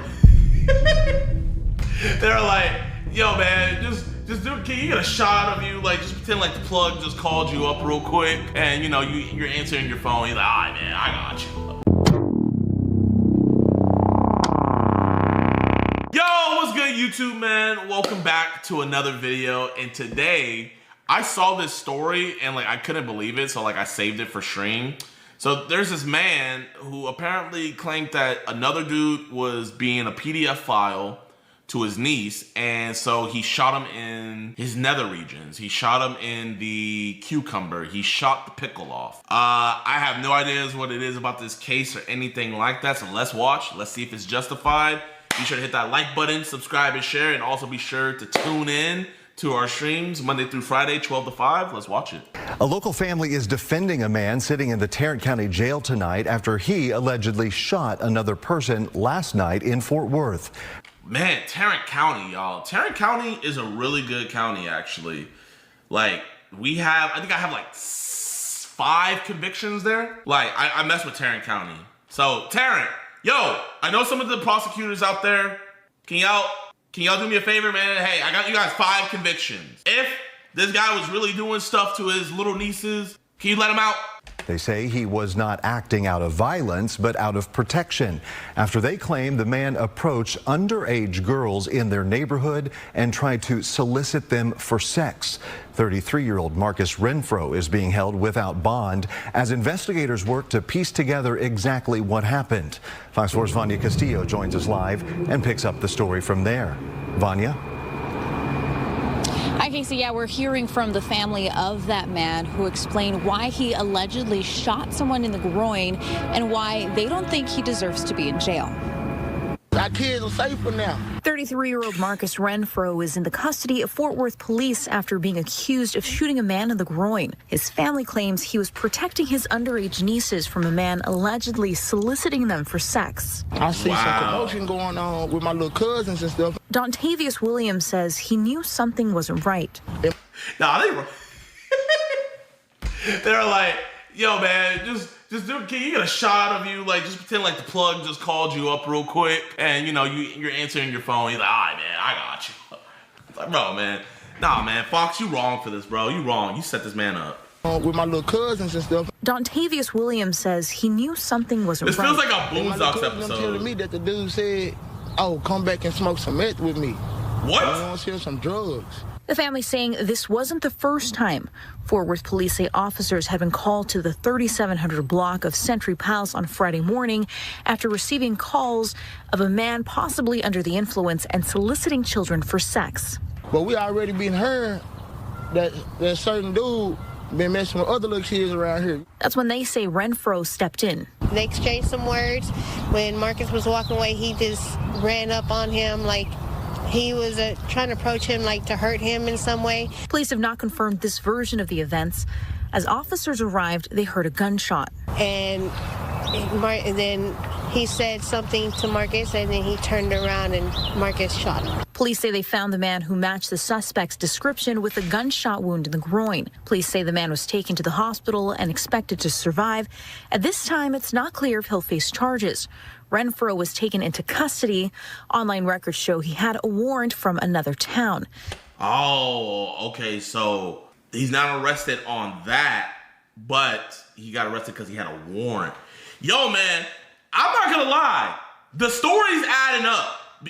I don't know about them having an exchange part, but the story's adding up because everybody in the neighborhood is saying that this dude was trying to mess with kids. The police also, I got multiple calls about this dude trying to mess with kids. And it looks like Marcus, he just had enough with it, bro. Because, I mean, I'm going to keep it real. If he wanted to kill him, you know, he could have hit him with a head tap. But he was like, you know what? I'm gonna do another head tap, if you know what I mean. So, one thing I'll tell you this, is when bro recovers and he gets back out on the streets and stuff, I don't think he's going to be having urges anymore to hurt any more kids. That's all I'm going to say. You know what I mean? I think Marcus found a way to fix a problem and keep the pet alive and free. Still, family members believe the children were in danger and that his use of force was necessary. His wife, who is 24 weeks pregnant, says the impact goes beyond the moment. I mean, they're traumatized by the situation. And that situation... I just want to, you know, before I'm up here like, oh yeah, he's a hero, da-da-da-da-da. You know, chat, man, like, we gotta also remember, bro had a warrant for something else, you know? I don't know what that warrant was for, you know what I mean? Hey, you know, I'm not casting any judgments on bro or nothing like that, but before I'm over here like, ooh, yeah, free him.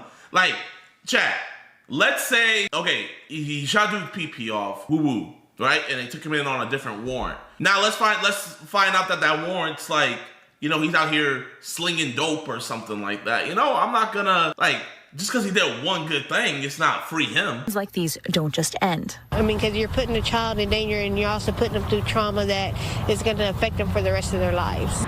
Dude said the wrong thing and consequences came behind that. Saying she wishes someone had stepped up like that for her. I've been through a similar situation as well when I was younger, so I wish somebody would have done for me the way he did for them. Keep y'all kids protected. Keep them in the house best you can. If you're not in the area, you know, there's predators everywhere. Facts. But man, just keep a close eye on them. Now, investigators are working to determine exactly what happened. Renfro is being held at the Tarrant County Jail with no bond set yet. Back to you, Casey. Okay, I know exactly how to look. I want to see what he's being held for. All my dudes that I caught in Tarrant County have been arrested. What is the dude's name? Renfro? He might not even be in anymore. Marckus.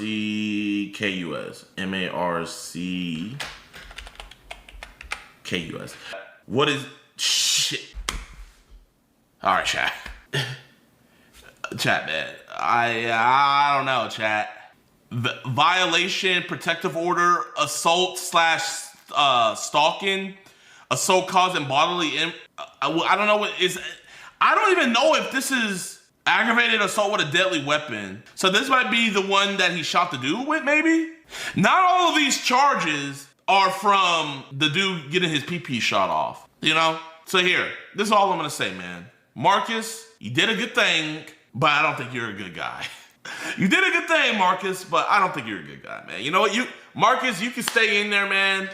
You know, We'll call you a W on the streets, okay? I think that's fair. Gulpy with the 5 donation. The pred I'm exposing gave us death threats. We'll be exposing him shortly. Yo, do your thing, do your thing, do your thing. You're a W in the hood, but I don't know if we need you back in the hood. You feel me? Cause chat, I'm trying to being held without bond. Meanwhile, predators and abusers are granted bond and given a slap on the wrist. He's not being held. You see, they weren't listening to the news report. He's being held without bond for a different charge and haven't charged him with the shooting. $579 for 1 penny. We found it. That came up a penny? You can't buy that. I'm gonna buy it. No, you cannot buy it. Please, ma'am, I wanna buy it. Sir, you cannot buy it. We just paid for it, ma'am. No, you didn't. Ma'am, can you please give me my item No, back? you cannot buy a penny item. It's approved. I don't know if y'all do YouTuber, streamer. We're with your guys' competitors. We're with Lowe's. Okay, yeah. I'm not gonna lie, you guys been killing us quarterly. Thanks for letting us scam you. Yo, what's good, YouTube, man? Welcome back to another video, and today we're gonna be doing something very interesting. So I scroll a lot on TikTok and I saw this trend where people were going inside of Home Depot and they were getting items worth $500 for 1 penny, because for some reason Home Depot, they mark things down to 1 cent, and those things that are worth 1 cent, they then throw them away. But before they can throw them away, people like this dude, they'll go in, buy it for 1 cent, and the workers get pissed. It's like a legal way to scam them. So this is Mason. I'm gonna let him explain what we're gonna be doing, and we got a lot of stores to hit today. What's good, everybody? I'm Mason Hustles. So basically I go and get penny deals at Home Depot. That's all I do. Choose your payment type. What's up? Would you like an We just buying these. Yeah, but you gotta buy each one. Yeah, we did. No, you didn't. Yeah, I did. Thank you for shopping at the I did the Home quantity. Depot. The actions on my. Customer service, and we'll refund them. Yeah, I paid for them. Look, stop with your rudeness. I Don't just- act like an idiot. What do you mean? You didn't do anything wrong. Stop. I don't have to sell them to you. Do you understand? But they're already sold. I don't know why you're trying to argue with us. I've never. Stealing. We're not stealing. We paid. We're supposed to take them off the floor, but if you have them, Okay. we're going to have you pay for them. I usually just let the customer All right. Sorry for the trouble. We weren't trying to argue or anything. Yeah, you're fine. Sorry about that. Have a great rest of your day, man. So how much are the items, like, So we before they got were marked down to a penny? $15 item. There could be like 100 of those items. Yeah, yeah. And they're all 1 penny. There's like 50 of the $15 ones. So we're just gonna put it all in a cart and get them all? 50, yes sir. Oh my gosh, Yes, bro. sir. Are you sure this isn't scamming, bro? No, this is completely legal. Oh my gosh, I feel like that one rapper who was like teaching people like how to scam. I feel like I'm being bad for the youth right now. So what is like the most expensive item you ever got for a penny? Personally, I got a $500 vanity for 1 cent, and I sold it within like 2 days for $400 on Facebook Marketplace. Hey, we're doing this live. Make sure you guys follow us on Kick. We're gonna be live there almost every day. We're gonna be doing pred catches on there. Links in the bio. When we hit 100K followers, we will be giving away a Tesla. We're at 13K right now. Sir, may I see your hands? I'm gonna bless you with some knowledge. Do you know there's things in there that we can get for 1 penny? 1 penny? 1 penny. Sensei, please come with us. 1 penny, what for? $15, we're getting it for 1 penny. We're scamming. Do you wanna come? No, I'm busy. Yeah, see you, buddy. See you. You Chinese? Half Vietnamese, half Oh, Chinese. Central. The fuck communist. No, we love democracy. So like, how fast do we have to go about this? Because pretty quick, bro. Okay, Blazin, we'll be the sacrificial lamb if we have to. We'll like leave and let him go and do it. Nothing fishy's going on here. Just some normal people doing. Can we record that way instead? I mean, I don't know what it's for. Oh, I'm an inspiring entrepreneur. What's the video for, though?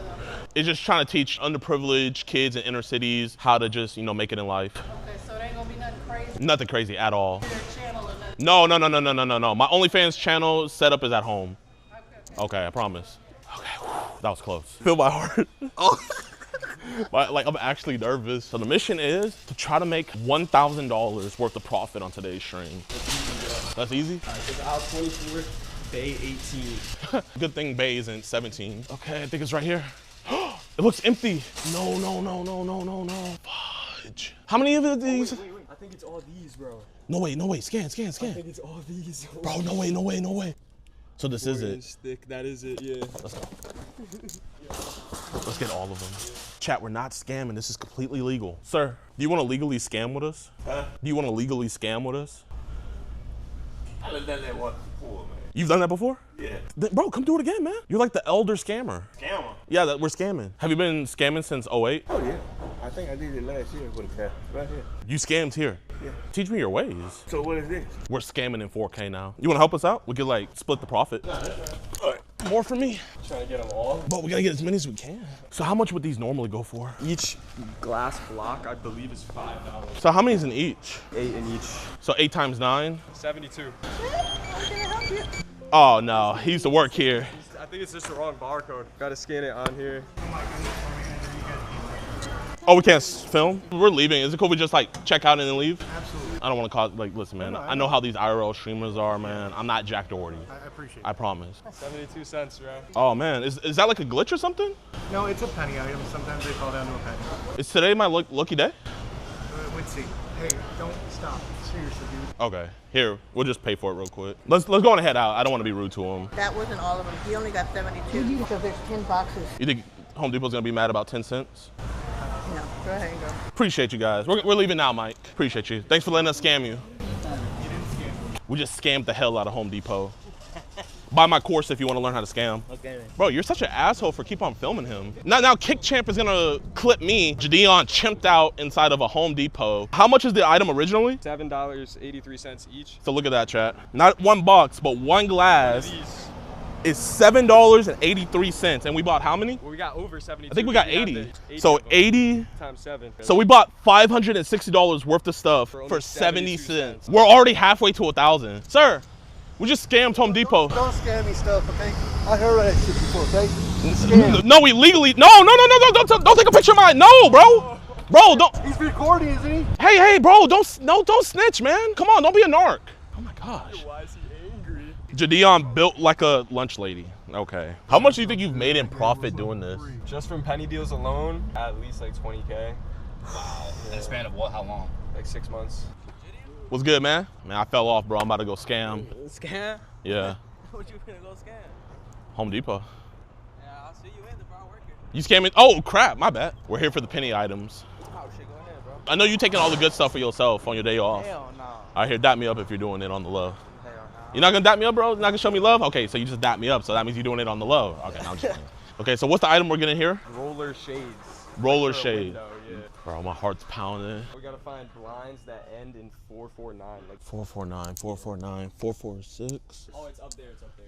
Which one is it? Yeah, it's that one. Okay. So this is worth $80. Yes, sir. These screws go for $16. Okay. And how many of them are there here? 19 in stock. Oh my gosh. So 16 times 19, that's $304. Yes, sir. We're scamming you guys. Keep it on the low, okay? Okay, get scammed. All right, y'all, look for 853. 948. Yeah, I don't think they got these ones, I'm not gonna lie. Damn. So it should be right here. Yeah, it would be right here. Let's find it first to make sure it's not there. Bro, these deals got me on my hands and knees. I see 053. We might have to just cut our losses and just take this one. Bro, I mean, bro, making $80 in one place is still good. Still good, yeah. We'll just head to the next one. All right, scan it.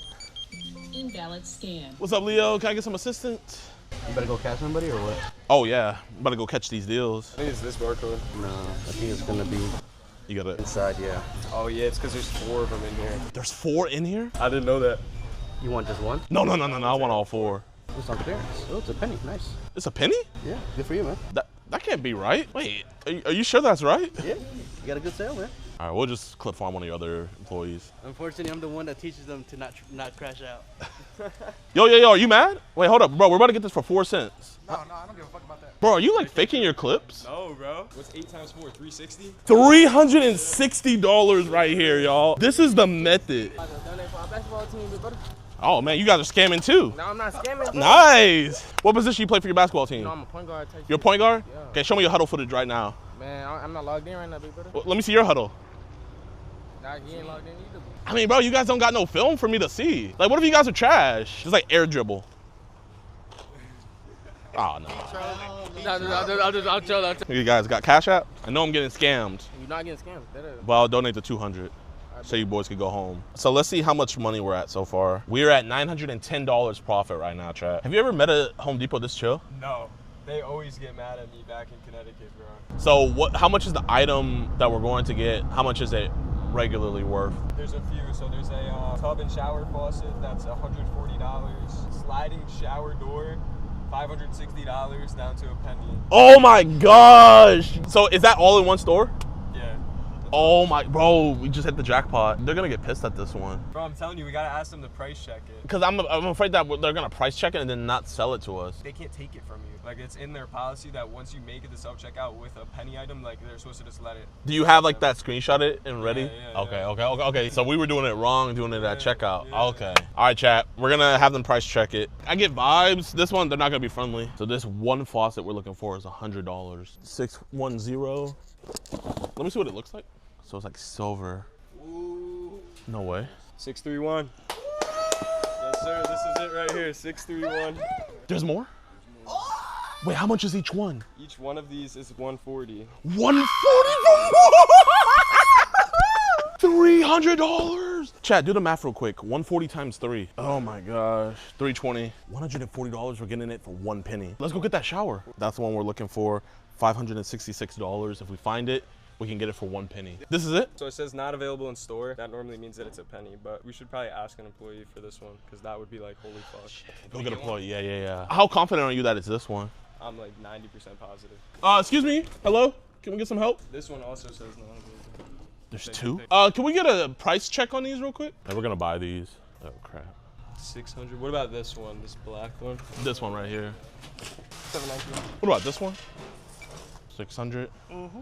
Oh wait, well we might as well do these too. Can you price check this one real quick? 129. It says 129. Ain't no way. What's happening, bro? It says 129. Sometimes it gets fixed too. They fix the price. Them scanning it and coming out as 129, does that mean that these aren't it? Yeah, they're not. Is this one different? Yeah, that one's 2. So these might still be a penny. Okay, so, okay. Let's not get our hopes up though. He's about to price check it? Yeah. Appreciate you. How much is it? That was a penny. Wait, it's a penny? We can't really sell that. It's discontinued. We can't sell that at the moment. Wait, can I see real quick? Wait, so that's a penny? Yeah. Dang, I guess today's our lucky day. I don't think I could do that. It pretty much is like because they're damaged. They're damaged? I mean, I'm a mechanic. I could fix it. Yeah, it looks good to me. Yeah. No, it's all right. Yeah, let's just go pay for it. It's in my possession. I appreciate it though. That thing is not damaged. I know, it's in perfect condition. Look at this. It says there's 12 smoke detectors. Oh, that's what you got the one lady mad about. Yeah. You gotta look at this tape. There might be 117 rolls of tape for 1 cent. And how much is each one? $4. Wait, hold up. I'm getting a call from Scott. What's good? Fuck, management's looking for us. All right, thank you. Here, let's hurry up and find these smoke detectors. Like that, right? Yeah, 001 is the last 3. But nah, I don't see them there. I feel like we should just go for the tape, I'm not gonna lie. Okay, let's just go for the tape. Oh my gosh, it's the race against time. Management's looking for us. Oh, this is why I need the hidden camera set up. That's crazy that they're already looking for you. Oh crap.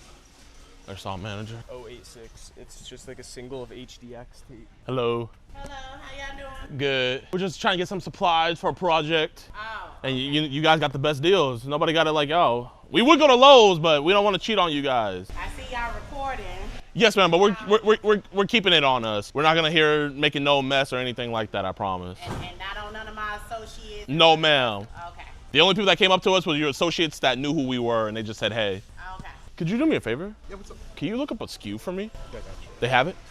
No. Thank you for your service. You're welcome, sir. Because of you, I was able to marry a Vietnamese. You did? Yeah, that's her right there. I can't hardly see. I'm blind on one side. Okay, my bad. Flash grenade. Oh, they hit you with a flash grenade? Yeah. Thank you for your service, though, man. You be safe, sir. Hi, what are you doing here? Oh, we're just shopping. Oh, really? Yes, ma'am. Like anything? For anything. Okay. Actually, do you have a scanner on you? Like to price check? Yeah. Yeah. There we go. Oh, wait, product not found. You have to go to the front to do it. Okay, we'll go But, to the front. I'm a cashier, so like I can help you in the front. All right, bet. Okay, can I get a picture? Of course. Oh my god, that's so Nice to meet you, Natalie. Likewise, thank you. Here, let's not go to Natalie. Let's go to an old person. Ready to check out? Yes, ma'am. Is it cool if we check out with her, though? Yeah. Appreciate you. Ma'am, can you help us check out real quick? Sure. We're just gonna buy this. Wait, what did you scan? Oh, wait. That came up a penny? You can't buy that. Wait, You do not buy it. but I want to buy it, though. You can't buy it for a penny. We do not sell penny items. Ma'am, I'm gonna buy it. No, you cannot buy it. Please, sir. ma'am, I want to buy it. Sir, you cannot buy it. We just paid for it, ma'am. No, you didn't. We paid for it, ma'am. No, you didn't. Customer needs assistance in You self-checkout. cannot buy penny items. Ma'am, can you please give me my item No, back? you cannot buy a penny item. It's approved. No. We paid for it, ma'am. Thank you so much. Wait, ma'am, why are you upset that we bought this for a penny? Because we're supposed to return it to the manufacturer. No, you But it's been a recall. No, it goes back to the manufacturer. We send it back. That's like 5% of the time. But ma'am, why don't you want to help out a black man, you know, get something for a It penny? doesn't matter. I get in trouble for selling a penny item. You don't get in trouble, the Met team gets in trouble. Natalie, she yanked it out of me. Is she supposed to do that? Bro, she's strong. Ma'am, I'm not gonna lie, you are strong though. I'm a supervisor. You're the supervisor? What happened? We scammed you guys. We got this for 1 penny and she was like, I can't sell you guys that. And then she yanked it out of my hands. Like, I'm not gonna lie, I underestimated her. You know, call me a sexist. I did not think she was gonna be that strong. She hulked me. Yanked it out of my hands. I tried to get it back. She wouldn't. She was like, I can't sell that to you. And then we paid for it and then she just gave it back to us. And it's like, you know, it's kind of messed up. You know what I mean? You already paid for it. We can't really stop you with your item now. So she was in the wrong for doing that, right? She was wrong. But I'll talk to her. Y'all come over here fucking with Carolyn until she finishes with me. No. Because I don't put me on your camera. We don't want you. We want Miss I Carolyn. don't care, but she helping me. You wait till she done, and then y'all can get her. But I had dibs on Carolyn first. No, you didn't. Yes, I did. I called dibs. You got in here. You didn't hear me. I called dibs. Boy, how old are you? I'm 25. I'm gonna apologize to her too. So unfortunately, I'm getting a lot of associates complaining, and I'm getting a lot of mine. Yeah, we have a complaint too. You're the manager, right? I'm one of them. What happened? We scammed you guys and got this for 1 penny. Okay. And then when we scanned it, Carolyn was like, I can't sell that to you. And she yanked it out of my hands. Then we paid for it. Then she just gave it back. So I just wanted her to apologize for yanking it out of my hand. Right. And then, you know, I just wanted to apologize for her not knowing the rules. So she can apologize, but not with your cameras. Okay, that's fine. Because we can't do streaming and my associates can't be streamed. But I mean, they are being recorded. There's a big camera monitor showing everybody being recorded. Y'all personal thing is different. It's different? Okay. Yeah, I don't know if y'all do YouTubers, streamers. We're with your guys' competitors. We're with Lowe's. Okay, yeah, no. We can't have that. Because we don't go into Lowe's information and we don't want them into ours. Yeah. I'm not gonna lie, you guys been killing us quarterly. Like, we're pissed. We're pissed. Hello, Miss Carolyn. We're leaving. I'm sorry. It's okay. I'll apologize too, okay? Do you have Cash App or anything? No. You have Venmo? Nope. You have Zelle? Nope. I just wanted to bless you real quick. No, you're good. Okay. I just wanted to give her some money for the inconvenience.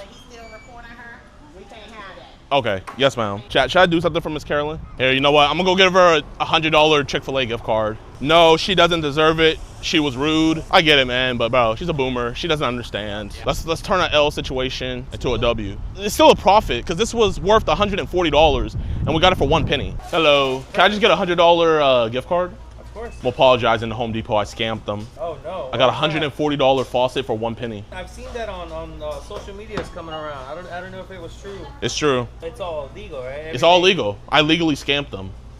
Well, that's one way to put it, right? You know the legal way I could get free Chick-fil-A? Unless you purchase it, there's no other way. Or you call me the hard R and then like, you know, and you would never say that. I would never say that. I know you wouldn't. We're gonna keep you outside. I don't wanna make the managers mad or anything. Excuse me, you guys know where Carolyn is?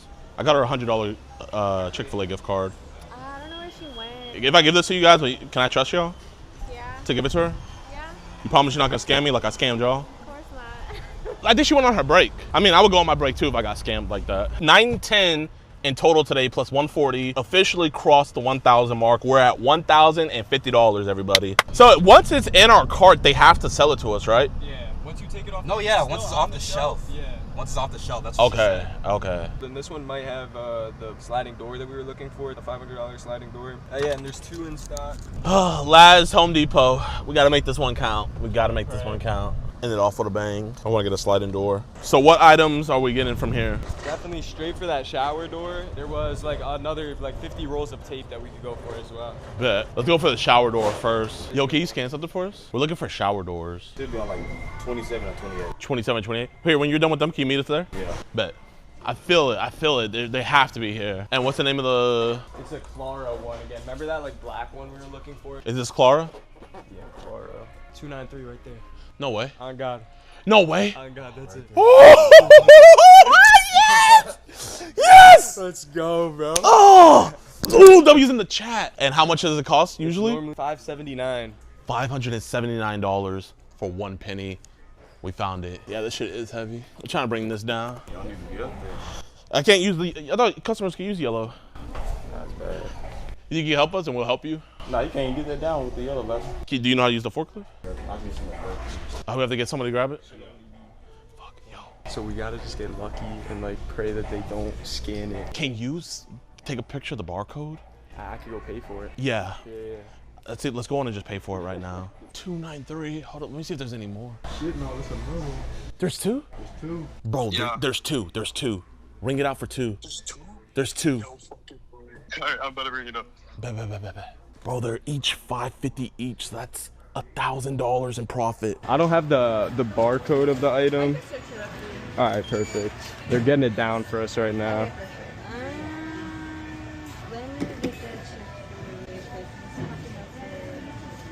No, they're getting it down for us already. Okay, let me ask. All right. I'm trying to pay right now, but they're trying to give me a hard time. Don't talk to them about it. Just pay for it or type it in yourself. I got it typed in right now. Oh, okay, bet. Just pay. Yeah. I'm trying to.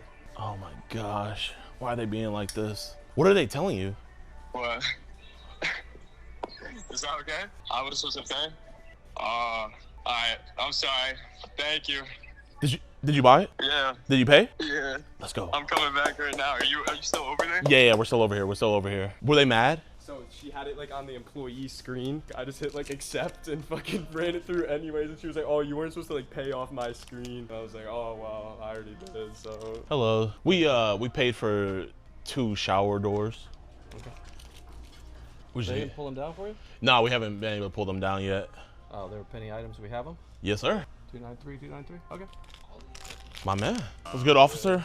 Is there a problem? Oh, no, we're good? Are you just walking by?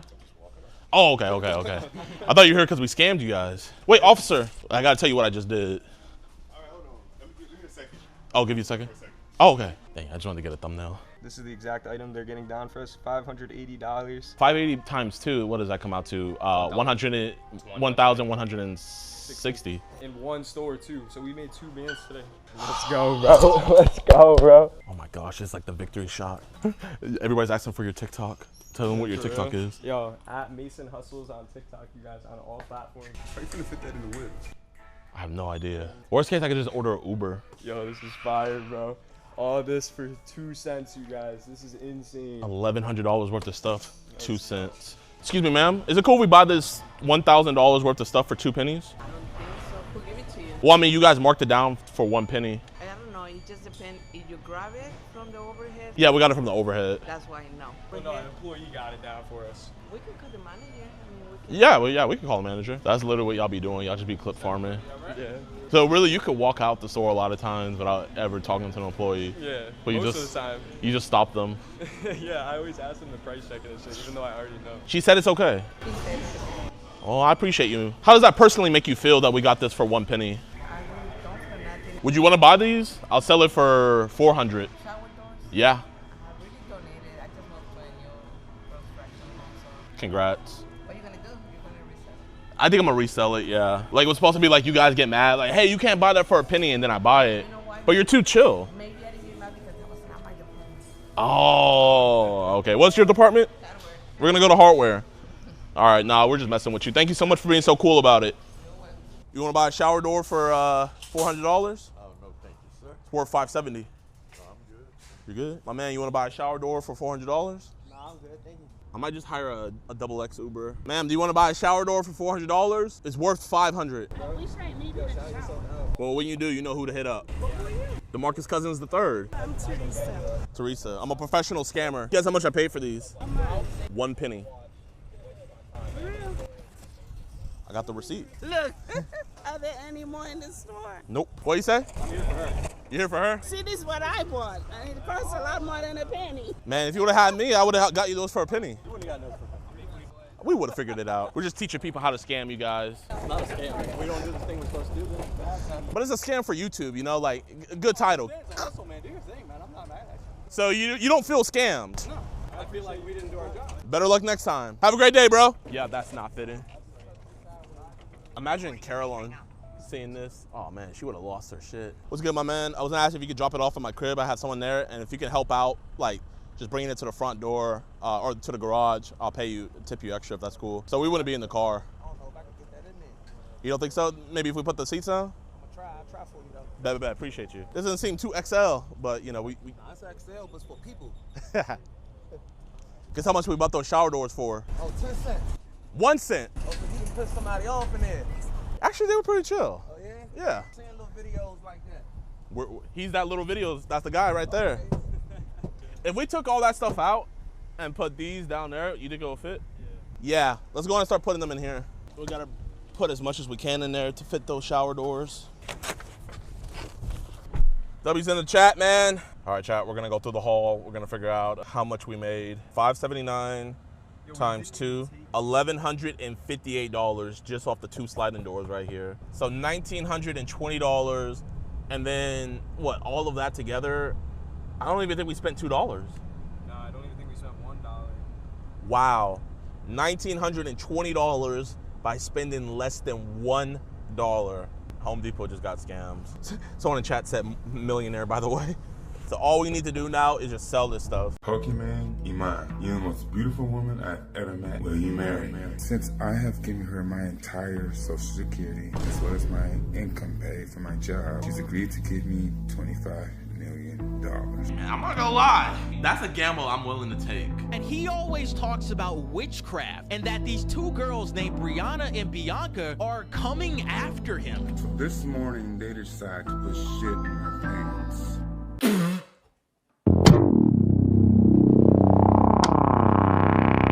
I don't know how true this is, but we gotta react to this, y'all. So this is called YouTuber Goes Homeless, Simping for Pokimane. I don't know what's going on with this increase of obsession with these streamers on the internet. From a fan finding out where Agent lives, Pokimane and Cenat being attacked at a pier, and now an elderly man sending all his life savings to somebody on the internet pretending to be Pokimane. Pokimane, Iman, you're the most beautiful woman I've ever met in my entire life. I want to ask you a question. Will you marry me? You know the crazy thing about it, man? I wasn't to say she should have told this dude, like, hey, you know, don't talk to me, leave me alone, I don't feel comfortable. But I get it from the girls. Bro, there's a dude on TikTok who talks about my butt and how if he ever comes near me, he's going to violate me. And it's like, he hasn't just made 1 video about it. He's made like 10 videos about me saying the same thing. If that's happening to me, imagine what's happening to women out there, right? You know, this might be my liberal side coming out, man. But I feel for female streamers who have dudes like this go after them. And I especially feel more for girl streamers who aren't titty streamers, right? If you're just a normal girl, you're not showing your stuff off and stuff like that, and you got dudes coming at you like this, bro, I genuinely do feel for you, man. Like, that sucks. The thought has to cross your mind, if I block this dude or something, he could get so mad that he comes and kills me. Because that's happened before, bro. There was this one singer, right? She was a YouTuber, something, I think her last name was Black. And this dude thought like he was in a relationship with her. And he found out that she had a boyfriend, and he went to her meet and greet and he killed her. Rebecca Black? No, it wasn't Rebecca Black. It wasn't Rebecca. It was somebody. I forget her name. But bro, man, it's rough out here, bro. That's why I would advise, if you're a girl and you want to make it big doing streaming and stuff, you know, especially if you're attractive, there's nothing that you could do to not have dudes like this after you. Yo, what's going on, guys? Pokimane7 here. We are back at it talking about this random incline of this obsession with streamers. I just can't believe that somebody actually went homeless over this shit. Today we are talking about a YouTuber named Shelbo99 or Shelby Jacobs. Shelbo99 is a channel in which he does tech review. He has a ton of videos talking about technology, unboxing shit, and it's low-key kind of wholesome, all right? But over time, in the early stages of his channel, you can kind of start noticing this slight obsession with a specific streamer named Pokimane. He uploads a video talking about him going to TwitchCon and how he's excited to meet her for the first time. There are some people that I would like to meet at the event. Obviously, you guys know that I want to meet Pokimane. Now, yeah, as soon as I see that video, hey guys, you know, I got Ebola. I can't go to TwitchCon anymore. I'm so sorry. I just don't want to get you guys sick. I did not see Shellboy's video saying that he wanted to meet me there. I promise you guys. I did not see that at all. After he uploaded this video, you can kind of see him ramping up this obsession with this certain streamer. He uploads a video saying that he loves Amani and asking Pokimane, will you marry me, until the deal breaker hits. The video is called What It's Like Dating Pokimane. What? in which he breaks down his experience while dating Pokimane and how they met, saying that he met her on Twitter, saying that she has a spam account, and the worst thing of them all, saying that he sent her money. I wasn't sure if it was her or not, and she may have asked me for some money, and okay, obviously this dude is not all mentally there, right? Like, obviously. It's stuff like this that gets people killed, bro. Like Seth Rollins, some dude made a fake Seth Rollins account and scammed the dude, and so the dude went to a WWE match and jumped Seth Rollins. You feel me? Like, bro, man. I will say this. Being a streamer is not harder than working a 9 to 5 at all. Working a 9 to 5 is way harder. Guys, I've had 11 jobs before I started doing YouTube full time. I will never say being a streamer is harder than working a 9 to 5. Never. What I will say though, being on social media and doing this is more mentally draining than any profession besides, I would say, being a doctor, being a cop, being a firefighter, working in child services, stuff with kids, or being in the army, right? Those are the 5 professions that I would say that's mentally more draining because you're dealing with people's lives and everything. Those are the only professions I would say that is more mentally draining than being a streamer.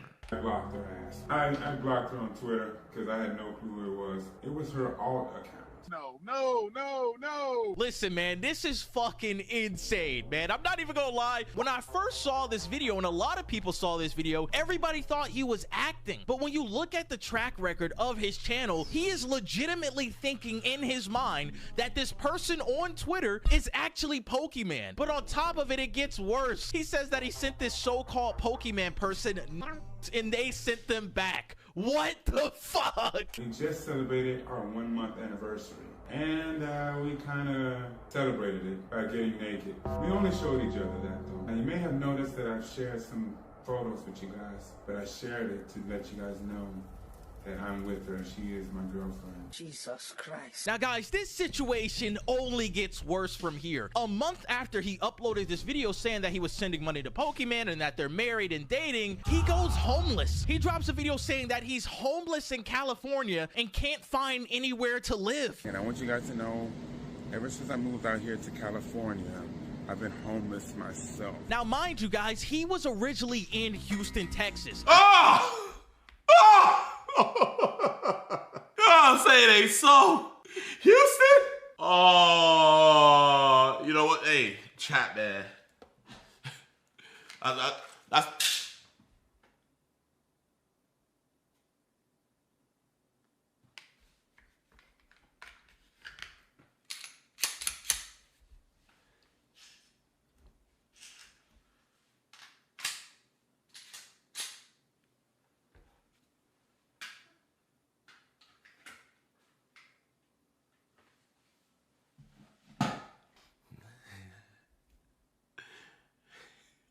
Guys, man, it was my airsoft gun. We're gonna just move on, man. We're just gonna move on. I believe that he moved to California in the hopes of actually being able to date Pokimane, or believe that he's really dating this streamer. He's uploading more weird videos with this obsession with Pokimane, saying that he went out and actually bought Pokimane a wedding ring. That's a real fucking wedding ring I'm looking at. And this entire situation of delusion just starts stacking up. And that this so-called Pokimane person that he's been talking to has been belittling him. She told me to shut my fucking mouth. Damn.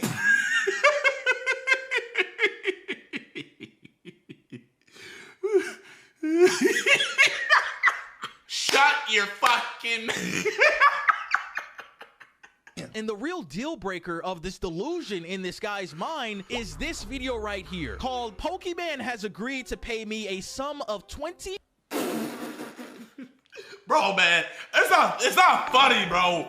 It's not funny, man, but damn. She's agreed to pay me a sum of 25 million. When do we take mental illness and just say, nah, you just tweaking? When does mental illness just turn into nah, he bugging? Someone in the chat just said JiDion/George Floyd type face. Now y'all playing with me, bro. Hold up.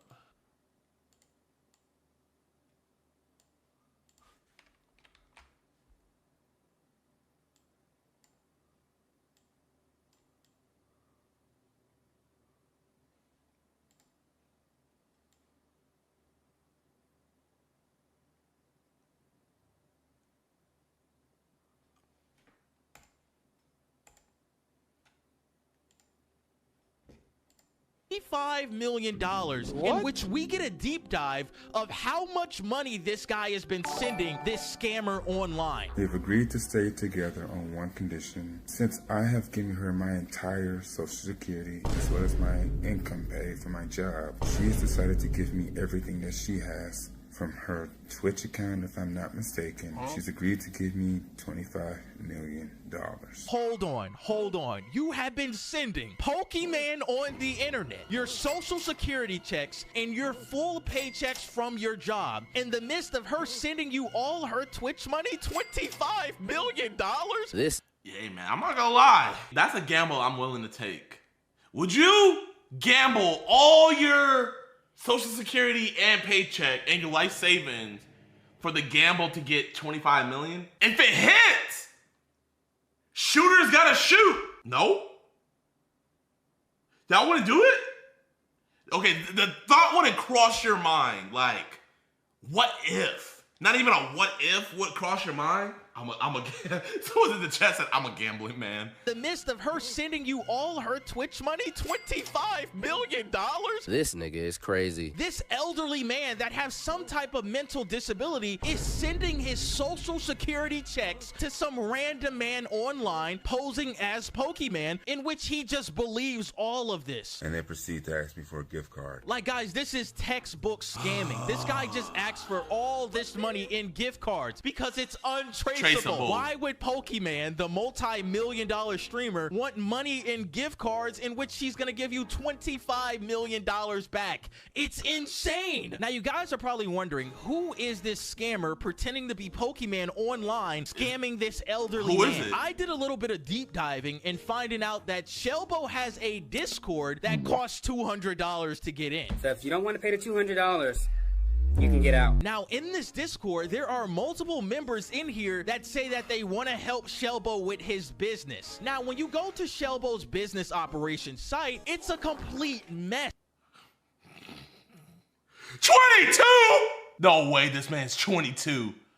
I am from Houston, Texas, and love technology. I provide many skilled service to my clients who are always left pleased. I am completely in the middle of producing a show called Operation Shelbo 22, where I take 22 girls on a date and find the love of my life. If you're interested in my services, what do you do? I mean, the front page says that he wants to take 22 girls on a date and that you can book him for custom video. Shelbo's meatloaf and rice? So I'm paying $200 plus an additional $20 to get your whack-ass meatloaf recipe. Video messages for $20, live video calls for $100, him coming to your house for $100. Like, what the fuck for $100? Him coming to your house for $100? Chat, should I pay for him to come to my house for $100? Definitely, I gotta move my airsoft gun far away. But like, bro, yes, do it. I might do it. Like, what the fuck is this, man? It's him coming to— Wait. Oh my gosh. I can make him my ooh. Bro. Should I make him my social media manager? Percentage varies. Here, I'll give him 0.045% of my of my EDP Watch Instagram account. Your house for $100? Like, what the fuck is this, man? It's a complete mess that any person with a brain would realize that, hey, this is kind of impossible and I don't want to do business with him. And that's why I'm kind of pointing fingers at the Discord here, because everyone in there knows that this guy has some type of mental problem and they're taking advantage of it. There are videos on his channel saying major news updates with this Discord and having these Discord calls and talking about business in which nothing is really happening. It's just a bunch of bullshit that people are edging on to this elderly man so that they can get money out of him. Everything about this guy's Discord is so sketchy. The $200 entry fee, the multiple people trying to do business with him when his actual business— Let's talk tech. Have passion, dream big. This website doesn't make sense. Somebody in that Discord is scamming him, and somebody in that Discord is pretending to be Pokimane. Now, one thing I noticed about all these Shelbo videos after he started to date Pokimane, so-called, is that he's in a hospital. Most of the videos on his page are no longer in his house or no longer in the shelter. A lot of these videos are taking place at hospitals or some type of mental facility. And the videos are kind of disturbing, in which you can really see that he has no sense of what reality is. He'll set up the camera in the middle of the hallway and start talking to himself. Sir, you can't be filming. I'm doing so. He'll ask one of the doctors or nurses to hold the camera for him while he explains this entire situation in which he's dating Pokimane and updating us. Now, one of the most disturbing patterns I realized in these hospital videos is that he always talks about witchcraft, and that these two girls named Brianna and Bianca are coming after him. Okay, yeah, no. Yeah, no. You're not coming over to my house, buddy. Nope. No. Yeah, nope. No. I heard Rich got nope. Stay where you're at. Bianca, whoever they. Hey. Hello, everybody. Here's an update about the Brianna and Bianca story. So this morning, they decided to put shit in my pants.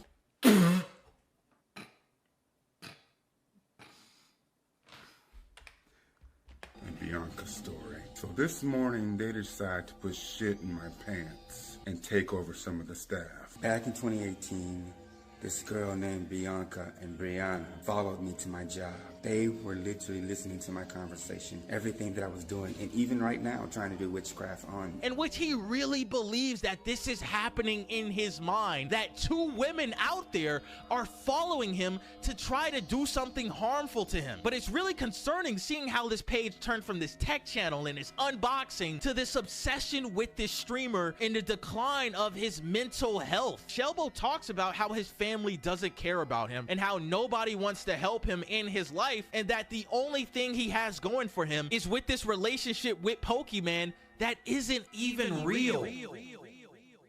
Now, a lot of people in his community have been reaching out to Pokimane saying, hey, could you call this out and tell this guy that all of this is in his mind? That sounds good on paper, but this would really just fuel this delusion, because No, it's best, because then he would really have the real Pokimane interacting with him, which could actually make it worse. I genuinely feel bad for her, bro, because this dude could snap and say, Pokimane ruined my life, and then who knows, she could be IRL streaming and he could pull up on her and do some type of harm to her, and nothing would happen to the other dude. Whoever's doing this to him is actually like the semen of the devil.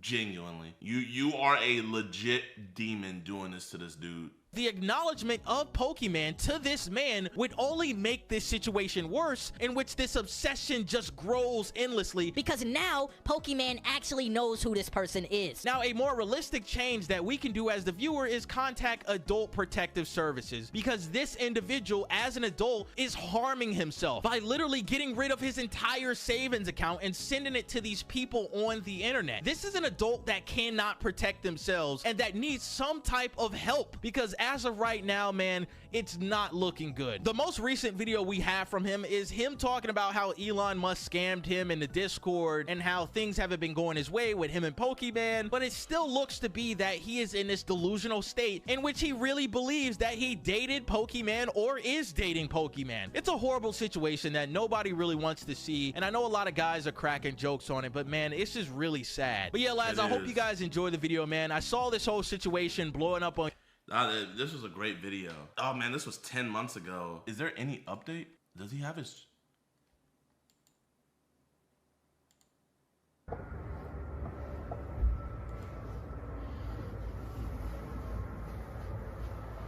Oh, it looks like he has a house again.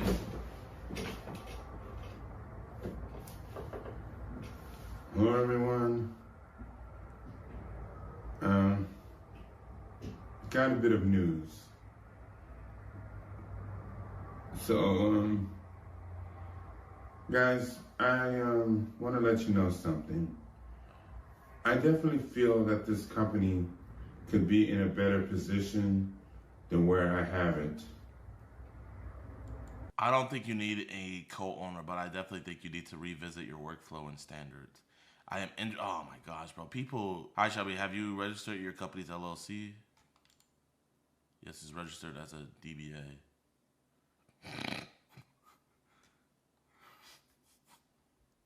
Bro, man, nah, man, bro. You're Satan.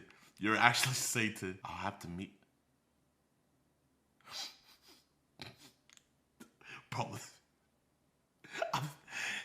Bro, everybody in here is literally Satan. Hey, Shelbo's Electronics here to announce something very exciting news.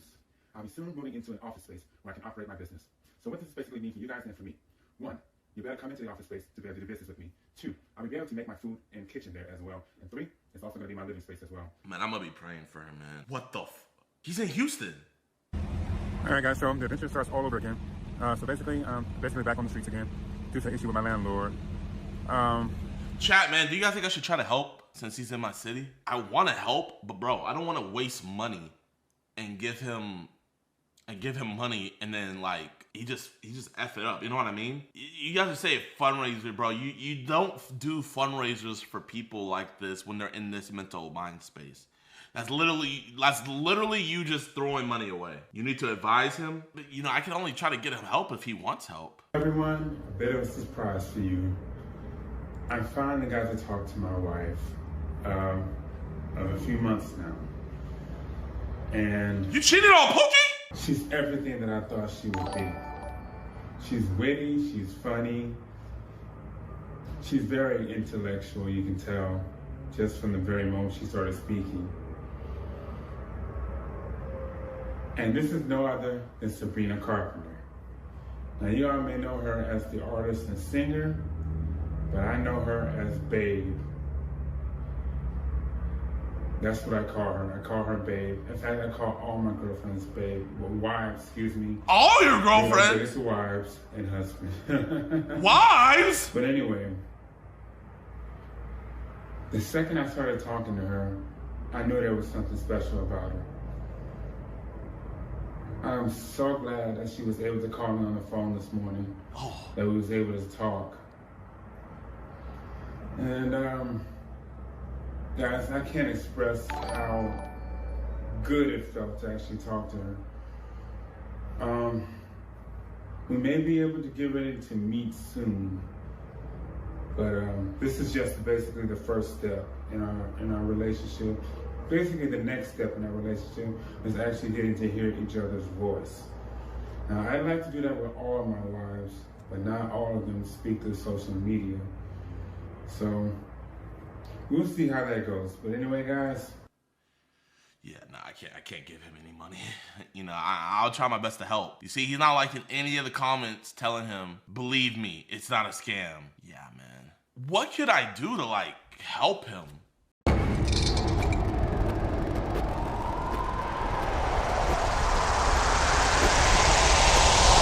Did we accidentally have a minor in the Philippines? And trust me, I don't ask questions that I don't already know the answer to. Yeah. How old was that kid? Probably.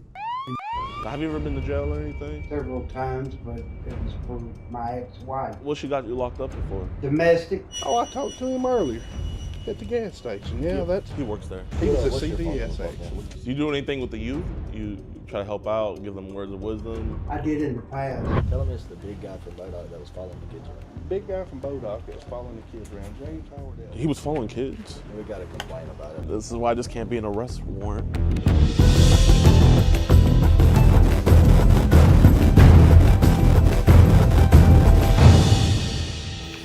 Yo, what's good, YouTube, man? Welcome back to a brand new episode of EDP Watch. And today, I feel like I say this almost every video, but we literally caught probably one of the worst EDPs we've ever caught on this channel. His name is James Howard Ellis, and this guy is atrocious. His chat logs were horrible, all of that. But not only is he an EDP, not only does he have CP, but also he is a Christian missionary that took trips over to the Philippines.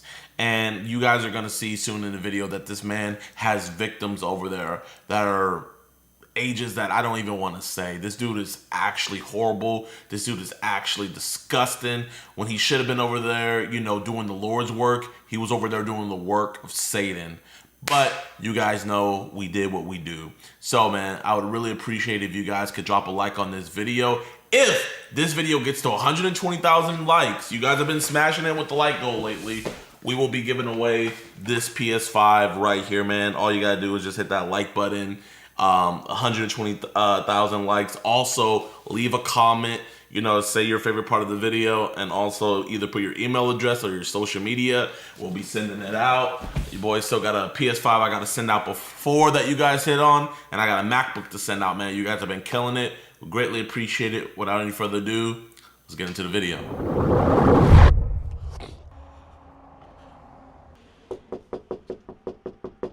Hey, Mr. James, how you doing? I'm good. Nice to meet you. My name is DeMarcus. This is my homie, Spencer. Is it cool if we just talk with you inside so that way you're not cold or anything? All up to you. Is that cool? Yeah. Appreciate you. Mr. James, man, just kind of want to let you know I'm not a cop or anything. Just kind of wanted to just have a God's honest conversation with you. I actually am on parole right now, so I don't want to get cops involved at all, if that's cool with you. But I just kind of wanted to talk to you just about kind of like some conversations we've been having online and everything. I mean, do you kind of know what I might be here talking with you about? No, I have no idea. No idea at all? Yeah, I know it can be weird. Has there been any like young girls hitting us up online, kind of talking some crazy talk? I do have that every once in a while. You do?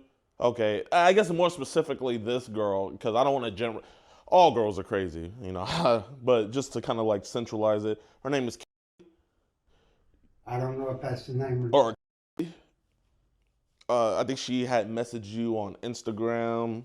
I'm not sure who that is. You don't? Okay, here, I have a picture, I have a picture of her. You kind of remember that now?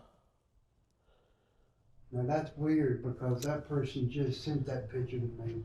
Really?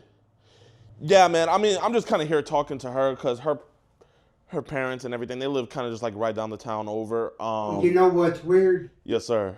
Started texting me this evening. The number is from Arizona. Yeah, they just moved from Arizona recently. I don't know about how long ago. They're new to Mississippi. I don't know the person at all. You don't know her at all? At all. So you never talked to her? Absolutely not. Okay, man. I mean, obviously, like, I'm here to have a God's honest conversation with you. I mean, does your number end in 6244? Mm-hmm. Okay, so... I was texting her a while ago. Okay, so you were talking to her? Yeah. Okay. I mean, she's been texting me since this evening I got off work. Yes, sir. And where you work at, man? Up at Shell. Oh, nice, man. Big Shell. Thank you. Thank you for being the backbone of our community. But kind of like what I was saying is, you know, did some pictures get sent between you and her? Like, did she send you any inappropriate pictures? That's what I want to make sure first. No, I mean, she said she stepped outside to take some pictures, but... So she never sent anything inappropriate? No. Okay, so on your end, did we ever send anything inappropriate to her? No, did not. Did not? Okay.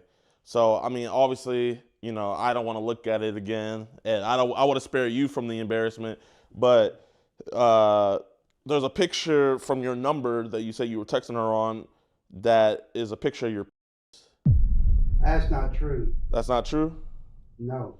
Okay, so if I show you the picture, it's not going to be any. Mm-mm. No. Do you know how a picture of you and your got sent to her? I have no clue. Okay, does anybody else, I mean, you said no one else lives here, right? No. Okay, so no one else has access to your phone or nothing? I was just texting her. I didn't send no pictures. Okay. Are you sure about that? I'm positive. I definitely did not send that. You didn't send it? No. Is that your Instagram? I ain't even been on Instagram today. I know not today, but I'm just saying, is that your Instagram now? Yeah, I mean... Okay. And what's weird about it is this person just started texting me this evening when I got off work. Okay, but is that a picture of your though? That's not me. That's not you? No. What about, I mean, that's you right there. No, that's not me. That's not your face right there? No. Okay, so is that like a picture online that they might have sent? Possibly, yeah. Okay. I mean, do you know how that ended up happening where, you know, a picture got sent to her? Well, first off, I just want to ask you this. Did I will say this. Okay, let me hear. I've had people hack my Instagram. Uh-huh. And I've also had people hack my Facebook many times. Okay. But your phone number is good though, right? Oh yeah, the phone number's good. Okay, so you did send her this selfie of you, right?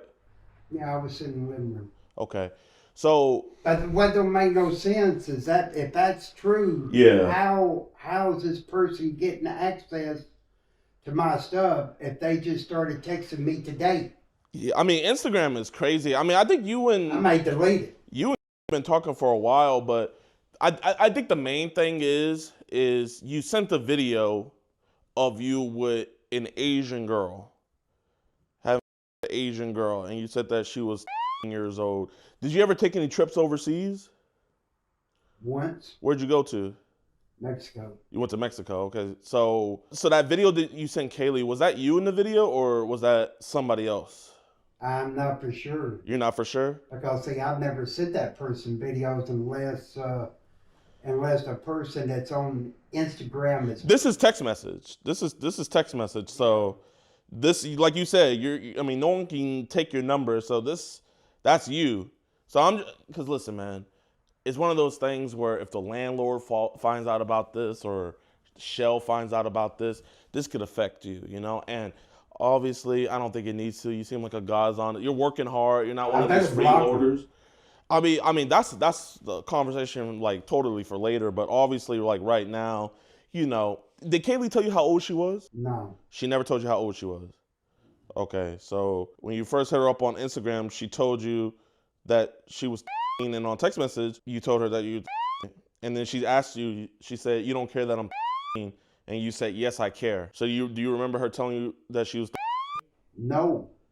So you don't remember her telling you that she was 13? What's confusing about it is the person on Instagram is not the same person that's texting me now. So it's two different people, you're saying? I think so. You think so? Because I can show you the number. It's a Arizona number. Yeah. It's cool if I come back here? Even though. Oh, that's. No, I'm not sending that. Yeah. You mind if I see? Go. Ooh, what about that? So why did we send that to? She wanted to see something. Oh, so she wanted to see that. I sent that. Okay. Not but a picture, but Okay. the rest of them it says. But she asked me where I worked and stuff. Yeah. So yeah, I mean that's her phone number. I mean, is it cool with you if I just wanted to show you something real quick? So, kind of this stuff right here that she ended up being sent. Cause like yeah, she sent photos of herself and everything. I just want to make sure she's not deleting stuff. So yeah, she sent you photos of herself. Whoop-de-doo, nothing crazy. So this kind of right here. I promise you, I did not send that stuff. Okay, you didn't send her this stuff? No. So how did this stuff get sent to her? I don't know. You don't know? Okay. I had no clue. Okay. Even though it's on my phone, I didn't send it. Okay, yeah, that's fair. And well, what's weird is I got off work and started texting me and stuff. How tall are you, if you don't mind me asking? 6'4.5". Damn, you a tall boy. Yeah, she was like, hey, this is so I guess she is years old and she'll be 16. So who's this year old that you said that you had been talking to, that you met for coffee one day and had with? I ain't never had no with no year old. I don't know where that came up from. Okay, so did you just kind of lie to her about that? No, I did not. You did not? Okay. Listen, I mean... She been texting me on Telegram because she told me a while ago she didn't have Telegram. Oh, bad. Okay, so that's a little girl right there. About how old do you think that child is? 18. You think she's 18? Absolutely. I pulled that from a website. Oh, what website you pulled that from? Videos or something. Okay. Have any, like, obviously I know you're not in any of the videos, but has anybody ever sent you any videos of people that were clearly underage to where it was like, I gotta block you because you're trying to get me in trouble? Do the right thing. Yeah, and I have blocked them. Really? What apps would those people send you that stuff on? WhatsApp. WhatsApp? Is that really? I've heard a lot about that being the worst. Would you say that's the worst one in your opinion? Oh, good Lord, scammers crazy. So like, I talked to my fiance on there, but that's the only way that I can talk to her on there. But she don't have Facebook anymore. Oh, she doesn't have Facebook anymore? No, she got rid of it. Okay. Well, where'd you meet your fiance? Well, I'm an actual missionary to the Philippines. Oh, you're a missionary. So have you been to the Philippines? Twice. Okay. So even though my passport is out, I got to get another one. When was the last time we were in the Philippines? 2007. Oh, so a long time ago. Okay. So it's one of those things where, so yeah, like right here, that's... Someone sent me that. I ain't deleted it yet, but I need to. Yeah, how old would you say this little kid is? Man, I don't know. Yeah, that's... People send that stuff to me all the time. That stuff's crazy, man. Well, here, I'll look at it like this, you know, and if you be honest with me, I'll appreciate that.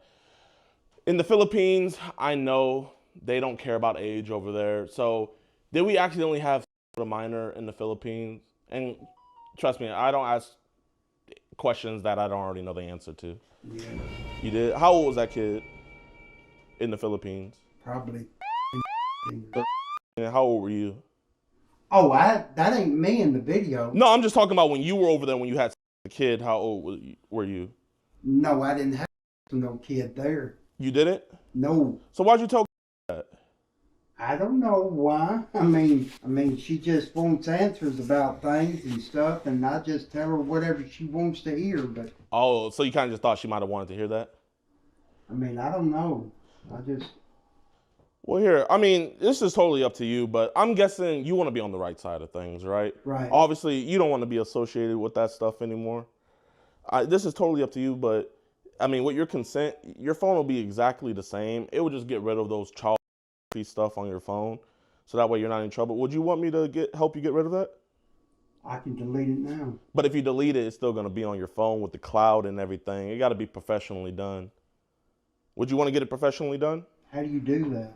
Well, we have a device outside. All you got to do is just put it on top. It's up to you. Oh, okay. So here, just do this for me. Just slide down on your phone. If you want to go on and get that process started? You want to get that process started now? You can come with us if you want. Get a jacket. Yeah. I mean, if I were you, I would just chill in here, man. It's cold outside. Yeah, I mean, here, you and me, we could just talk in here. Just go on and get the process started. So you say you've been to the Philippines twice? Okay. And like, what were you over there preaching about? Oh, I go with a team. I got a friend in Tupelo, which he's since retired. Okay.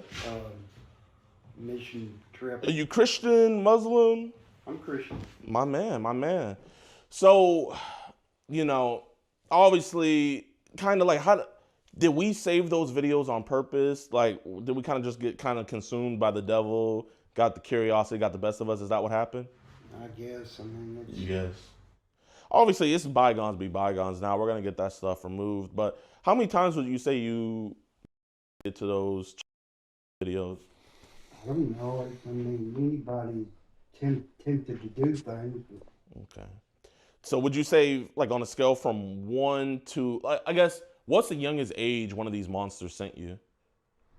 I don't know. That WhatsApp it's a tourist trap or something. I don't know, because I got Nigerians on there wanting money every day, and it's a mess. Have they ever sent you, like, videos of babies?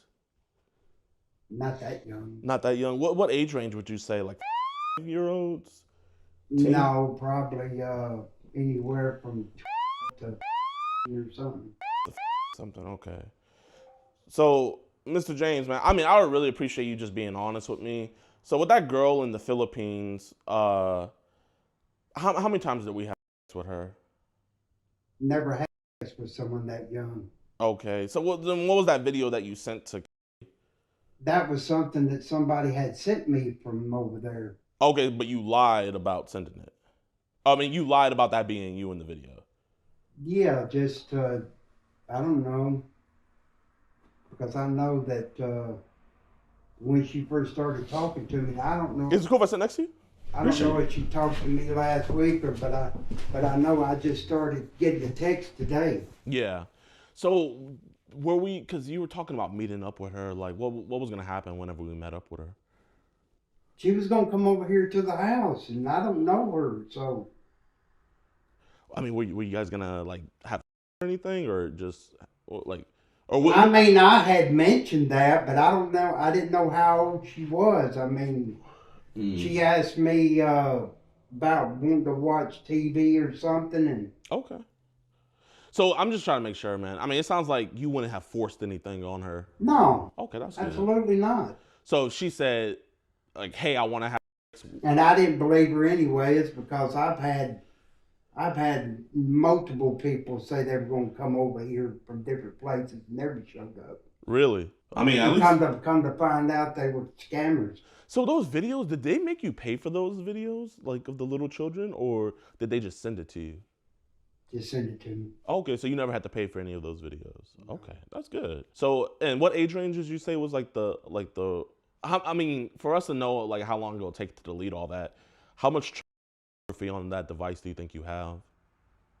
I don't know. Now, most of the stuff you saw is from legitimate websites, you know. I mean, I don't know any websites that have stuff that young. I mean, they would shut those down. That looks like stuff that comes from like the like Telegram and stuff. Do most of those videos come from Telegram? Some of them does, some of them from WhatsApp. WhatsApp is just what's trouble. Like that's most of that's homemade stuff they send. Really? I don't know how they get it. They be doing it with their children. It's sad, or like nieces or little kids that they know. Trafficking is very bad in Asia. Yeah. How long were you in the Philippines for? I went there twice. But how long were you there for each time? A couple of months. A couple of months, okay. So like, did you preach to some of the children and everything out there? No, I went to see my fiance lives there, and there's a school and a church where she lives. Okay. Did you work in the school? I didn't work in the school. I worked from the church area. Okay. So you were a missionary out there? Outreach ministry. Okay. Now here, listen, man. Obviously, that was across the world. You're not going to be in any trouble for that. It would be pretty much impossible to find out who that was. But there is some things circulating around saying that, like, you had intercourse with some of the kids out there. That's not true. That's not true. So did any of the kids try to hit on you? Did that ever happen? No. Really? Like, they never, were like, oh, American, like... That's more in Manila City or something like that. Not so much in the small rural area and all, but it is bad in Manila. What's bad out there? Boy, traffic is bad in big cities. Did you ever go to any of the brothels out there or anything? No. Kind of back to what I was saying, so I can kind of give you a time frame about how long everything will take. From 1 to 1,000, about how many child videos and photos do you think's on your phone? I have no clue. You have no clue. If you had the ballpark range, just a random, throw a number out there, how many would you say? Well, like I said, most of those videos I have on there from X video, that stuff is of age. They can't, that website, they can't put nothing. But what about the video I showed you of that one child? That one wasn't on video. Well, no, the homemade stuff, I'm not sure how many's on there of that. If you just give me a random number, any number, like, I just kind of want to give you a time frame about how long it'll take. Because I know certain people on WhatsApp send that stuff to me, and I don't even, I mean, I might have watched a few of them, but there's so many on there, I don't know. Okay. So I guess what's the youngest age range you're attracted to? Now, why would you ask a question like that? Well, it's just one of those things where it's like, like the videos on the phone and then kind of talking to kids. Because there's videos on the phone doesn't mean I'm attracted. That's disgusting. Oh, you think it's disgusting? Oh, at least we're on the same page with that. Then you say 18 or my God, I would never. So you don't like any of those videos. So I guess why say all this stuff that she said she was? She don't look in the picture, but kids are growing up fast these days. I just don't understand why people like that start texting my phone. I've got like 2 or 3 on there that text my phone like that. Really? Yeah. But what makes me so mad is they'll say, well, I'm right down the road from you, and they're across the country. So, like, do they ever, like, try to video chat you or anything? Or do they ever send, like, mega links? You ever see stuff like that? No. No. They will never video call. They don't ever video call. Never. You talked to a couple times on the phone, right? She at least called you. No, she ain't called me yet. I could have sworn I saw some call logs where you guys talked on the phone. She tried to call me this evening, but I didn't answer it. Oh, you hung up? Hung up. Okay, that's fair. I guess, how come you didn't want to talk? Because when the number showed up, it was from an Arizona number, and then she tried to explain, yes, I come from Arizona and moved here. Oh, okay.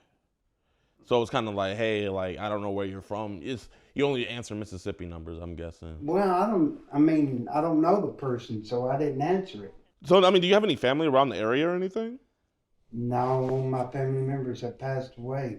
Dang, you're by yourself? By myself. How long you been by yourself for? A year. So they just recently passed away? Yeah, my mother passed away a year ago. A year ago. My apologies. How old did she make it to? 76. Praise God. How old are you? 52. 52, so 76 minus 52. So she had you when she was 24? 23. 23? Are you the oldest sibling? You got any siblings or anything? Or only child? No, I'm the only child. She was married twice. Once to my biological dad and then to my stepdad. What's your relationship like with your biological dad? He's dead too. So, I mean, like I said, man, I'm a parolee and stuff. Have you ever been to jail or anything? Several times, but it was for my ex-wife. Really? What she got you locked up for? Something I didn't do. What'd she say you do? Domestic, and that was all lies. Oh, she said you were beating up on her? Yeah, I never done that. This is the best way I know how to explain this. She come from Alabama, and she was adopted when she was 4 years old, and her biological parents they were on drugs, had abused her, dropped her on her head, and she developed epilepsy. So she had a rough childhood is what I'm hearing. And developed seizures, and she was having so many, so they had to do major brain surgery. And when they removed her whole right temporal lobe and partial left temporal lobe, it created a huge problem. Schizoaffective, bipolar and stuff. Did you guys have any kids together? No. No, okay. So what got you out of the ministry or the missionary group? I'm still in it, but I don't have transportation, and it's hard for me to get places without people taking me around. My truck broke down on me, and I'm trying to find... My cousin owns a mechanic shop. Like, I mean, if you want, I can try getting your car fixed if you want. Man, it's sitting up behind Fiesta Grill by Walmart. Been up there for months. What year is it? Make a model? 96 Dodge Ram.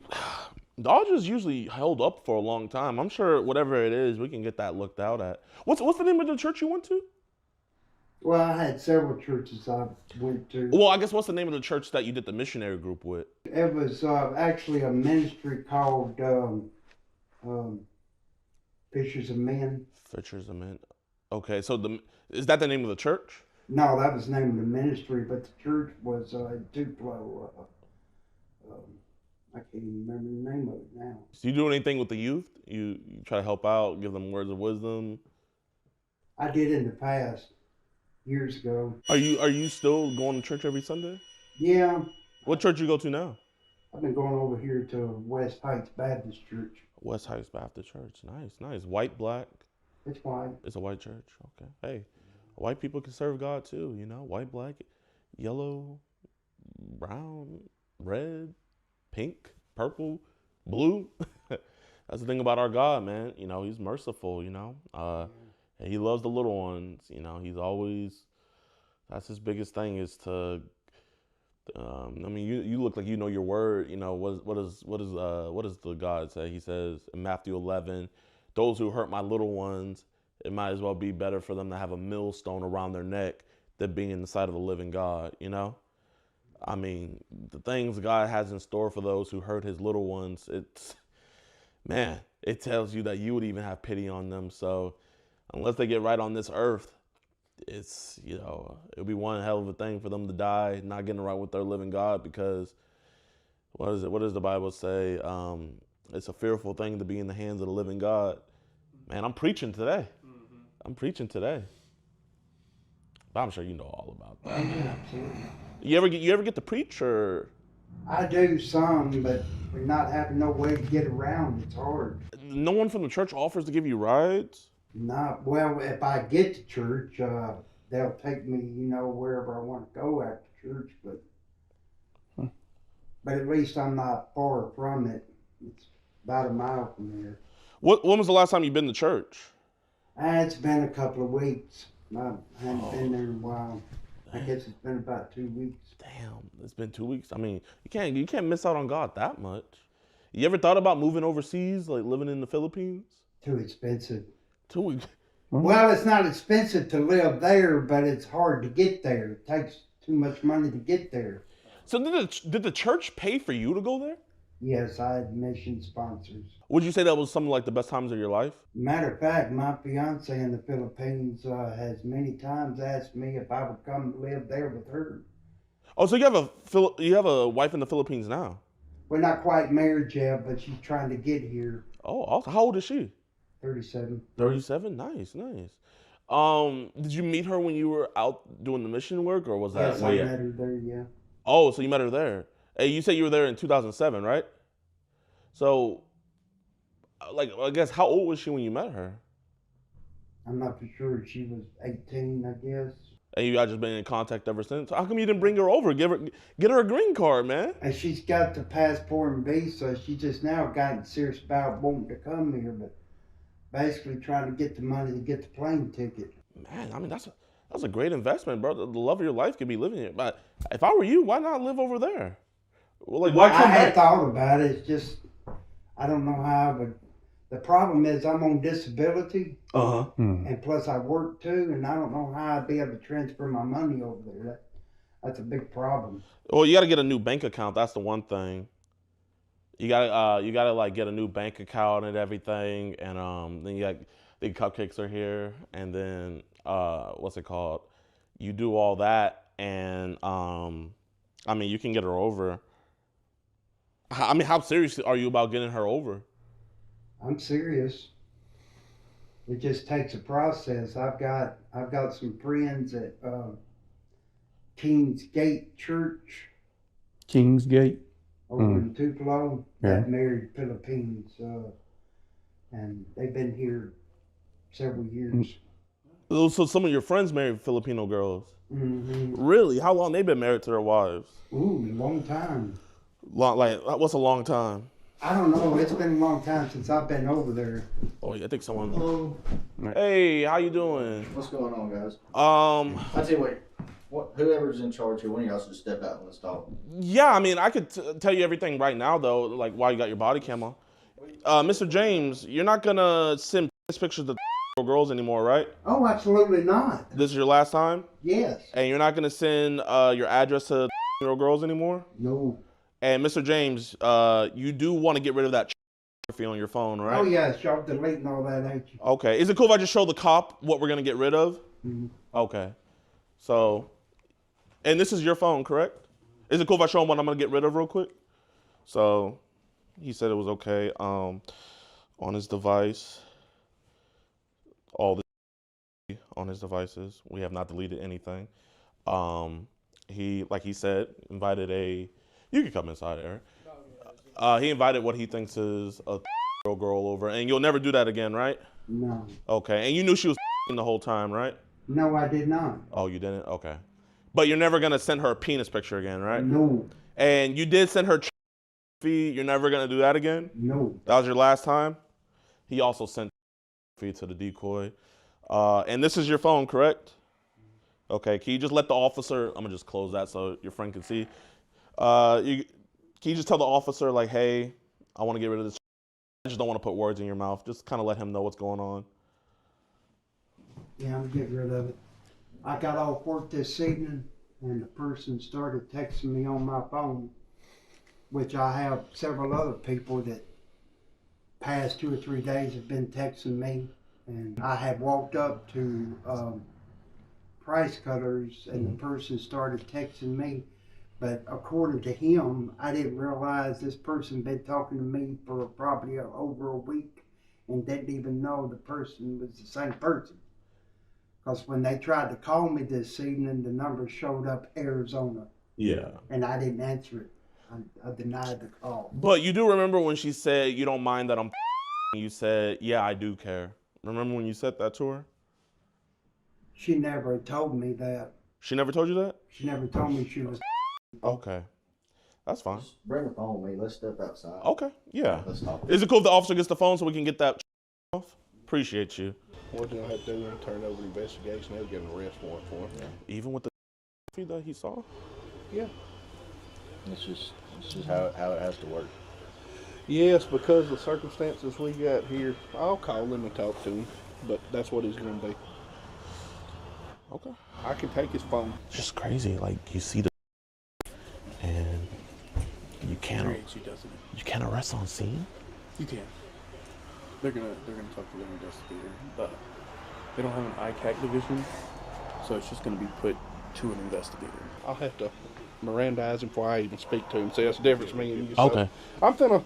They confer in between the head investigator and the one that's on call. If you want, man, I'm more than free to ask a couple questions if you want. Yeah, we and will, you can we listen. will. No, I'm talking about in there. If you want, I can ask them some questions and you could just listen in. Give me just a second. Let me see, because they may just say put hold, put hold on. Okay. Oh, you let them know that they saw? Yeah. Oh, yeah. Okay. You got a picture of him? Yeah. It may just be a face. I don't really. Oh, I talked to him earlier at the gas station. Yeah, that's. He works there. He was at What's your phone CVS number, actually. Where I seen him at, I think. Tell him it's the big guy from Bodog that was following the kids around. Big guy from Bodog that was following the kids around. James Howard. He was following kids? We got to complain about it, man. I didn't see him. Now you know the real date. This is why this can't be an arrest warrant. Watch. If you did, be sure to hit that like button. Remember, let's try to get this video to 120,000 likes. Now let's talk about James Howard Ellis. I wish I could show you guys this. I mean, here's his mugshot right here. He was arrested that night and everything, but it gets even crazier. So I was just doing my research on it to figure out, what all charges he had and everything. And at the time, they only got him with 1 count of CP. But after, I guess, they dumped his phone and everything, they ended up hitting him with 15 counts of CP. I sadly cannot show that because he is currently in federal custody. That is right. This went from stateside to federal. So I'm assuming with the trips that he took out to the Philippines and everything, that they're taking this even more seriously. So there could even be more charges. So if I can find that stuff, it's just harder to find things about federal cases than it is to find it about state cases. But if I can find more for you guys, I'll let you guys know. But that dude will not be seeing the light of day for a very, very, very long time, man. So a huge shout out to the decoy who worked this, and huge shout out to you guys, man, for continuing to show support on these videos. We do greatly, greatly appreciate it. Hope you guys enjoyed. Remember, get this video to 120,000 likes, and we'll be giving out this PS5. Without any further ado, peace.